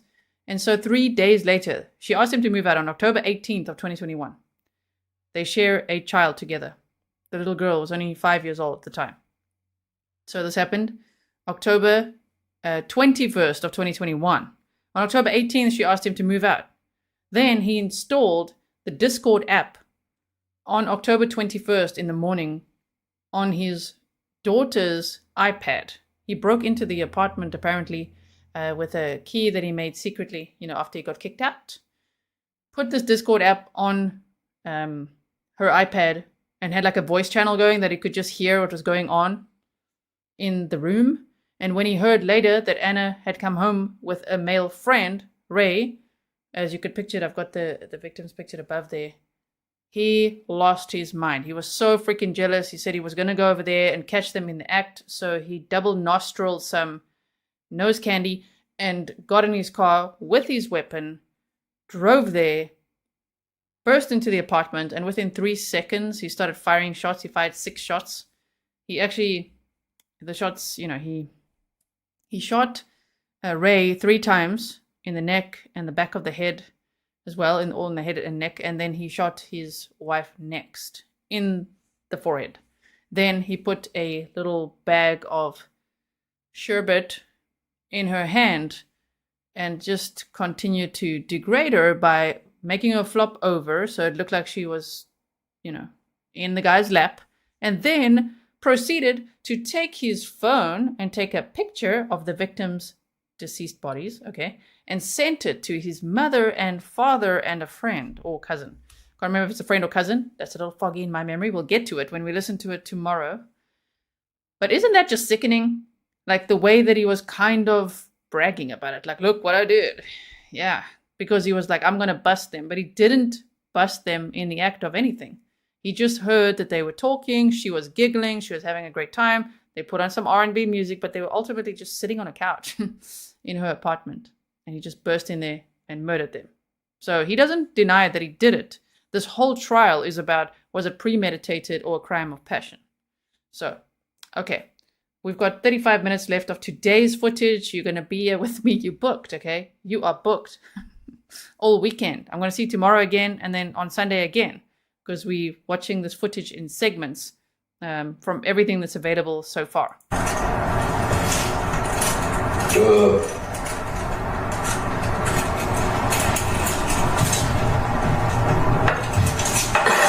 Funny, you got all this energy for this bullshit, but you don't get that energy to fucking lay down and make up your husband. Interesting. Interesting. That right there is called playing games. Don't even know how to fucking make love to your husband, but you can fucking, you can be butthurt. I want somebody else to make love to me. Do you? You're not worth it. You'd fucking cry if you saw the shit I did today. Do it, please do it. You're not hurting me because I don't get shit from you anyway. Why are you still here? You need a ride? Come on, I gotta take you to Miramar. You want me to take you? You're stuck here? I'll stay here. Yeah. Stay here. I'll wait for you. For what? Wait. I'm not going on. I'll wait for whoever comes. Nobody's coming. Nobody's coming. I'm not playing these games again. You're a little kid. You're a little kid. Come here bitching about a bike. I brought you here to make love so we can fix our marriage. A bike is more important than your marriage. You're dumb as fuck.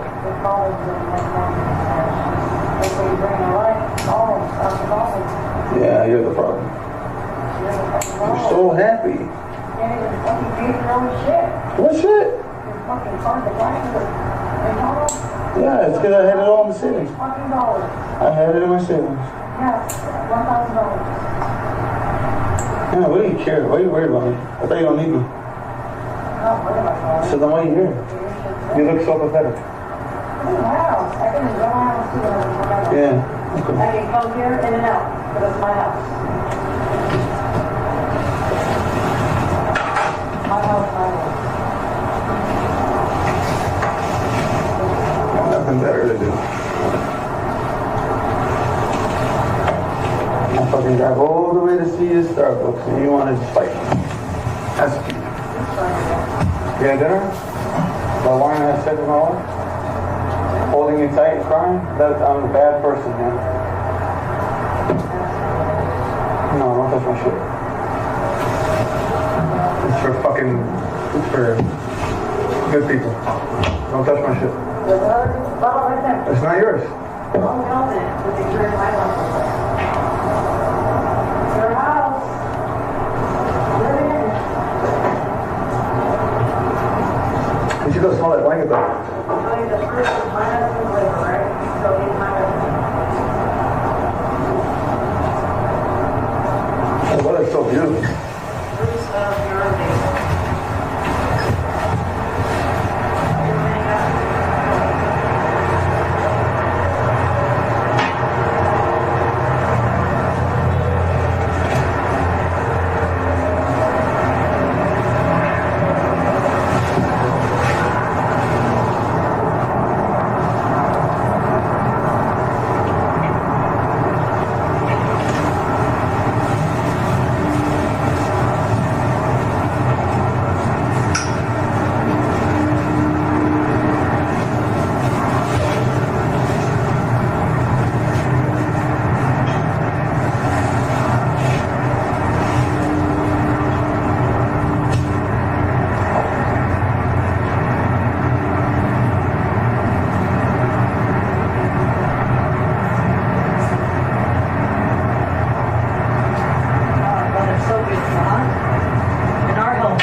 30 minutes left of today's footage.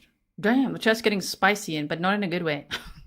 Yeah, we don't victim blame over here. And the narrative really needs to change in the world of she should have done this and she should have done that. No, he should have not shot anyone. He should have not stalked her, harassed her, abused her, hit her, all that stuff. Yeah, he's the problem right there. Look at him. No one's saying that there's no other contributing factors, but damn. Look what he did. Look at the situation. Look where he's seated right now. Mm-hmm. Oh, we're looking at him.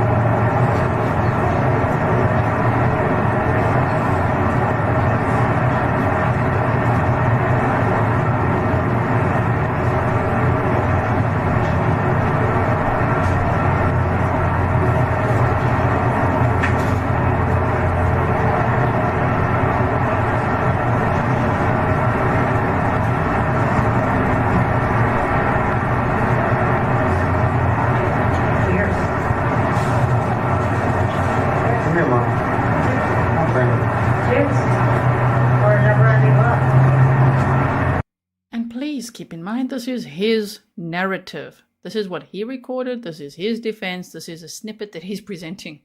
And we're only seeing a portion of the trial. I'm just saying. Think about what he did, though.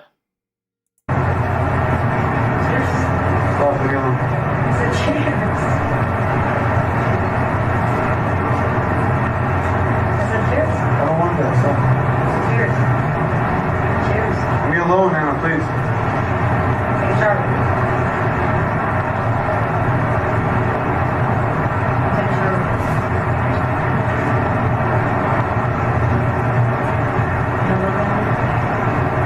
Sorry, I gotta pause again. That's a good comment. Anne said, I'm really sick of the idea that victims have to be perfect people just to get justice. Yeah, I don't know where people get that as well, that they have to be, or that anyone's implying that they are. You know what I mean? Like in the Micah Miller case, so many people are like, she wasn't perfect. Okay, you didn't hear the other side. And I'm like, okay, it doesn't matter. One doesn't need to be perfect to be a victim or to get justice. Exactly. Well said, Anne.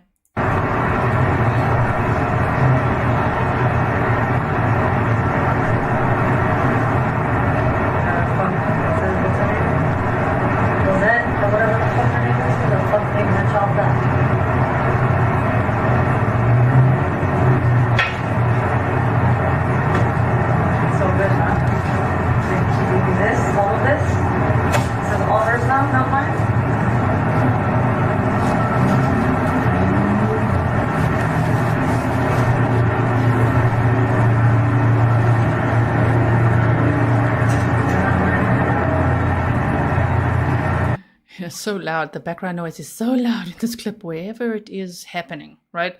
Caroline said what's extra bizarre is how he thinks this defends him. This is damning evidence, it seems to me. How goofy is he to think this helps his case? I think he's so immature that he really thinks they're trying to prove that she was also a jealous type, you see? I think he thinks it's going to get him somewhere. But who... Wow, okay, I mustn't say any swear words now. I'm like, who gives a... Who gives a damn if she's jealous and he's jealous and it's all this very immature, type of stuff, okay? So what?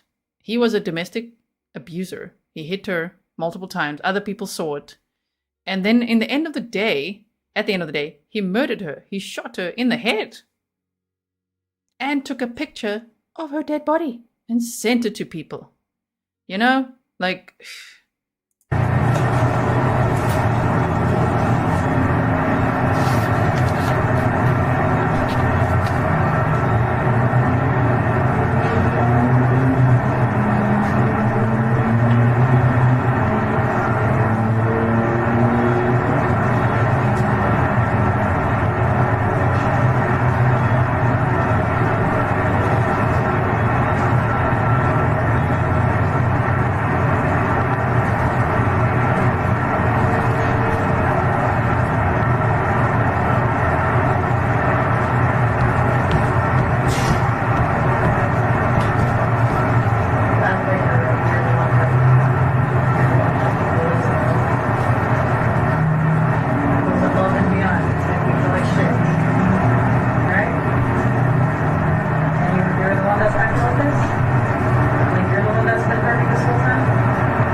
forward a bit if you want. It's a lot of white noise and mumbling, right?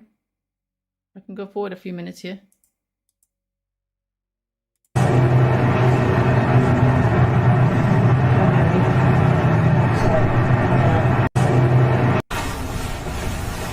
Get away from me.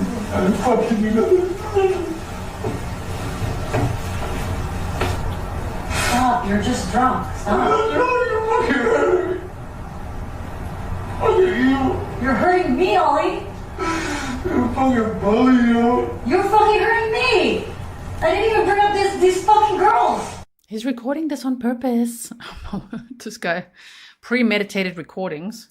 I was just talking about your fucking friend. That's it. And you fucking tell me that's all you want is to fuck? That hurts my feelings. I didn't come here to fuck. I came here to see my husband, to talk to my husband.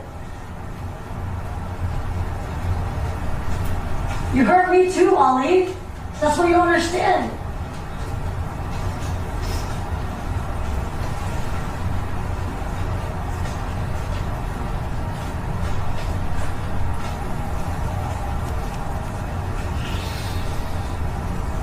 We're not fucking good for each other anymore.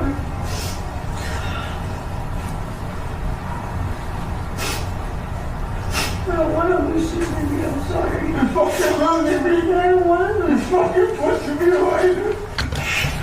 I'll fight it for you, asshole. It's okay. I don't want to lose you. No, I'm fucking doing this, asshole. I just want to be happy again. Please don't. You fucking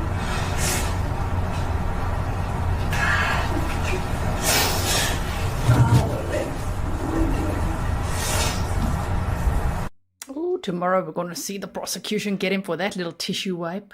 The non-tears. So you took a tissue and you wiped no tears, right? He was like, what? There were no tears streaming down your face. He's like, wipe, yes, dab, dab. Pulling a Darvo. So the thing is, when someone is Darvoing, denying, attacking, reversing the victim offender, it has in the past, and still does actually, confused police officers who are called out to these DV situations, right? It can be pretty powerful manipulation, which is what he's doing right now. So if anybody's feeling fooled by him, well, that's what they do, you know? Especially types like him. Oh my goodness.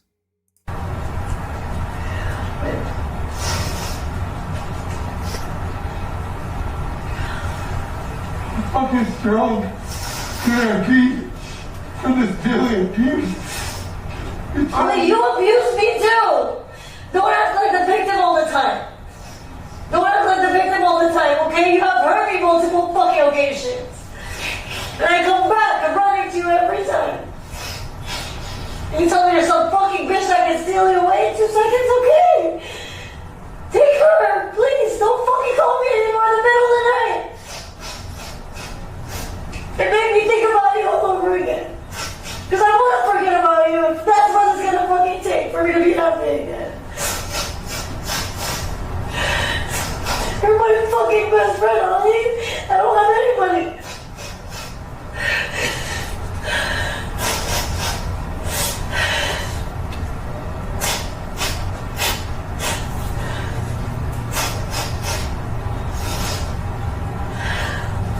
There's one tear. He's in acting mode now. He's acting. Getting into character, which he's done many times in his life, right?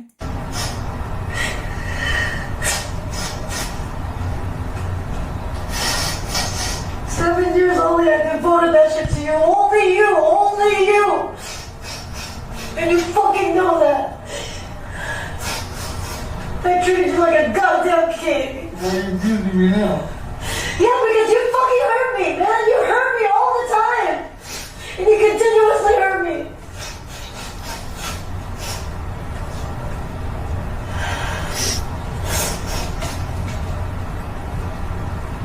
You fucking man, you man are all the fucking... He added a bit of a sniffle there, you know, for effect. Same. You're all the fucking same. Fucking 7 years, man. I didn't ask for shit. For 17-year-old, nothing. Nothing. Fucking I devoted my life to you, you stupid fucking ass. Fuck you guys.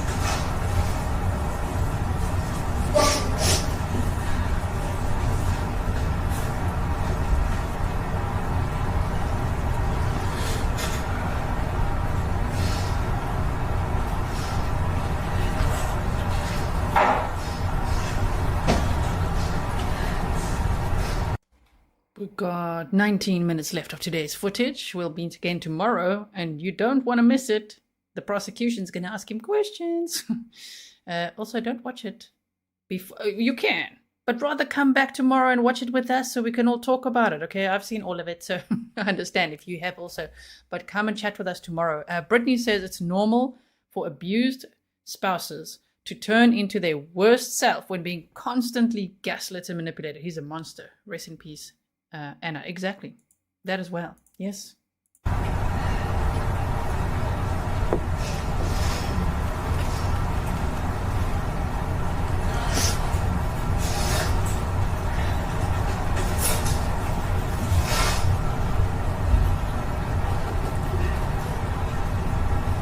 Drinking water like a rock star and then being like, be sad, be sad.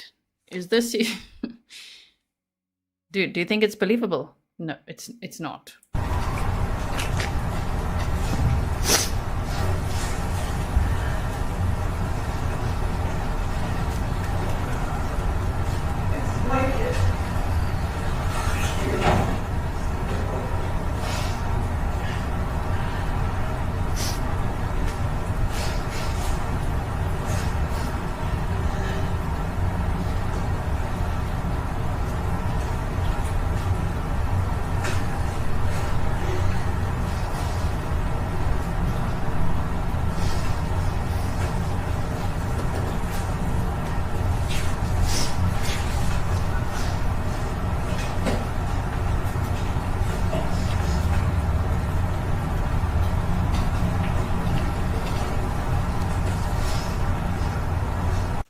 That's right, Brian and Jill. You're gonna bring your snarky pants tomorrow. Yes, do.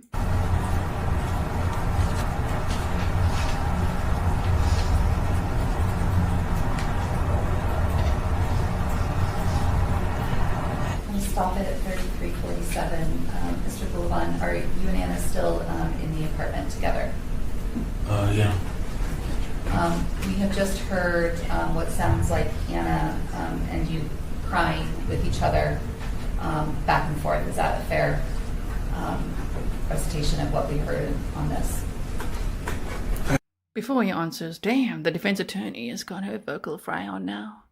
Because it's a very sad situation. You know what I mean? Defending her client with that effect as well. Okay, I'm just saying. I think it's just like shame. Are you okay, Mr. Ali? It was a moment of us being completely honest with how we felt towards each other versus the charade we were, that we kept conducting with each other.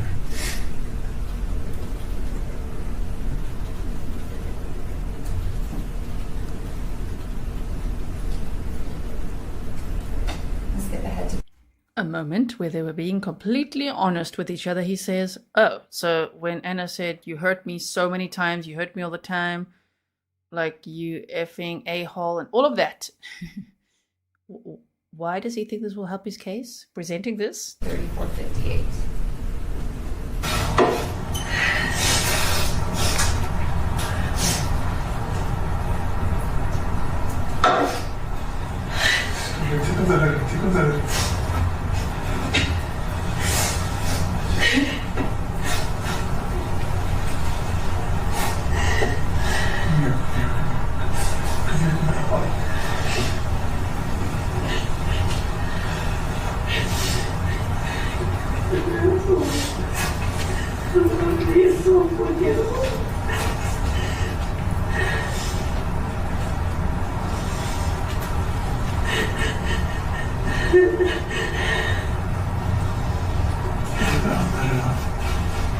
You don't have to be the tough guy all the time. You don't have to be the tough guy all the time. Just let it out.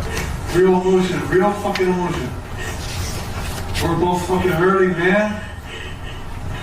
We're fucking bullied. It's dangerous with an abuser when they're like, come on, let your guard down, be vulnerable. That's a bad time. Each other is not helping.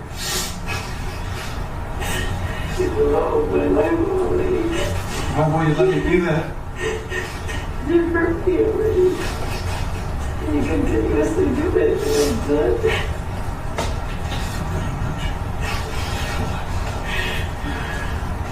Get some good room.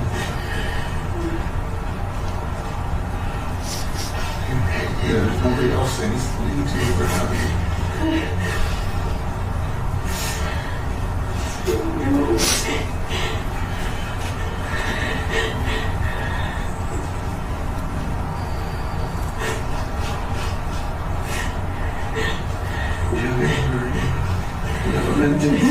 for me, you hate me, you want to get at me so bad, I don't know why.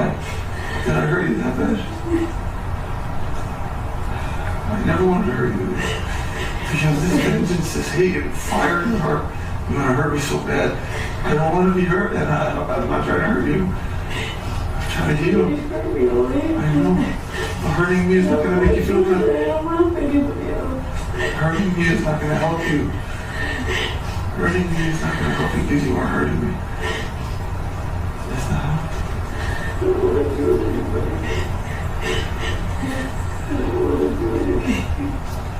No, fuck the bills, fuck everything. Just be human, for God's sake.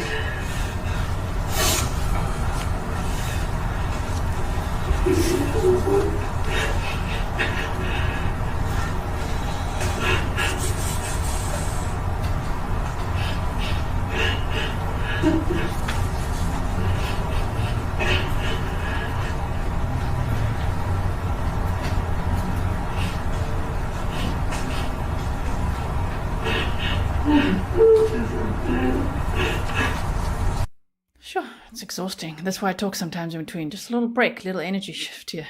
Ken Hubble said, gee, I think this is the best defense the defense has, and they're grabbing at straws. I think so too, but if he were really such a tough guy, he already admitted that he did it. Why are you putting everyone through this? You know what I mean? What, you really think it's going to prove that this was a crime of passion? After you installed Discord, got a secret key, listened into conversations, stalked your estranged wife, wouldn't let her go, all of that, you think it's going to help. It's not going to help. You know, you should have just pleaded guilty.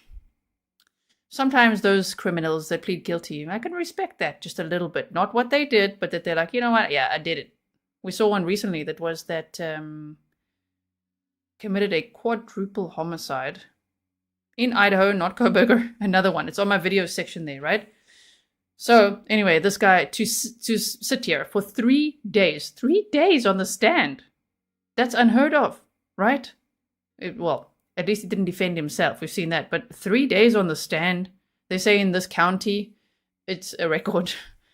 And he's trying to control the narrative with his recordings, things that he on purpose recorded, entrapping Ana to try to prove, look, she's not perfect. You see that? She's jealous too. You see? She's, I don't know what, neglectful too, a bully too, whatever he wants to say. Okay, dude, but she didn't murder anyone. You did. You know what I mean? So what kind of childish crap is he trying to pull here? It's so annoying. So, and if anyone thinks I'm biased, I am. One, he admitted it. So that's one reason, one factor. But two, he's an abuser and admitted. He said he pushed her, hit her, all those things. So if he admits that he's an abuser, and he committed a double homicide, killed another man as well, her friend for no reason, just jealous rage. Yeah, no, he's getting no brownie points from me. I hope not from anyone else. I just don't understand why people would. But this guy is having a great time on the stand, thinking he's actually manipulating people. You know, like, yes, listen to that. She's not perfect. She never had to be perfect. She could be a hot mess. Okay, she could have trauma too. She could say mean things to you. It doesn't mean you could kill her, shoot her in the head. Are you mad, bro? Like this guy, my word. And he's got military training. Remember that. This guy, my word. Annoying me now. I don't know what I'm hurting you because you're hurting me. It's like a never-ending fucking fight. It's stupid. We stop hurting each other. Yeah. I was going to say, he's a good boy. He cleans his table and everything. He's a very well-behaved boy. Meanwhile, he wipes the table and then he blows his nose with that tissue that he just wiped the table with. Okay, then. I'm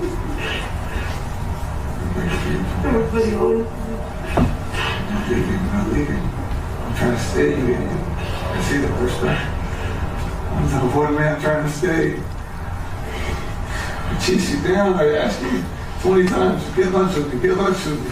No, you ain't no woman. Get lunch with me, get lunch with me. No, I still ask you. Why do you think he's stupid? Just always don't back. You pushed her away. She was here. It was my strength. She was here and she was in school. You can't turn back. We gotta fix ourselves first. We gotta figure out what the fuck's going on. Stop being fake.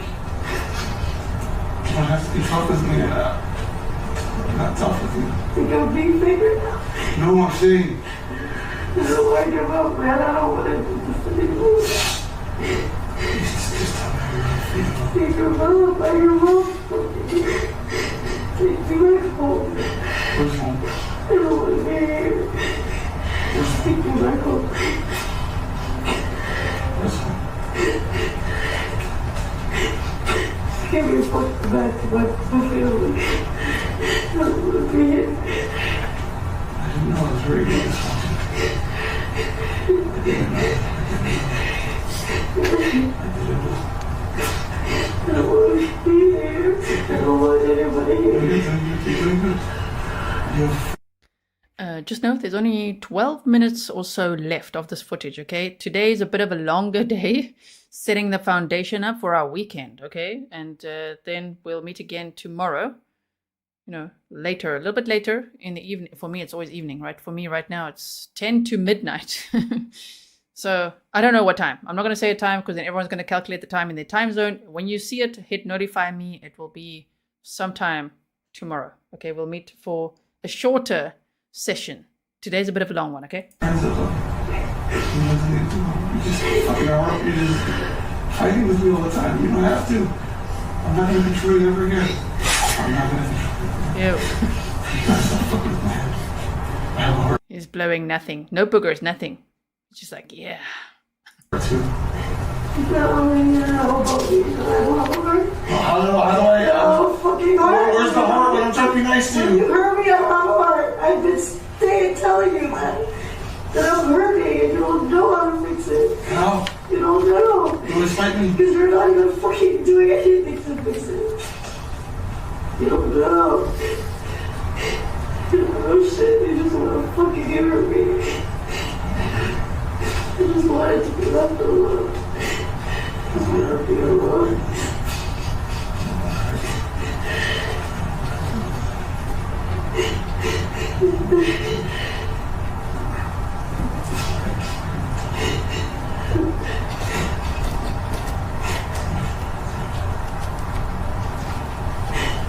I'm gonna pause quick again. Sorry, then it makes it longer.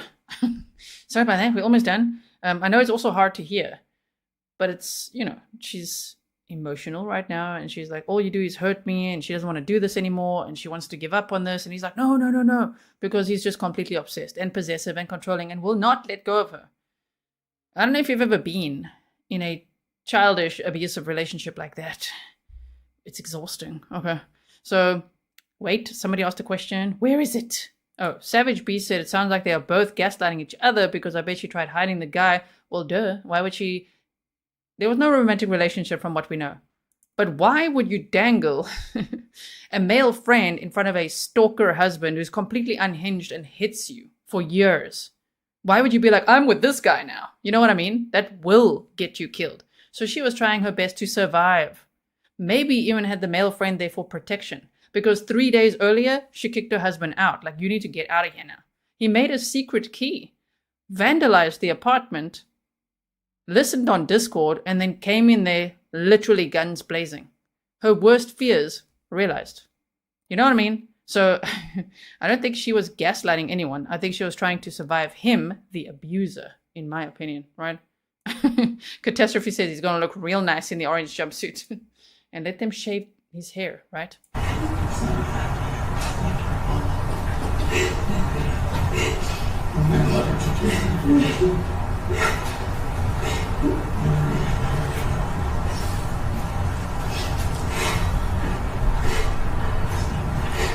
Love you for so long, I love you for so long.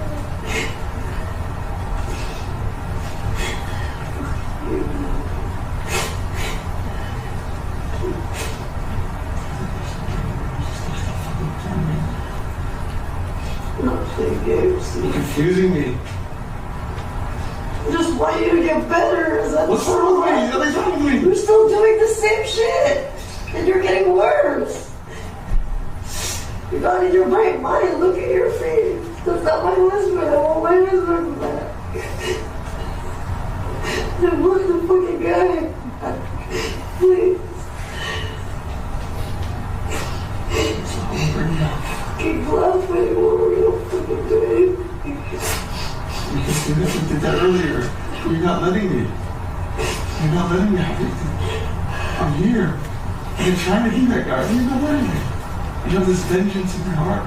Because I'm hurt. I know I want to help you. You fucking leave me out there in the middle of the night. You fucking hurt me. I'm hurt. No. How do I forget it? How do I forget it? Let me fucking fix it. How do I forget it? Love me. Love you. Love you. It's a good memory. No man does that shit. Nobody does that. Nobody does that.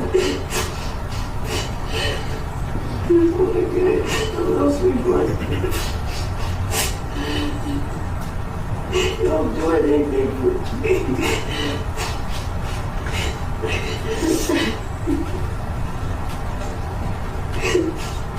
Okay, I'm free.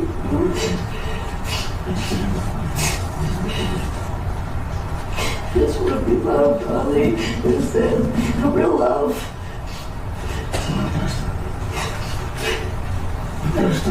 When can I start? Please, yes, ma'am. When can I start? Tell me when. You're still fighting me. I know you're hurt. But being hurt is not going to make you hate. That's love. I know I hurt you. I know I hurt you. You don't have to keep telling me. You don't have to punish me. I'm already punished. I don't want you.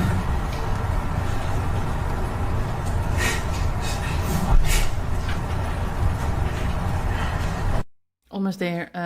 Barb, you're like, where? That's how I would be like, where are the opening statements? That's my question as well. Where's the opening statements? Where's the closing arguments? We're not saying that, you know, this trial's not live streamed, so we're at the mercy of what is being shared by the media in clips, just little bits of footage, unfortunately, and it seems to be the focus on this guy, and I understand why. But yeah, I guess we were the opening statements today.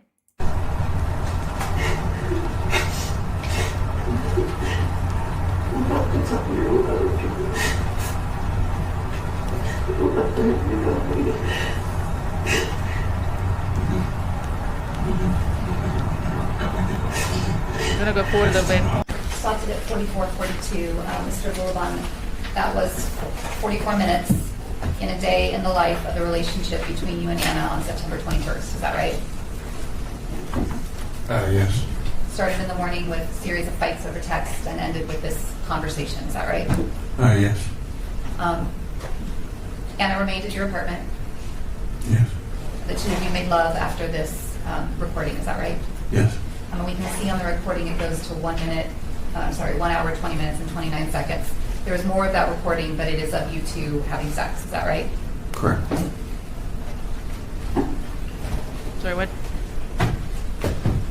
Anna was in the apartment with you until the evening time. Then she went and left and went to Claire's, but came back. Is that right? Yeah, I believe she went to go grab the remainder of her things. Because her plan was to continue to stay with you at the apartment. Yes. She did stay with you that night at the apartment, but while she was gone getting her stuff at Claire's, the two of you were texting back and forth with each other. Is that right? Yeah. Talking about this and being intimate, and it was clear to you based on those text messages and the in-person conversations that Anna wanted to be back with you. Is that right? Objection, leading. Overruled, based on his observation. Yes, and she told me the next morning. Time's up. Happens every trial. The good news is it wasn't my phone. So based on the things that she was saying to you and the way she was behaving with you and the rest of that evening. It's my own call, I apologize, sorry. Oh, no problem. What were you understanding from the way that this evening ended? That we could finally get past the petty behavior the toxic behavior that we've been displaying with each other, and to pick back up and continue. You say petty behavior, but there was more to it than that, right? The way you had treated her? It was a combination. I was misunderstanding some of her actions, like leaving the house. Anna wouldn't show her emotions a lot. That's why I would say things like in that transcript, I'm like, you don't have to be so strong all the time. Just let it out. Oh, I wonder why she wasn't vulnerable around you. This guy. A lot of the hurtful things that I said was because I was trying to get a reaction. I wanted some indication that my words or my feelings mattered to her, but she was very good at making me feel like I didn't matter to her. When you would have these conversations and they would keep escalating and getting bigger and bigger and bigger, and they would result in, the 2 times on September 8th and September 11th that you ended up touching her physically, pushing her and pushing her over and pushing her into the fridge. Those were things that were clearly upsetting to her. Of course. And I wasn't realizing it. I mean, obviously I know it's bad. But in my state of mind, my coke state of mind, I wasn't understanding the impact it had on her, because her instinct was to get up and run off with Julia for God knows how long, or Claire, and I wasn't seeing whether or not she was crying. In my mind, she's out partying, like as if nothing happened. But this was the first time where she's telling me, you fucking hurt me, I need time to heal. These are things that I thought she wasn't feeling, because she was so good at masking these emotions. And that's why we say these triggering things to each other, because I'm trying to let her know that when she's away for all these days, it hurts me too, because I feel like I can't recover, or I can't make any attempt to fix what, you see what I'm saying? I was just misreading a lot of things. And when she's telling you that you hurt her in reference to things that you've said to her and things that you've done to her, she said this to you on 9/21, and as the evening went on, she forgave you and moved on with you. Yeah, the next morning she was super cheerful. We were joking again. It felt like a dream come true. I mean, we were like the Anna I knew, Like the one, sorry. The Anna I knew.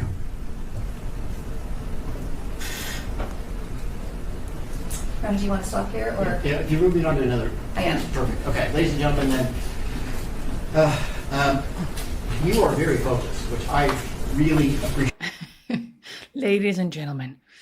Okay. He's like, sure, that was a lot, because it really was. Carrie says, bullcock. And brown-eyed girl says, Lila, pants on fire. Look at the pants on fire here. They're not even snarky pants. They're pants on fire, this one. Sure, this guy can lie and manipulate my word. Okay, I realize that we pay you $15 a day, mileage one way. In the perfect world, I would knock down our old courthouse and build you a parking lot, but that world doesn't exist right now. I hope you're finding this interesting, and I really mean this, where the jury system is the most efficient way and effective way to find the truth. It's not, in terms of economically to society, many countries have like 3 or 5 judge panels, which is very economically efficient, but terrible at finding the truth. The jury is the best way to do it. And that's why we need people like you to come in. Personally, and we can debate this, I think it's probably the most important civic duty you do, perhaps, maybe including over voting. We can debate that, but it's that important, because without you coming in and doing this, we can't have a jury system. So I really do believe that. I was at lunch today. I have a college-age daughter that is supposed to serve in August, and she can't make it, so we're kind of trying to move it to July, because I think it'd be a great experience for her. And I hope you're enjoying the experience. Again, it's a very important thing to do. And like I said, it hasn't gone unnoticed that you're taking this very seriously. But again, don't look at the news about this. Don't go on social media about this. Just stay true to your word. So I will see everybody tomorrow at 9 a.m. Same schedule.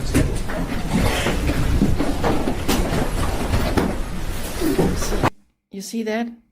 Ali stood up first. You'll see, he likes to be in control. He's like, I will rise and all will rise. Yes, Prince Ali, fabulous he. That's what he thinks he is, but he's not. He's not fabulous at all, in fact. So, I'm going to sound like the judge now. I hope you enjoyed it today. It's a little weird coming from a judge. I'm like, wait a minute. I hope you enjoyed it. Hope you find it interesting. Well, I do, that we're watching here together from all over the world. Thank you for being here with me on a Friday. We will continue again tomorrow. If you didn't watch the beginning, then I hope you will. Sorry, I'm just trying to organize myself here. I hope you will. I'm going to do some timestamps for you, of course. Even though it's now like 5 past midnight. That's what I always do. Timestamps for you. So you can easily find whatever you're looking for. I'll do my very best. If you want to add timestamps too, you can in the comments as well. The format would be 0:00:00, right? So if you find a point where you're like, this is where he said, I don't know, whatever, you can also put it in the comments. Then people can click on that and go and find that thing. So thank you so much, everyone. Oh my goodness, it's pretty exhausting, especially, I don't know, if you understand a lot of the topics that are going on here, if we're listening to all these calls, if we've studied so many of these cases, it's pretty exhausting, draining stuff. But I'm so glad that you were here to watch it with me. We'll be back again tomorrow, and you don't want to miss it, okay? Let's all be here together and watch it together. As I say, I've watched it all as well, but it's not the same alone. It's definitely not the same. We got to watch it together. Tomorrow, there's going to be cross-examination. And that, you really see his true colors come out. You think that was true colors? No. That was Ali on his best behavior. Wait till you see how he speaks to the prosecutor, how he answers questions, how he can actually come up with an answer for literally everything. So thank you very much, mods. I really appreciate it. This was quite a long stream. If anyone wants to buy the mods coffee, go to grizzlytruecrime.com. Go to my support page. There's a whole list of ways you can support my work and my channel. And scroll down a bit, and then it says, what are moderators? And there's a buy me a coffee for moderators, okay? You can go do that over there. All right. Also, leave a comment below. What did you learn? And because it was so draining, make sure you watch something nice. Go do something nice, okay? Or have a rest, whatever time it is for you. I'm going to do timestamps, and then I'm going to probably watch something funny. I usually do that just to and then we'll meet again because it's going to be intense tomorrow. I'm letting you know. Get your energy up. All right, everyone. I'll see you again very soon. Take care. Bye.